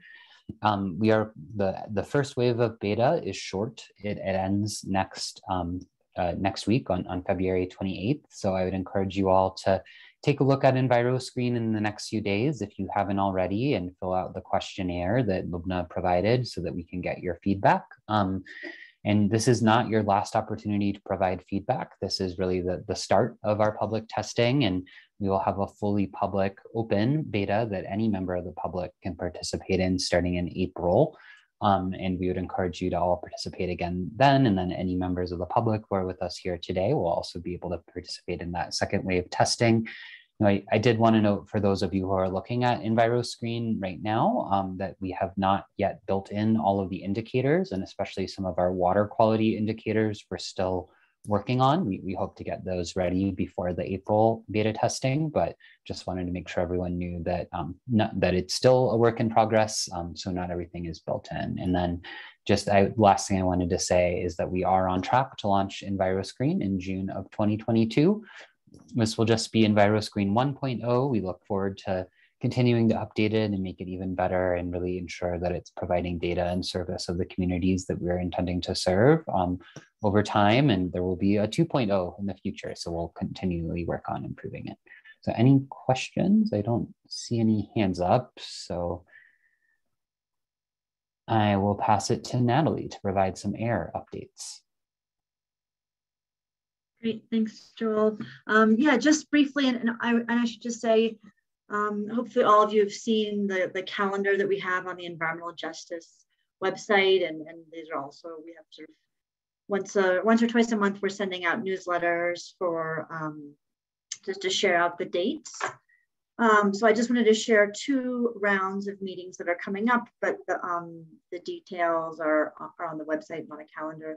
One is public hearings around Suncor. So the Air Toxics Act, which requires covered facilities, there are 4 covered facilities to have, to prepare fence line monitoring plans. And Suncor will be the first of the facilities to prepare one of these, and they've prepared one for public comment. And so these public hearings are a chance to hear from the communities. And those will take place on the 9th and 12th of March. One is in the evening of the 9th, and the 12th is a Saturday. Those are 2-hour sessions, and we can share out the links to registration if you haven't already received those through different channels. And then we'll also be convening oil and gas town hall meetings that Robin, Willie, and Stephanie Rucker are convening, and as a follow-up to the oil and gas rulemakings from December. And this is sort of a chance for them to share out what the rulemakings mean and what happens next, and how community members can stay involved. The first one will be on the 3rd of March, which will actually be an in-person meeting in Rifle, in the library in Rifle. And then the second one will be a Zoom one on the 16th. And we're working to convene an in-person one in the Front Range in April. So kind of a watch this space, but starting to get into in-person meetings and also exploring how we strengthen how we do virtual meetings. That's come up on these meetings as well. So moving places, but I just wanted to flag those dates for those meetings, and we can make sure you have those in writing. So I know it's a lot of information. I think that's it on my end. Thanks, everybody. Thank you, Natalie. So I'll go ahead and provide the next update while you get those links in the chat for registration for those meetings that you mentioned. And just the next announcement we wanted to share is that we wanted to let you know that during our April meeting, we, as your Environmental Justice Unit staff, would propose that the task force devote some time on your agenda to talking about supplemental environmental projects. So supplemental environmental projects, which are often called SEPs for their acronyms in English, are projects that are funded by a regulated entity that violates an environmental law, regulation, or the terms of its permit, instead of paying the penalty or fine associated with the violation. So a supplemental environmental project is an important tool because it redirects funds that otherwise would just go back into sort of a general fund for general spending by the legislature, directly back to the communities that were harmed by a violation, and ensures that sort of the community that's impacted kind of gets the benefits of the enforcement penalty that's paid. So one of the topics that you have to address as the task force is whether to recommend that a potential requirement that all supplemental environmental projects in a disproportionately impacted community be developed in consultation with and through meaningful participation of individuals in that community and result in improvement to the health and environment of that community. So right now, there's no requirement for engaging and seeking input from the affected community when conducting a supplemental environmental project, although there's an option for that. So it does happen sometimes. One well-known example of a public process around a supplemental environmental project where community input was solicited was the Suncor supplemental environmental project. It was part of the penalty that Suncor paid for air pollution violations in 2020. And this process funded several pretty well-known projects that I think have been discussed in this task force or during public comment, including Cultivando's air monitoring work and some tree planting efforts in the Goldville, Swansea neighborhoods of North Denver. Because the supplemental environmental project question doesn't fit neatly into one of the subcommittees, the EJ unit staff, all of us, we would recommend that you consider this topic as a full task force rather than in a subcommittee. And so as a result, at the April meeting, we would propose inviting several guest speakers who can just provide more background information about supplemental environmental projects and what it looks like when community members are involved. So first, we would propose inviting Rachel Russell-Diamond, who's the manager of CDPHE's Sustainability Unit. Rachel oversees the Supplemental Environmental Project Program for CDPHE. And second, we would propose inviting 2 community members who participated in the Suncor Supplemental Environmental Project process. We've tentatively identified Olga Gonzalez, who's the executive director of Cultivando, which received funding for 2 of the projects from that Suncor process, and actually also served on the Community Evaluation Committee. We would also propose inviting Lucy Molina, who is a member of the Community Evaluation Committee as well. And if you all have other ideas for speakers that you think we should invite to the April meeting, please feel free to send those to Lubna and I in an email. And so we'll obviously talk about that more with our new co-chairs, Ian and Tyson, as we start to plan the April meeting, but wanted to kind of get that all on everyone's collective radar. So any comments or questions there before we move on to the next announcement?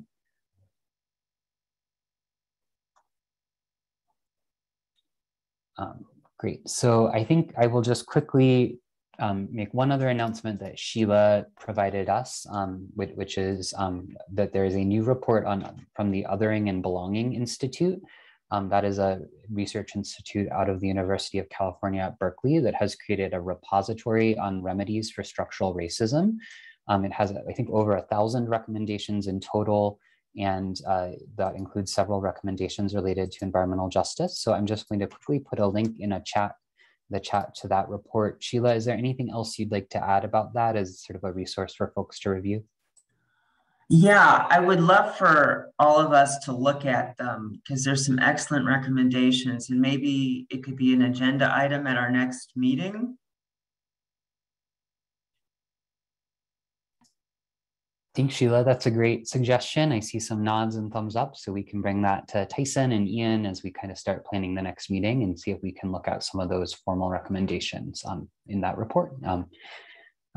It's important that we don't always try to reinvent the wheel, right? A lot of the solutions to the really important challenges we're looking at are already out there. So thank you for sharing that resource with us. And I would just encourage all the other task force members, as you find similar resources, to please share them with us as well. Bring your ideas to Lubna and I between meetings. You know, we're really open to making sure that your voices and ideas are heard.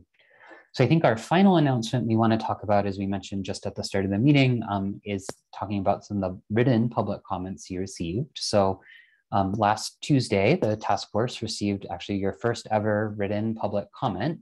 And so I just wanted to make sure that everyone knows where to find those public comments. Lipton covered this at the beginning of the meeting. But again, they're in our public Google Drive folder. And then just the process, I want to make sure everyone understands those public comments are submitted to a shared email address that's cdphe_ej@state.co.us. When we receive those comments, we as your staff will upload them to that folder immediately so that they're available for task force members to review. And although Lumna did send you that email letting you know when we received this first public comment last Tuesday, she won't send you an email every time we receive a public comment in the future so that we don't overload your inboxes. But I do really want to remind you all to periodically check that written public comments folder between meetings and just make sure that you set aside time to read all the public comments that you receive prior to each task force meeting.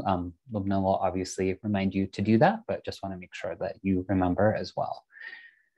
So with that housekeeping note out of the way, I did also want to briefly address the substance of one of the written comments that you received last week, the written comment letter from the Public Employees for Environmental Responsibility. And I want to just start by saying that you have no obligation or requirement to address that sort of request made in that comment letter today or make a final decision today. There's no requirement in the Environmental Justice Act or in your bylaws that you've just adopted to address any comment within a specific time. I do want to note that Ms. Chandra Rosenthal, who submitted the comment to the task force, has signed up to give public comment this evening. And I would suggest that based on the approach that you all adopted during the discussion earlier, that you are all free to ask Ms. Rosenthal questions and follow up with her and kind of have some back and forth dialogue with her about the comment letter. I think that could be a good way to make sure that her perspective is represented in your discussion. And then, of course, you're also free to ask us as the EJ unit, your staff, questions after you hear Ms. Rosenthal's comments. And obviously, you can also consult with Emily Splittick, your attorney or Assistant Attorney General from the AG's office if you need legal advice as well. That's what Emily is here for.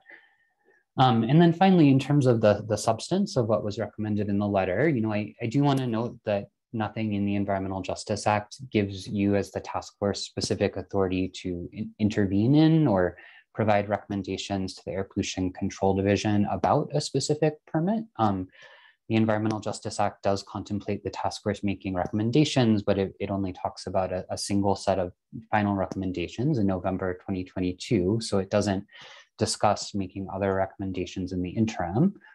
However, one topic that the Environmental Justice Act does tell you to address in your recommendations is, and I'm going to read this off here, quote, a potential requirement that permits must be issued and renewed only after an environmental equity analysis determines that the terms and conditions of the permit or renewal are sufficient to ensure to a reasonable certainty that any harm to the health and environment of disproportionately impacted communities is either avoided or minimized to the extent practicable, and to the extent any harm remains is mitigated. So that's a lot of words, but what I think I would take away from that is that whether to conduct modeling in the course of permitting to determine the health effects of permitted emissions from facilities in a disproportionately impacted community does fall squarely within that topic. So the sort of substance of what the comment letter is talking about is absolutely within the scope of sort of the recommendations that the Environmental Justice Act charges you to make in November. Of course, obviously, the ultimate decision about what to recommend rests with all of you, but I just want to kind of center that is really an important topic for you all to be considering.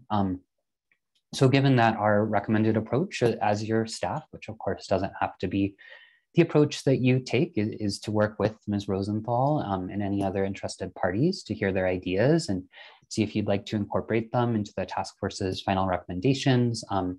I did give Ms. Rosenthal a call last week to express our desire as the Environmental Justice Unit staff to work with her on bringing the concerns raised in the comment letter to the task force as ideas for recommendations. And I did suggest to Ms. Rosenthal that I think a good place to start would be the Equity Analysis Subcommittee, which is sort of the subcommittee charged with looking at that specific component of the recommendations that are in the Act. So I guess I would just say that as your staff, we really look forward to working with you and Ms. Rosenthal and any other interested parties in figuring out how you might be able to address the concerns that are raised in the letter within the scope of your work, if assuming you would like to do so. So with that, are there any questions that you have for me or Emily or Lubna before we take a short break and begin public comment?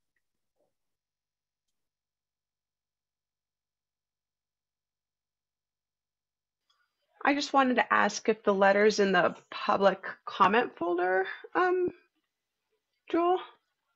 Yes, it is. Maybe I can go ahead and just really quickly screen share and make sure that you and other members of the task force know where to find it. So I am here in the public comment folder, in the task force Google Drive folder. I'll go to the public comment folder. And then we sort of grouped together all the comments we received last week, which all related to sort of air pollution permit concerns into a single folder. There were 2 comments from individuals, one from Mr. Robert Rutkowski and one from Ms. Diane Thiel. And then the comment letter that I was just talking about from Public Employees for Environmental Responsibility, Chandra Rosenthal, is in here. So the letter is here. And then there were sort of multiple attachments that were sent. And then later in the week, Ms. Rosenthal also sent us a press release that she wanted to be passed along to you all as a comment. So all the material should be in there if you need to look at that.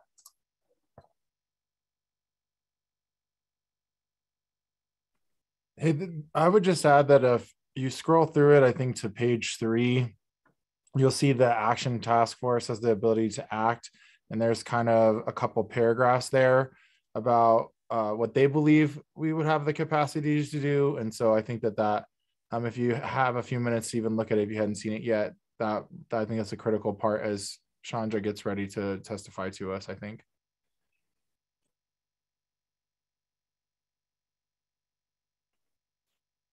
Great. Thanks for pointing that out, Ian. But right before we we'll promise you all a 5-minute break prior to public comment. We can start a couple minutes late. Before we do, I do want to invite Katie Cheshire to come off mute. One thing that is worth noting is that I know there's been some questions or comments about meeting with interviewers or journalists, and kind of questions about, hey, what is the protocol for talking with the media? You all are welcome to talk with whomever you would like, journalists, interviewers. The one thing that we just need to emphasize is that unless something has been formally voted on by the full task force, you cannot say that what you are stating is a reflection of what the full task force believes or has decided on. So you can share your personal thoughts and beliefs, but cannot speak on behalf of the full task force unless there has been something that's been formally voted on collectively. So with that caveat, Katie, if you would like to come off mute and just share what you'd like with the task force. Hi, everyone. I am a reporter with Denver Westward, and I've just been listening in today. A lot of interesting stuff going on, and I just wanted to extend the invitation if any of you would have a few minutes tomorrow to, just 10-15 minute phone call, kind of get your thoughts. I'm probably going to write some kind of a recap of the meeting just to kind of keep people updated on what's going on. And I'll put my email in the chat now, and I would love to talk to as many of you as are interested. And I have a pretty flexible schedule tomorrow, so I hope that we can make something work. Thank you.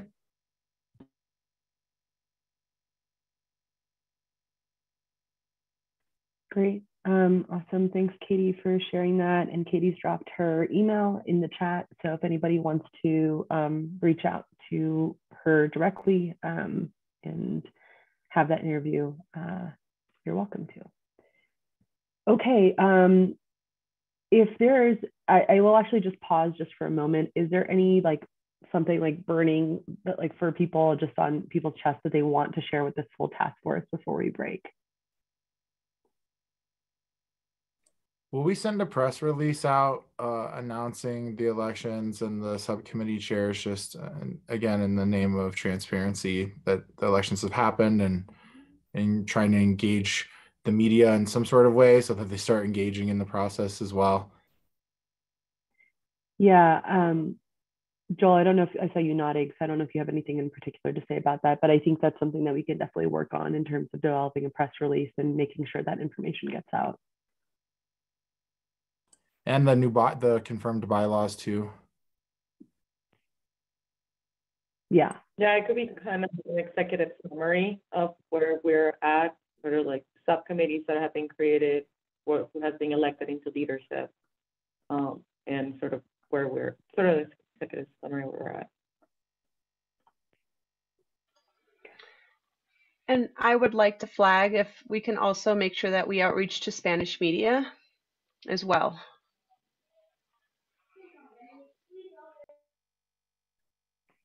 Yes, 100% agree. And I think if members of the task force are able to speak to media in Spanish, should kind of elevate that to maybe the team, the staff, just to make sure that they're aware and being able to direct those agencies to the right people.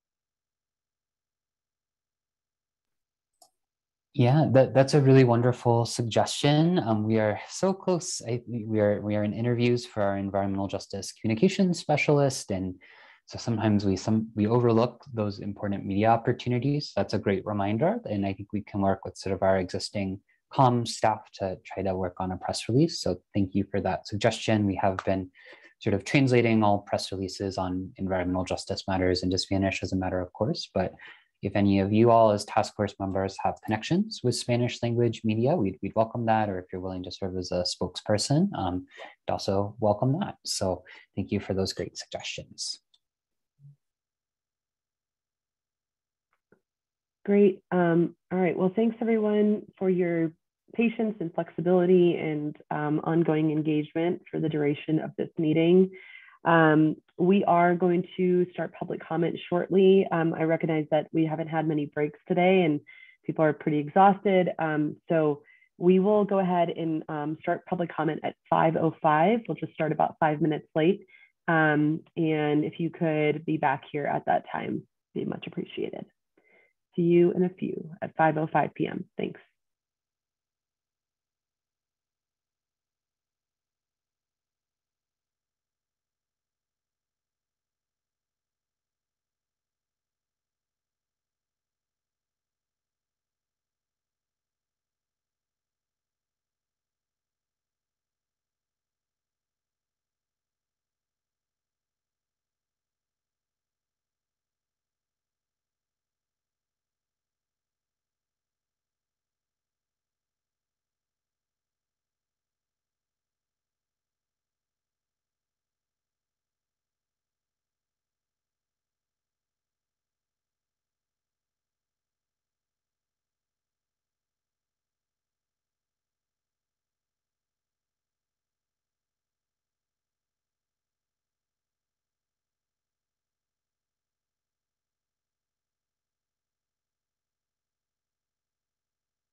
Okay, we'll give folks just a moment to come back, and we'll get started in just a minute.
Okay, it looks like the majority of people are back.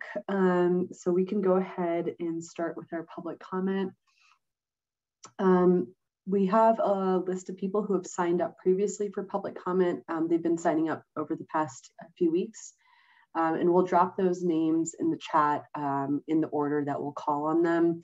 There may be some people that are not in the meeting yet. And show up later, we'll kind of circle back to them.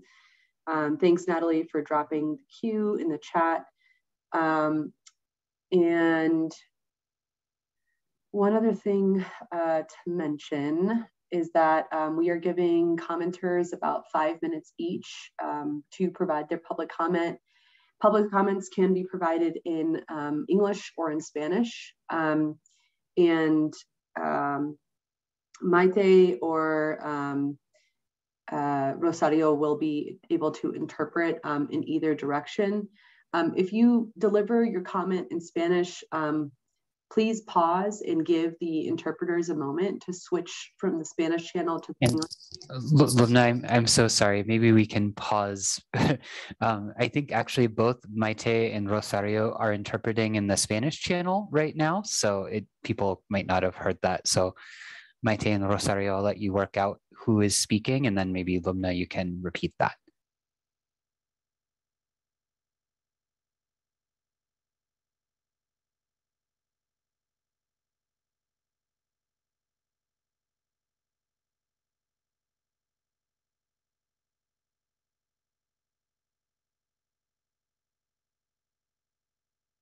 Okay, great. As I mentioned, public comments can be provided in English or Spanish. Right now, Rosario is interpreting, and both interpreters can interpret in either direction. If you deliver your comment in Spanish, please pause and give the interpreters a moment to switch from the Spanish channel to the English channel so that they can interpret your comment. So if we do switch back and forth with languages, there'll probably be a short pause in between the comments. When it is someone's turn to give a comment, Natalie will call on them and then ask them to unmute. Commenters will be given 5 minutes. We will, just for the sake of ensuring that everybody who would like to provide public comment has the ability to do that, we will have to cut you off after the 5 minutes if you do exceed that time. That said, please note that you do not need to use the entire 5 minutes for public comment. If there is something that you want to express kind of in more of a formal comment manner for a couple minutes, and then you would like to use your remaining 3 minutes, for example, to ask a question or engage in dialogue with the task force, that is an option.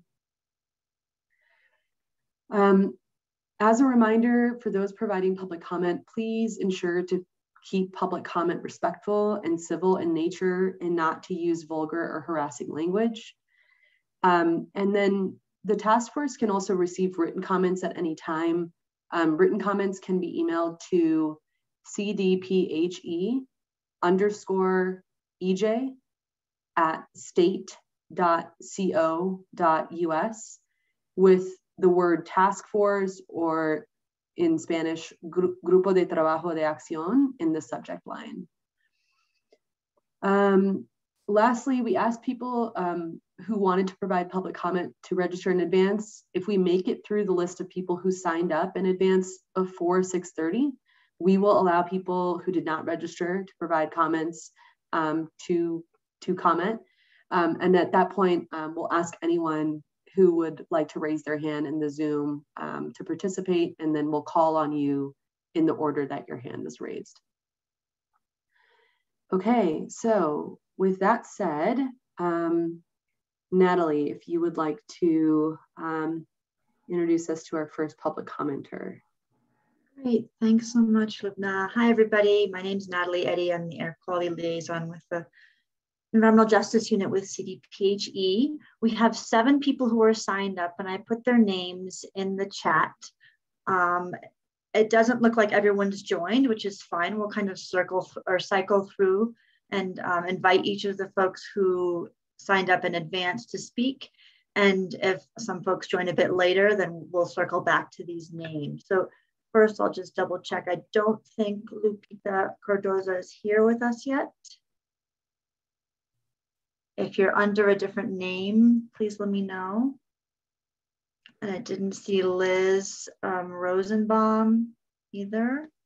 So I think that means that JD Rubal is next. And I think people should be able to unmute themselves. I saw JD earlier. Natalie, Mr. Roybal put in the chat that he would actually like to be moved to the end of the queue. I missed that. Yeah, so maybe Mr. Roybal, unless you'd like to speak now, we can move on to the next person. Anda, Joel, muchas gracias, tengas. No, I'll wait. Okay, great. Then Chanda Rosenthal is next up. You able to unmute yourself? Let's see. Hi. Can you see me? Hear you. Yep. Yeah? Okay. Well, hi, everyone. And thank you for having me. Thank you for allowing the public comment, and thank you all for the important work that you're doing. And congratulations to the 2 co-chairs. We have high expectations for you all. I'm the Rocky Mountain Director for PEER, Public Employees for Environmental Responsibility. And we work with current and former public employees who believe in environmental ethics and scientific integrity within their agencies. We work with whistleblowers. We shine the light on illegal government actions, and we work to improve laws and regulations. We like to work with employees who are currently within an agency and they remain anonymous so they can create change without fear of retaliation. Last year, 3 Colorado employees, air experts, were exasperated after spending a decade watching the state rubber stamp air permits. They were unable to convince their supervisors to comply with the Clean Air Act. In the last 5 years, over 13,000 air permits were issued in Colorado, and only 1% of them were verified by the state as complying with the Clean Air Act. Seeing that and seeing the air quality continue to deteriorate, you can see why they would go public.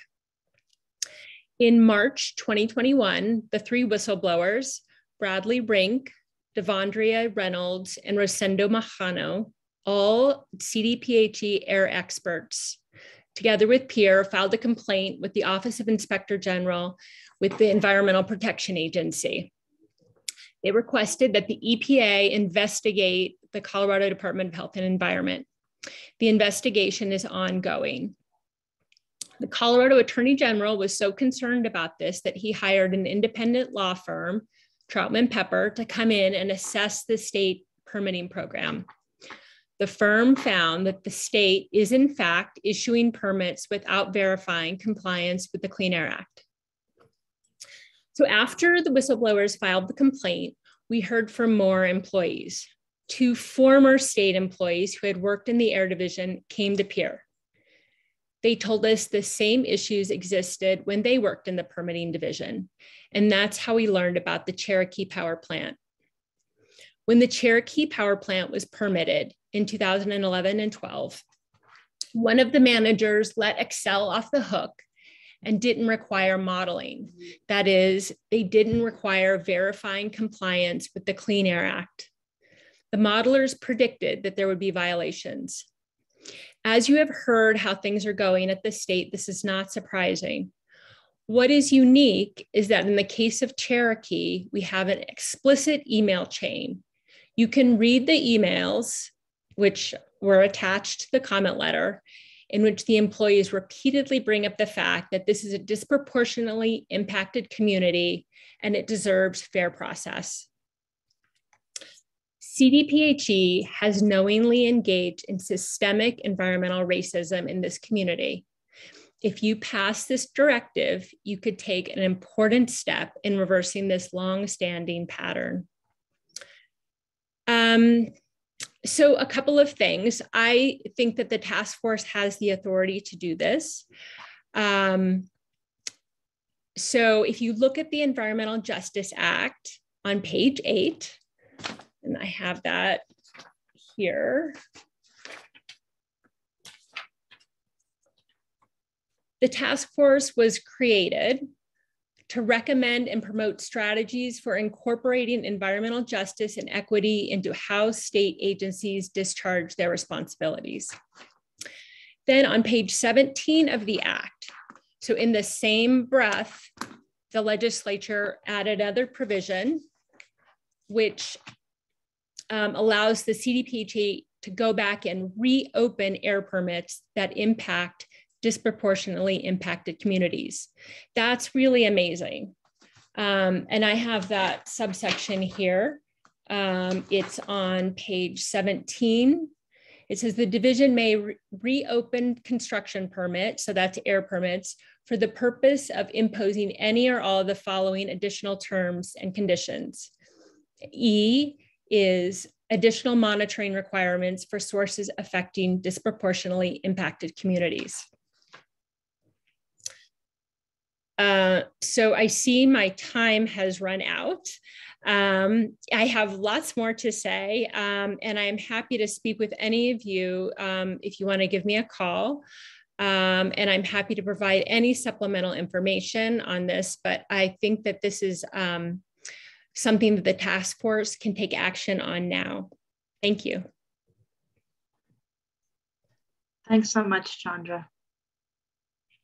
Yeah, thank you. And I do want to offer just a moment for the task force members to share their thoughts. I know Robin, you wanted to share, so feel free to come off mute. Thank you. And thank you, Chandra, for your comments today and for taking the time.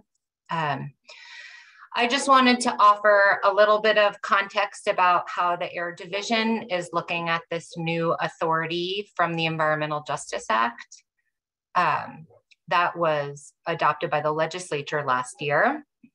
We had the great opportunity to be somewhat involved with putting this new program together. And so this provision that Chandra points to in her letter works in tandem in our minds with the new program in the previous section of the statute, which for folks that were following the Environmental Justice Act last year requires a rulemaking next year for the Air Commission to consider new modeling and monitoring requirements for industrial sources in disproportionately impacted communities.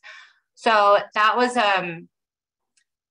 that's a directive from the legislature to the Air Division and the Air Commission to develop a program for looking carefully during an application process and into the conditions of the permits themselves to ensure or minimize impacts and do things like ensure NAAQS compliance, particularly focused on industrial sources in DI communities.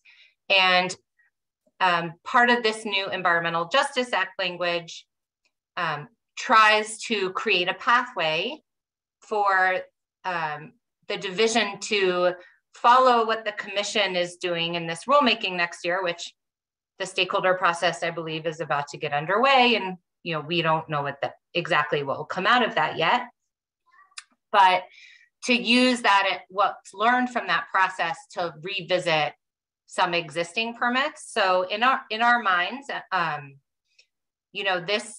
this authority relates to the authority that is given to the commission to establish sort of these new monitoring and modeling requirements for sources in disproportionately impacted communities. So I wanted to offer that perspective on how the Air Division sort of sees this new authority coming from the Environmental Justice Act and how that program will work. So just for your consideration. Robin, I'll just come off mute really quick to thank you for speaking slowly and remind everyone as we discuss this really technical and legally complex subject to speak slowly and clearly so that our interpreters can keep up and make sure Spanish-speaking listeners are able to follow. So thank you for speaking slowly there.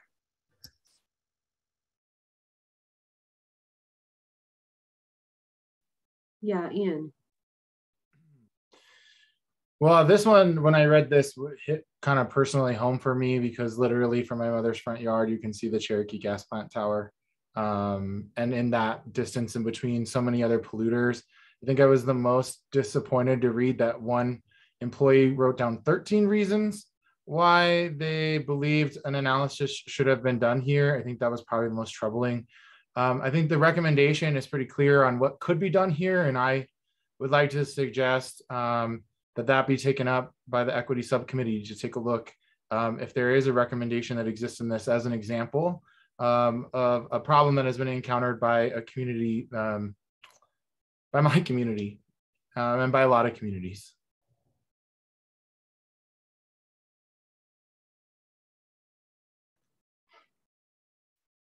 Thank you, Ian. Any others have thoughts that they'd like to share on this before we move on to the next comment?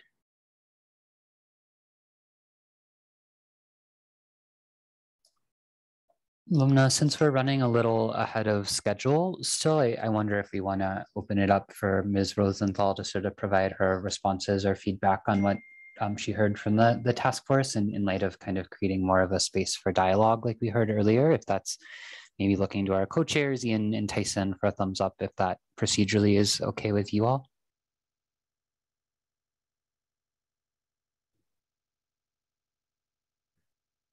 Can I just say another? So I'm excited to talk to Robin a little bit more about what options that the state is considering. I have been following the Minor Source Program permitting closely. And I just want to say to all of you, I'm an environmental lawyer, but I am not a true expert in the Clean Air Act. But there are people that work for you, the modelers that work at the Colorado Department of Health, and they are available to come and brief you on what's going on in the air permitting division.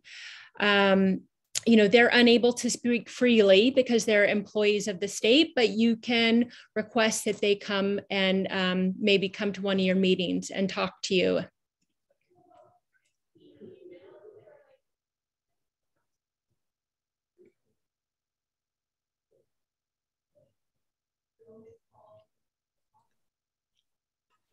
Is anyone interested in talking with me further about this? If you could just put it in the chat and I'll reach out, and I'm happy to give you a call.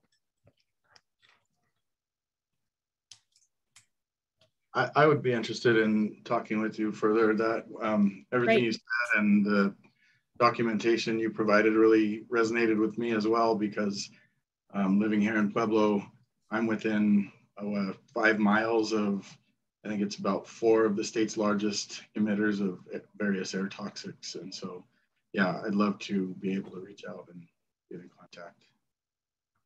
Great, thank you.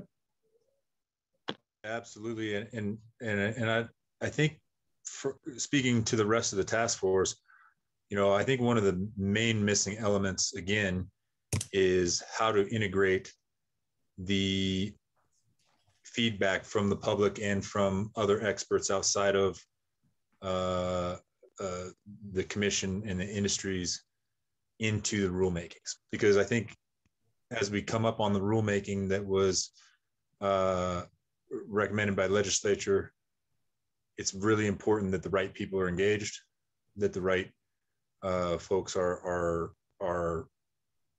included in that process, because that is ultimately what is going to drive the way these permits are handled in the future. And so I think getting the impact or the input back and coming up with recommendations as a task force on ways to improve the rulemaking process going forward could be very helpful.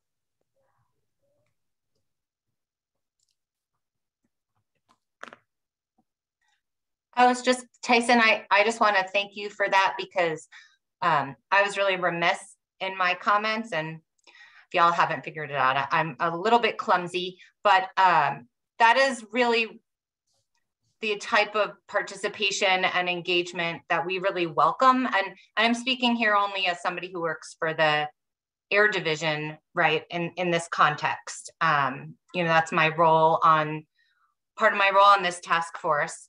Also somebody who cares deeply about these issues, right? But we really welcome the engagement of this task force in that rulemaking for next year. And I think the issues in a permitting action like this dovetail with the work that the Air Commission will be considering in what to look for and how to evaluate sources of pollution, industrial pollution and affecting DI communities. So thank you, Tyson, for sort of tying those pieces together.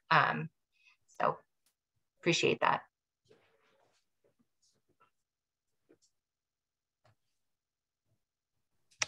Renee, did you want to come off mute too? I don't think I put my hand down, but it was also just to say, yes, I would love to also hear from it too. I live in Commerce City. Just the issues that we have here could be revolutionary, involving community from their own self-determination. So I truly thank you for speaking to that and the importance of that, especially how community has for a very long time needed their voice heard in this way and long overdue implementation for protection. So I thank you for just speaking and being in this space. And any way that I can help support, I also put my email in the chat. Thank you all, members of the task force. And I just want to note, as always, we're taking notes, and it sounds like we have some really concrete ideas for follow-ups and next steps. So Lumna and I can follow up with Beatrice and Renee, who are the co-chairs of our equity analysis subcommittee, and figure out maybe if we could get this on an upcoming agenda. I know we'd already sort of planned an agenda for our next meeting, but maybe we can adjust that a little bit to make this part of the discussion. And also heard the suggestion that we try to bring in experts who are really familiar with permitting and modeling. So kind of working with Air Division staff to see if we can get the right folks in the room. I'll just share, I am an environmental lawyer with a background in the Clean Air Act and studied atmospheric modeling in graduate school. And I love to delve into this topic with all of you. And really, it is so important, right? Because modeling is how we understand what impacts on health are likely to be from the emissions we're looking at. And it's really exciting that the Environmental Justice Act has provided us with this opportunity to actually figure out with all of you as the task force where that can fit in not only future permitting items, but what criteria the Air Pollution Control Division should be potentially thinking about in existing permits when it has the option to reopen them. And it seems like there's a lot of willingness for the Air Division to kind of take recommendations from this task force and its upcoming processes. So thank you, Robin. And I'm really excited that we can kind of get working together on those next steps.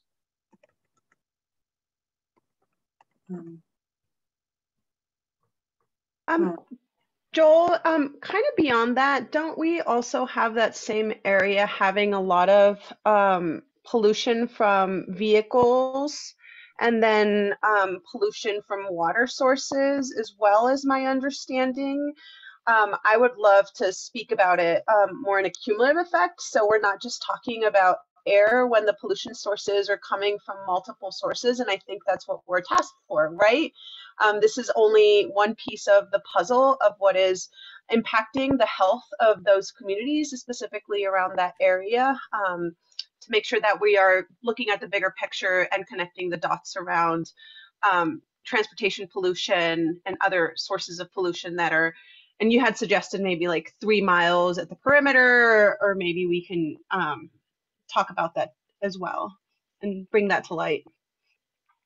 Absolutely, I will 1000% agree with that. The Environmental Justice Act does tell you to think about cumulative impacts, and that's critically important. I sometimes put my little air blinders on because that is the world I'm used to, but cumulative impacts do exist across media, and that's part of your charge to consider as the equity analysis sort of topic, right? Like that sort of how do we address cumulative impacts is very a core part of that equity analysis question. And you know, it's a little different than what Ms. Rosenthal was talking about in her petition, but you know, we can explore seeing like, could we use some of the budget that's available for the task force to kind of do some sort of contract like cumulative impacts analysis just as a test case for that area, the Commerce City, North Denver area that we know is sort of like a priority area. That's a topic we could discuss with the equity analysis subcommittee. Is that sort of maybe a way that we could spend some of the funds that are available to support you as sort of commissioning some sort of cumulative impacts analysis that may or may not include modeling. And I might catching myself doing exactly what I warned you all not to do and speaking quickly. I'll slow down my pace there. But I think we can really explore what you would need in order to make decisions as the task force to understand what a cumulative impacts analysis should look like, where modeling could fit in there or not fit in there, where that fits within permitting decisions versus rulemaking decisions versus enforcement decisions, and really just understanding what all that means in a context of an equity analysis. That is absolutely what you all should be thinking about, and we're really excited to delve into those questions with you.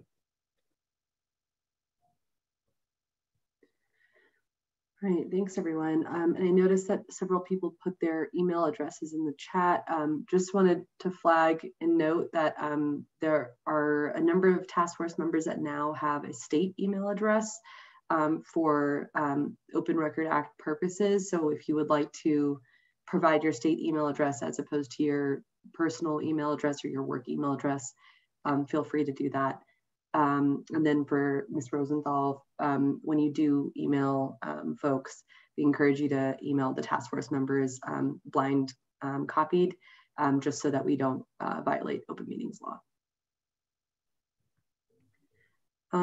Okay, so with that said, I think we can move on to our next public commenter. And Natalie. We can go, I'm gonna go back to our queue. So I think a few folks may still be joining, but I would invite JD Roybal and then Jared Bynum to speak, and we can get that 5-minute timer back up again.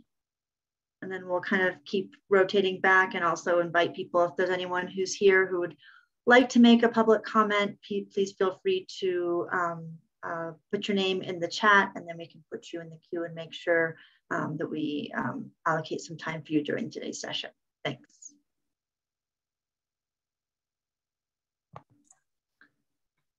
So hey, Joel, keep me from going too fast, okay?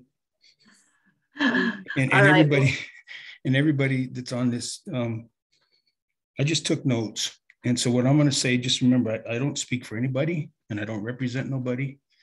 And also, when I say something, don't take it personal. It's just some of the stuff that I kind of picked up on. These are things that I'm seeing. Be interested on this is something that I think is important. Don't take this personal. I'm just mentioning this because you had mentioned something about taking tours with impacted areas. This is a perfect example of what I'm going to get into later in the conversation, of the problem that we have with having representatives from these impacted communities. Now, let me tell you, I absolutely, unequivocally, undeniably stand behind that the tours should be had. But it makes it almost seem like we're spectacles. And then let's go check them out, you know, that kind of thing. You know what I mean? It really hit hard. It was like, wait a minute. So I think we need to keep that in mind, particularly when you look at the board, the number of attorneys that are on here, and the people that are actually representing industry.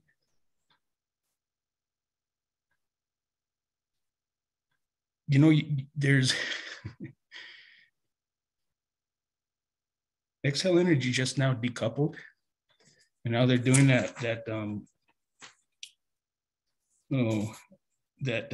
the time use rates. And there's people here on this committee, how do you go tell somebody, a single parent whose children are cold, that they're representing this group right here? And we're here to help you when they're managers at top executives in $1 million range. You know, there's issues, and I'm not saying this to be negative. I'm telling you what's happening from a perspective from somebody that actually sees this going on. This to me seems like it's a repeat of the same old, same old, same old. And it was very apparent, as you can see the division, the way that these conversations went today. And todo, con corazón, from my heart, this isn't to be negative. This is so we kind of get an understanding of what's really going on here. We got to step back. I have seen this over and over to realize that my family in 1966, that they're the first time that they're allowed to vote, and now we're going backwards. We need to have communities, and everybody mentioned Lucy here, and she even made the comment, where's my aunt? And I'm asking the same question. Where are these people's aunts that are actually living in these communities? You know, we're just getting the same old thing. And then you got somebody there, he's bragging that, oh yeah, I used to be in the Senate. Well, guess what? In all these years that I've been born, nothing's moving forward. So I'm saying, just be careful. Let's move kind of slowly and figure out what we're going to do here. Get people who really, really are impacted, who understand what this is. And when you're doing that, don't expect all the technical wording and stuff, because these people, my people, toda la gente, tú también, all of you people even on here, understand that there's an issue, there's a big problem. And we're not dumb. So we see what's going on. So that's just a little bit of a critique, and it comes from a good place. And I hope you understand that there's no ill intent, but that's one of the problems. I think we're afraid to look at ourselves and just talk about how good we're doing without looking at it. The next thing I'm going to mention is, and I'm going to give you two stories here, okay? So as you come into these communities, be careful, because somebody suggested that we actually open up the churches. There was a drag queen event that happened in Windsor at the library. There was a little protest, but then after the protest,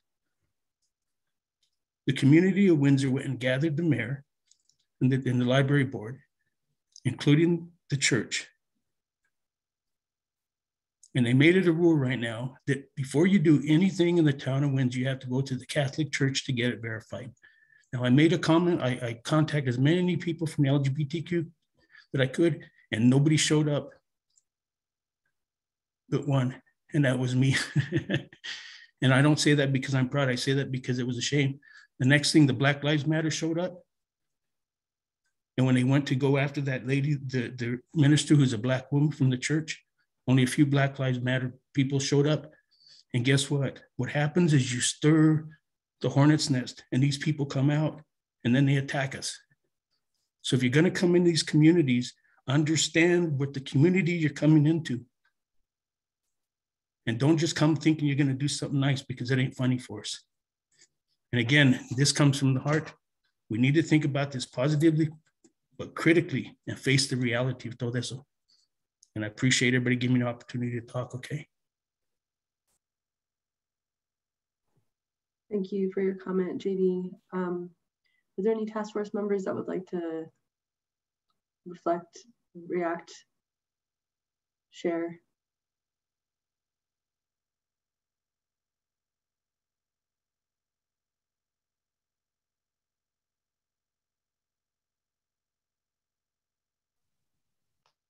I want to say thank you, JD, for sharing that.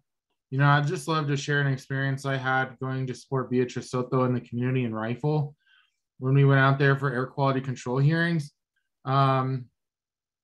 Industry showed up big there. Lauren Boebert was there and personally talked about me in her comments.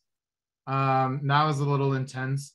But honestly, there were people there who came to public meetings with shirts that said "Go Home Wetbacks" on it.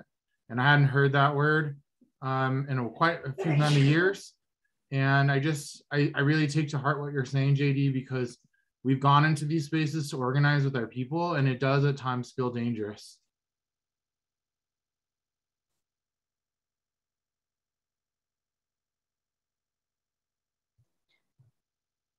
And task force members, feel free to come off mute.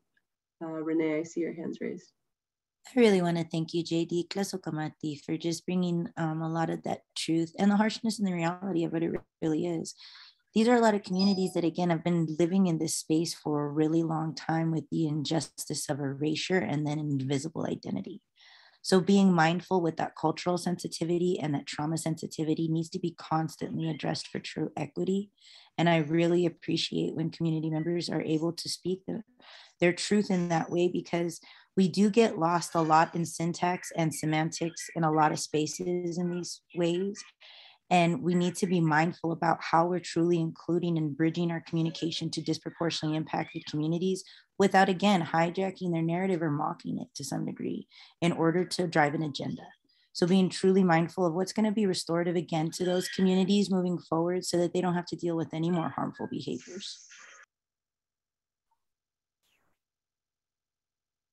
Yeah, this is Trisha. JD, I just want to also say thank you very much for sharing and would echo the comments of Ian and Renee. This is such an opportunity for learning and you sharing your perspective and different viewpoints and really making us think critically about the work we're doing and the ideas that we're talking.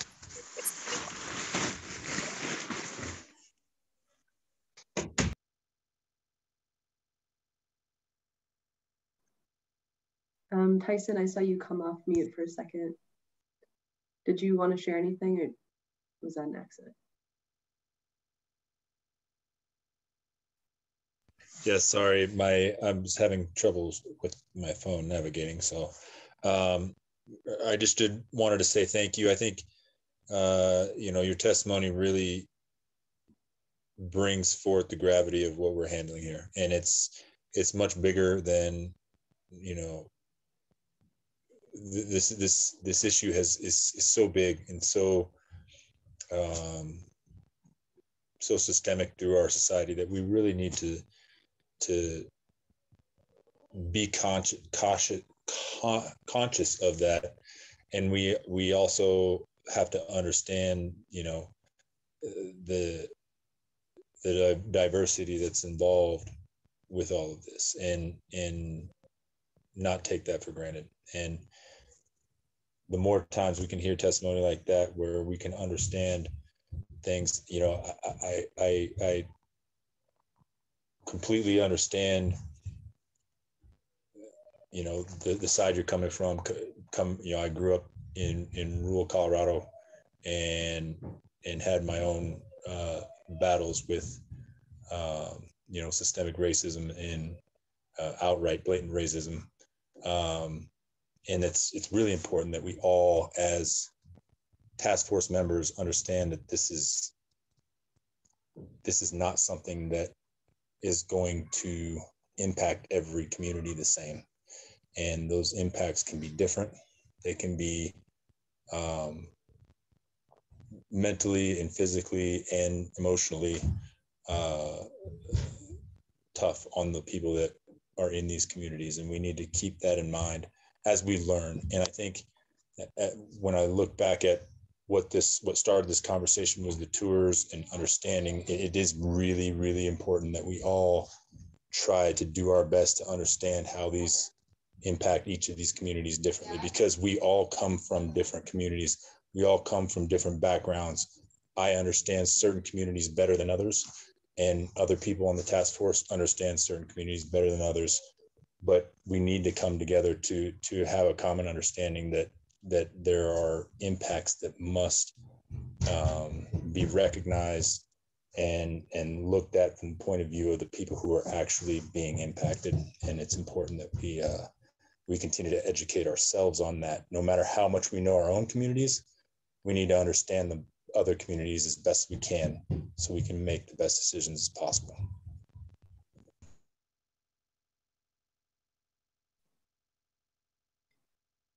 Thanks for that, Tyson. I respond to that. Yeah. You know, and this is why it's hard, you know, because every time I say something negative, I always think somebody's going to think I don't mean that something good. But I'm telling you, that's why when I put in the chat earlier, I said in solidarity, because even the community, as you notice, they made a comment in here a couple of times that they're looking forward to this. But I do believe that this board, they need to reevaluate some of the members who are on here. I really do, because we see who's on there, you know, and we know who's been controlling this. And just because you have practice or you have experience because you were represented one time or another doesn't give you more. I'm trying to think of the right word, but you're not looked on with the great admiration, actually less. And then the next thing, Tyson, when you mentioned this, you know, something I might offer is maybe may help some of this, is if you look at some of the rural communities, there's about one station, and Breitbart has control of almost all of it. So when you talk about environmental justice, sometimes just the environment of the conversations that are being had are actually controlled because we don't have any programs out there. And Ian, I apologize if you think I'm picking on you, but your program on the radio, if that can be sent out, broadcasted further than just coming up into Greeley and Windsor, get into these rural communities where there's conversations being had other than just Breitbart. I really believe that that may not be something that you think the Environmental Task Force should be concerned with, but I'm telling you, that's going to be a big part of it. Sometimes these folks are just looking for answers. They're looking for somebody to reach out and just lend a helping hand to give them an idea. But when all you have is the communities that,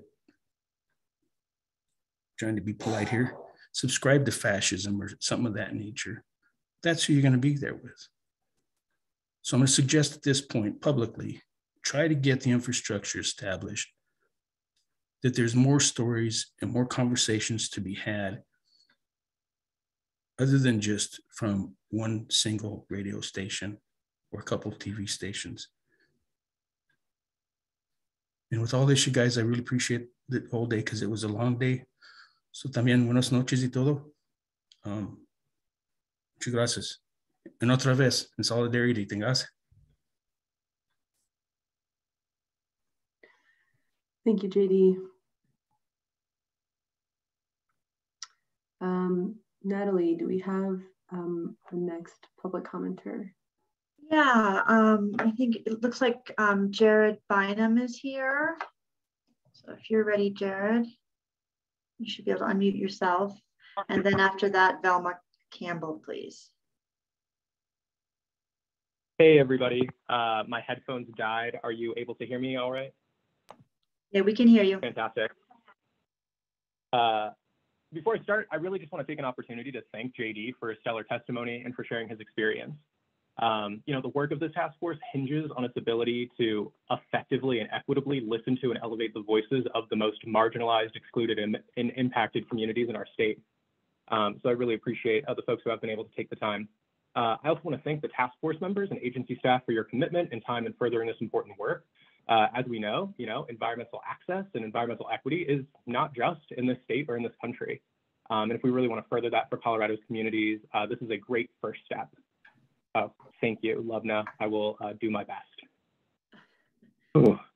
My name is Jared Bynum, and I'm the Communities and Justice Advocate with Conservation Colorado, an organization focused on driving grassroots environmental advocacy across our state and turning that action into meaningful state-level policy to protect our lands, water, air quality, and of course ourselves. As I've been attempting to follow these calls and the accompanying subcommittee meetings, I've struggled to get confirmation of when the meetings are occurring or how CDPHE and the task force even intend to engage disproportionately impacted communities that this task force purports to represent. Even now, when I look online at the calendar on the CDPHE website, only 2 of the 4 announced upcoming meetings are actually on the calendar, which means that people who didn't attend today's call have no clue what's coming up. I also noticed that there's a distinct lack of community voices, especially disproportionately impacted community voices on these calls, or on any of the calls I've been attending outside of the task force appointees. And I'm really concerned that this lack of accurate, readily available information online about the work of this task force is partially to blame. In my role with Conservation Colorado, I've been working with community groups, other policy advocates, frontline community members, different elected and appointed officials to get a clear vision of what folks are hoping to see come out of this work. And the people I talk to have limited to no knowledge of or understanding around this task force and its work. I believe that in addition to the lack of accurate and readily available information on the website, that there's a lack of education and engagement coming from the department and accompanying agencies to the broader community to drive public engagement for these meetings. As I mentioned at the beginning, the work of this task force is only as good as its public engagement. If we're not able to bring disproportionately impacted community members, if we're not able to bring folks who are historically marginalized, maligned, and prevented from engaging in these processes, the work's not going to be that good. I would really suggest that the department and agency staff prioritize maintaining accurate and current information on the EJ webpage, first and foremost. But in addition, further develop a plan for engaging community members in these processes as soon as possible. I understand that it's part of the work of the task force to strategize really good community engagement, but I would really encourage y'all to come up with something on the fly to do a good job for the time being, given the short time frame that the task force has for producing their recommendations. Lastly, and to be a little bit more direct than JD's comment, I've noticed that the appointed agency staff on this task force tend to vote in alignment with task force members with industry backgrounds, as opposed to members with experience working and living in disproportionately impacted communities. I believe that this is clearly demonstrative of the power imbalance that inspired the community members who advocated for HB 21-1266 to establish this task force in the first place.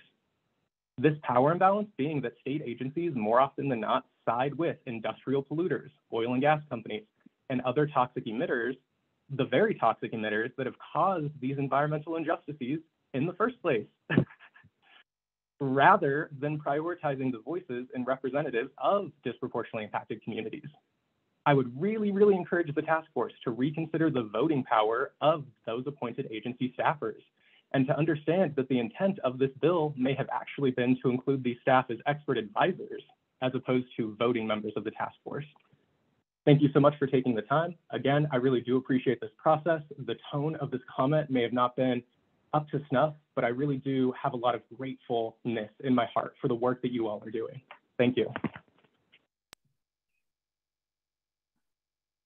Thanks, Jared. And I think we can share out a bit more about where some of the information that you flagged can be found, since we are working to expand on our website, the Environmental Justice website, and the regular listserv updates that we're sending out. But I'm not sure, Joel, if you wanted to share some more details or just make sure we share some highlights of that information so anyone who has questions here kind of knows what those resources look like. Yeah, so, Jared, I'm not actually sure I understand kind of what your specific concern is with our website. We do get all of the meetings of the task force added to the calendar. So I'll just kind of share my screen so everyone can see it as soon as they're scheduled. So you can see this is February. Here we are today with this meeting, and then the best practices for community engagement subcommittee next week, and then our subsequent subcommittee meetings are also on the calendar there. I think there's maybe one subcommittee we haven't gotten that up there yet because we just got it scheduled. And then we have been sending out sort of a listserv. We do have a newsletter and a listserv that reaches I think currently 550 people. We've been really trying to bring in as many subscribers as we can. Through whatever channels that are possible. So we sent out two announcements about this meeting, and we'll be sending out announcements about the subcommittee meetings too for folks who've specifically requested reminders about subcommittee meetings. So if you have ideas for anything more that we can do, we're doing our best. I know that our website is not as up. We sometimes don't get our website updated quite as quickly as we want to, like right after the meeting. It sometimes takes a little while because we don't actually have a staff person working on it yet. So we're sort of relying on a hodgepodge of communications staff right now across CDPHE who sometimes have time to help us and sometimes don't. And we try to prioritize also making sure we get everything translated and updating the Spanish webpage at the same time. You can always click in Espanol. So it's not perfect, but we are a new team and currently hiring a communications person who will really be able to make that a little faster. But if there are specific concerns or you really believe there's inaccurate information on our website, I certainly hope not, but I would encourage you to send me an email. I think I've always responded to your emails pretty quickly and I'll continue to do so. If you have a sort of specific concern or if you'd like to raise it here, please, you can send me a chat too if there's something you think is incorrect. And then I would just say, if any task force members hear this, we want your help too in helping turn out communities, right? We're doing our best as your staff to reach every possible venue that we can to encourage people to come to your meetings. And you all are our best ambassadors. And I would really encourage you to kind of spread the word to your network and tell folks in your own communities about our meetings when they're happening and encourage them to sign up for comment and attend as well. And so I guess those are kind of some quick thoughts there. Thank you so much, Joel. And you have been an excellent partner to the environmental community as this work has undergone. I would just add for a point of clarification that the March 1st Community Engagement Subcommittee meeting is on the website. The March 7th Equity Analysis meeting is not on the website. The March 10th meeting for DIC definitions is on the website. And the March 15th meeting on data and health disparities is not on the website. So just ensuring that information is updated will be super helpful. And to who shared the listserv link in the chat, thank you very much. But I would add as a reminder that approximately 40% of all Coloradans are currently included under the current definition of DIC. So unfortunately, 500 folks on a listserv does not make up 40% of 5.7 million Coloradans. So there is a lot more work that can be done, and I'm looking forward to partnering with members of the task force as well as leadership here to ensure that the grassroots community does have an equitable chance to participate.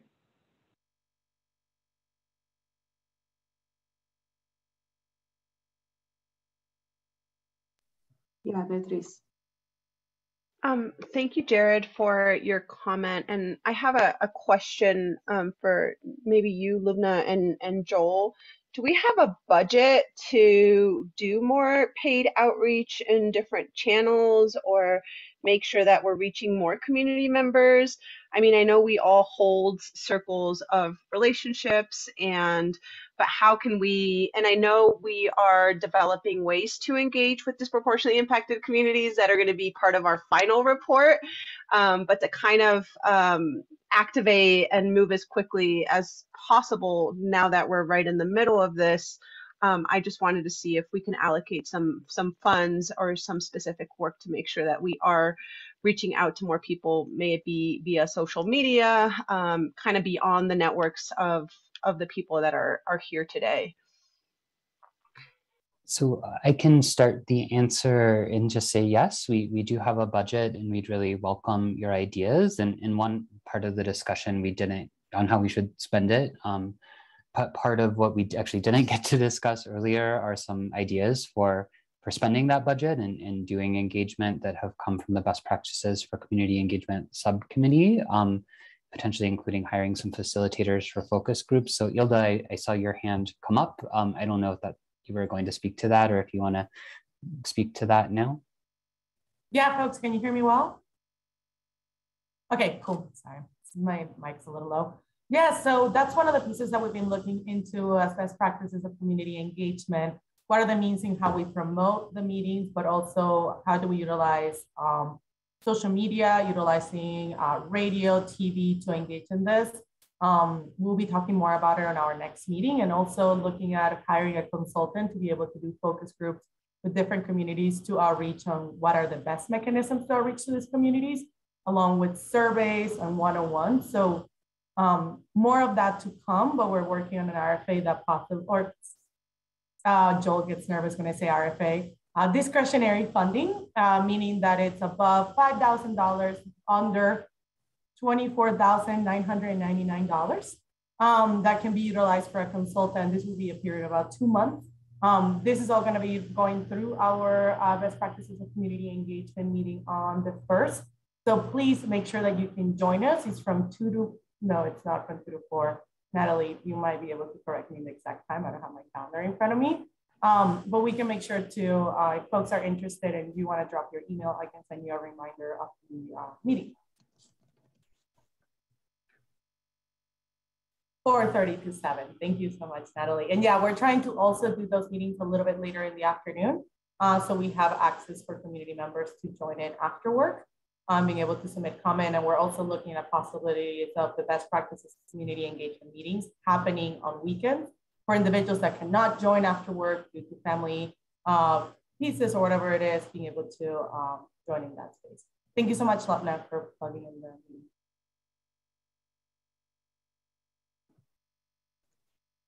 Thanks, Hilda. I think I saw Jonathan's hand and then Mira. Yeah, I'll go quick. I think my note is just for us internally, maybe, I don't know if the task force itself has or has considered, or maybe we should consider kind of specific social media channels for us. I mean, it could be a free way to just post information that then community members could kind of share amongst themselves. And then we could, kind of enlist the help of folks out there to kind of spread it amongst their networks too. So just a flag for us to maybe consider internally, a kind of initial, cheap, easy way to help spread the word. Yeah, I guess I'll start by saying, Joel, I appreciate your response, and I appreciate the resource constraints that you've identified, and I also really appreciate yours and Lubna's stewardship of this task force. I do resonate with Jared's comments, and in particular, I think there is more that can be done to make information about the task force more accessible to more people. I've noticed that if you Google Environmental Justice Task Force, most of the results on the first page are press releases about 1266 from last year. There is very little that shows up on what the task force has been doing since then. And I think if you're a lay person interested in what might be going on with the task force, it may not occur to you that the task force has actually started to meet and that there's ongoing business here. There is no dedicated website to the Environmental Justice Task Force on the CDPHE page. There is an overall environmental justice portal, but you do have to scroll down about halfway to find information about the task force. So I think there really is more that can be done in this space to publicize that the task force is occurring and that we are welcoming public comment on participation. And I think, just echoing Beatrice's comment, I think that goes beyond our personal networks. And this is really a broader public project and needs to engage a wide swath of the public.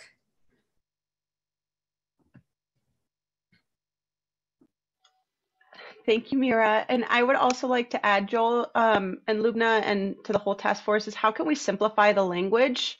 So also people that don't necessarily, work in this space or are expert in subject matter around environmental justice, but like my aunt, my abuelita, my comadre can just really understand and simplify and make it think about equity through the lens of communication as well.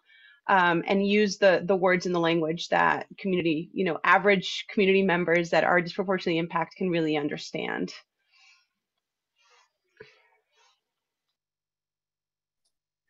Thank you all for that feedback. And it's well taken. I promise that the excerpt of the recording where this discussion happens will be the first thing we share with our communication specialist person. And when they are hired. And I would also encourage you, we want to do our best and we are trying as hard as we can, but please have patience with us and give us some grace. We are 4 people doing the work of 10 people. And we're putting in extremely long hours and we're not going to get it all perfect. And then I'll also just say, we are hiring a communications specialist who will be doing all of that, finding new creative channels of ways to reach out to the public, making sure we'll actually have someone who updates our website instead of having to sort of go through lots of different people to see if they're available. You won't have a lawyer and atmospheric scientist sending out the newsletter, and even my best attempts to make it simple are not going to be very good, right? I'm not trained in it.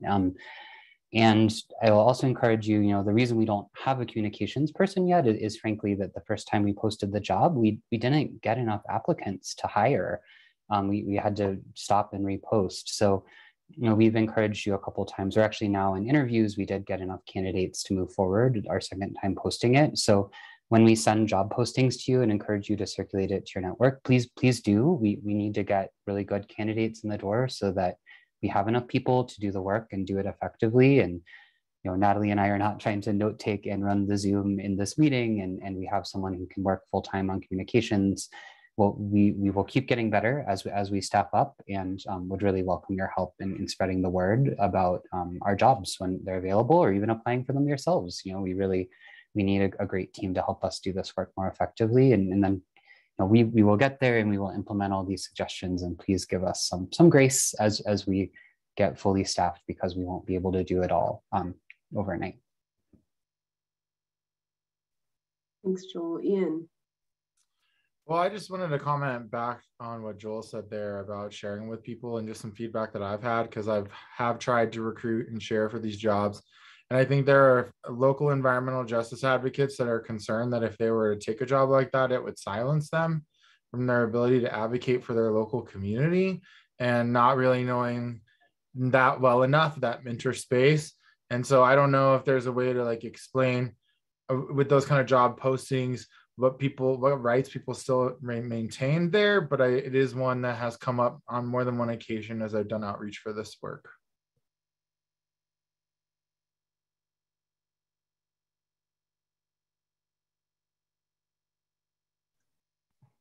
Thanks, Ian. That's good perspective to share. All right, great. Natalie, do we have another commenter lined up? Yeah, I think Velma Campbell's in the queue, and it looked like Brian Loma joined as well. So maybe if he's here and so wants to speak after Velma.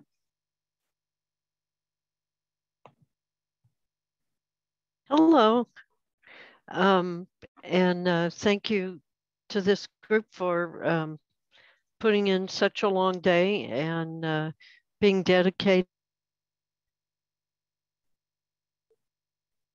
to so many of our hearts. Velma, you're cutting out a little bit. I'm not sure if that's okay. I'm sorry to interrupt. Maybe take off your video so we don't lose the audio. Okay, let's try this. Let me try this again. Is that better? Or do you still need me to drop the video? That sounds good. Sorry to interrupt. Okay, no, that's all right. I've had to go in and out from this meeting today, and so if I'm repeating things that have already been well covered, I apologize in advance. I want to say environmental justice and the environmental health of our communities is something that's been close to my heart from a childhood in one of the poorest, most contaminated, most neglected areas of the country. Many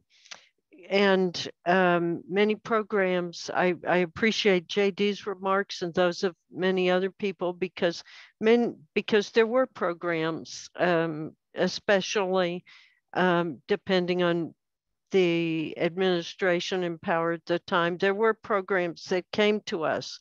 And don't get me wrong, some of them helped people. They enabled me to get my education, for instance. But I never forgot the experience of being talked about rather than being a part of the discussion. And I believe, based on this the state of affairs in that part of the country and in the areas where I live now, that those programs could have been much more effective had they included a fundamental knowledge base, which is traditionally lacking. We hear, and I feel in my heart the urgency of the need for communication with disproportionately impacted communities and the right of people to have a definitive say in the decisions that affect the quality of our lives. But I also want to point out now, putting on my hat as a health professional, that in addition, there is a knowledge base represented in our communities that is lacking traditionally from public health programs, from environmental health programs, and that needs to be recognized for what it is. And that is the knowledge of and by the community members that are in these communities. It's not just, JD is right, it's not just a sightseeing tour. We need to put our communities in leadership roles. We need to go to our communities and say, explain to me what you're experiencing. Give me that knowledge, that generational knowledge that you have that maybe isn't written up in the textbooks, because as has been noticed by some in this meeting, we health professionals all too often tend to talk to each other over and not to the other people on the team. So success, as my colleague Jamie Valdez also from Pueblo says, in achieving a world in which all children and coming generations can thrive, depends on building a complete knowledge base, depends on putting communities, impacted communities, in leadership roles, and those of us with our skills, putting our skills at the service of that knowledge base. And so just in the last minute before I close, there is a meeting coming up next week. EPA Advisory Board is meeting to hear input from disproportionately impacted communities and others about how they can use how they can identify and evaluate and use cumulative impacts in their environmental justice goals. And cumulative impacts of all the aspects of being a disproportionately impacted community is something that has always been missing, as well as cumulative impacts from multiple contaminants. So I've put in the chat a little explanation of that and a link to the documents for that meeting. So with that, I'll close and thank you very much.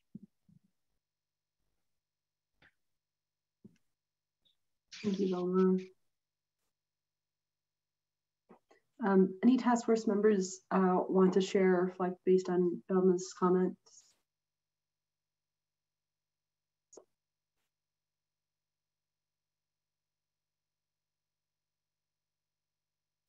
Okay, thank you again, Velma. Appreciate your comments. Natalie, who do we have up next? I think we, Brian was here. I'm not sure. I don't see Brian. You should be able to unmute yourself, but maybe he's left. Okay. So I believe that means we've come to the end, and I haven't been able to identify any of the other folks who are waiting.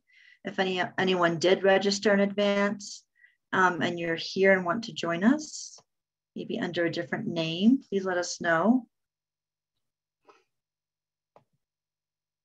Yeah, and if you would like to provide public comment, even though you didn't register, feel free to drop your name in the chat or raise your hand so we can identify you.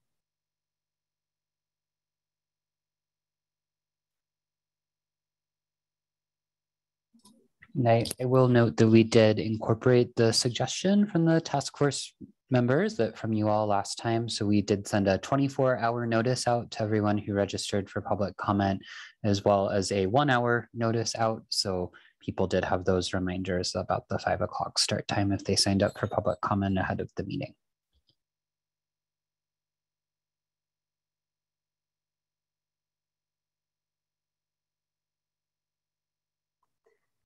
Yeah, Velma, I just saw your message in the chat. I think you can go ahead and come off mute. Yeah, as long as there's nobody else waiting. Excuse me, about the web page. The web page could, as I think some other folks have been saying, there's a lot there. There's a lot of information there, and including the calendar is on the first page. But it may seem trivial, but I think, you know, sort of presentation is everything. And if someone had a chance to get at that, maybe that headline right above the calendar might be a good place to do it. But put instead of or in addition to meetings and engagements, put something inviting that pops and says, like, get involved, or you're invited, or some big thing that says to the member of the public who might be looking at it, this is for you.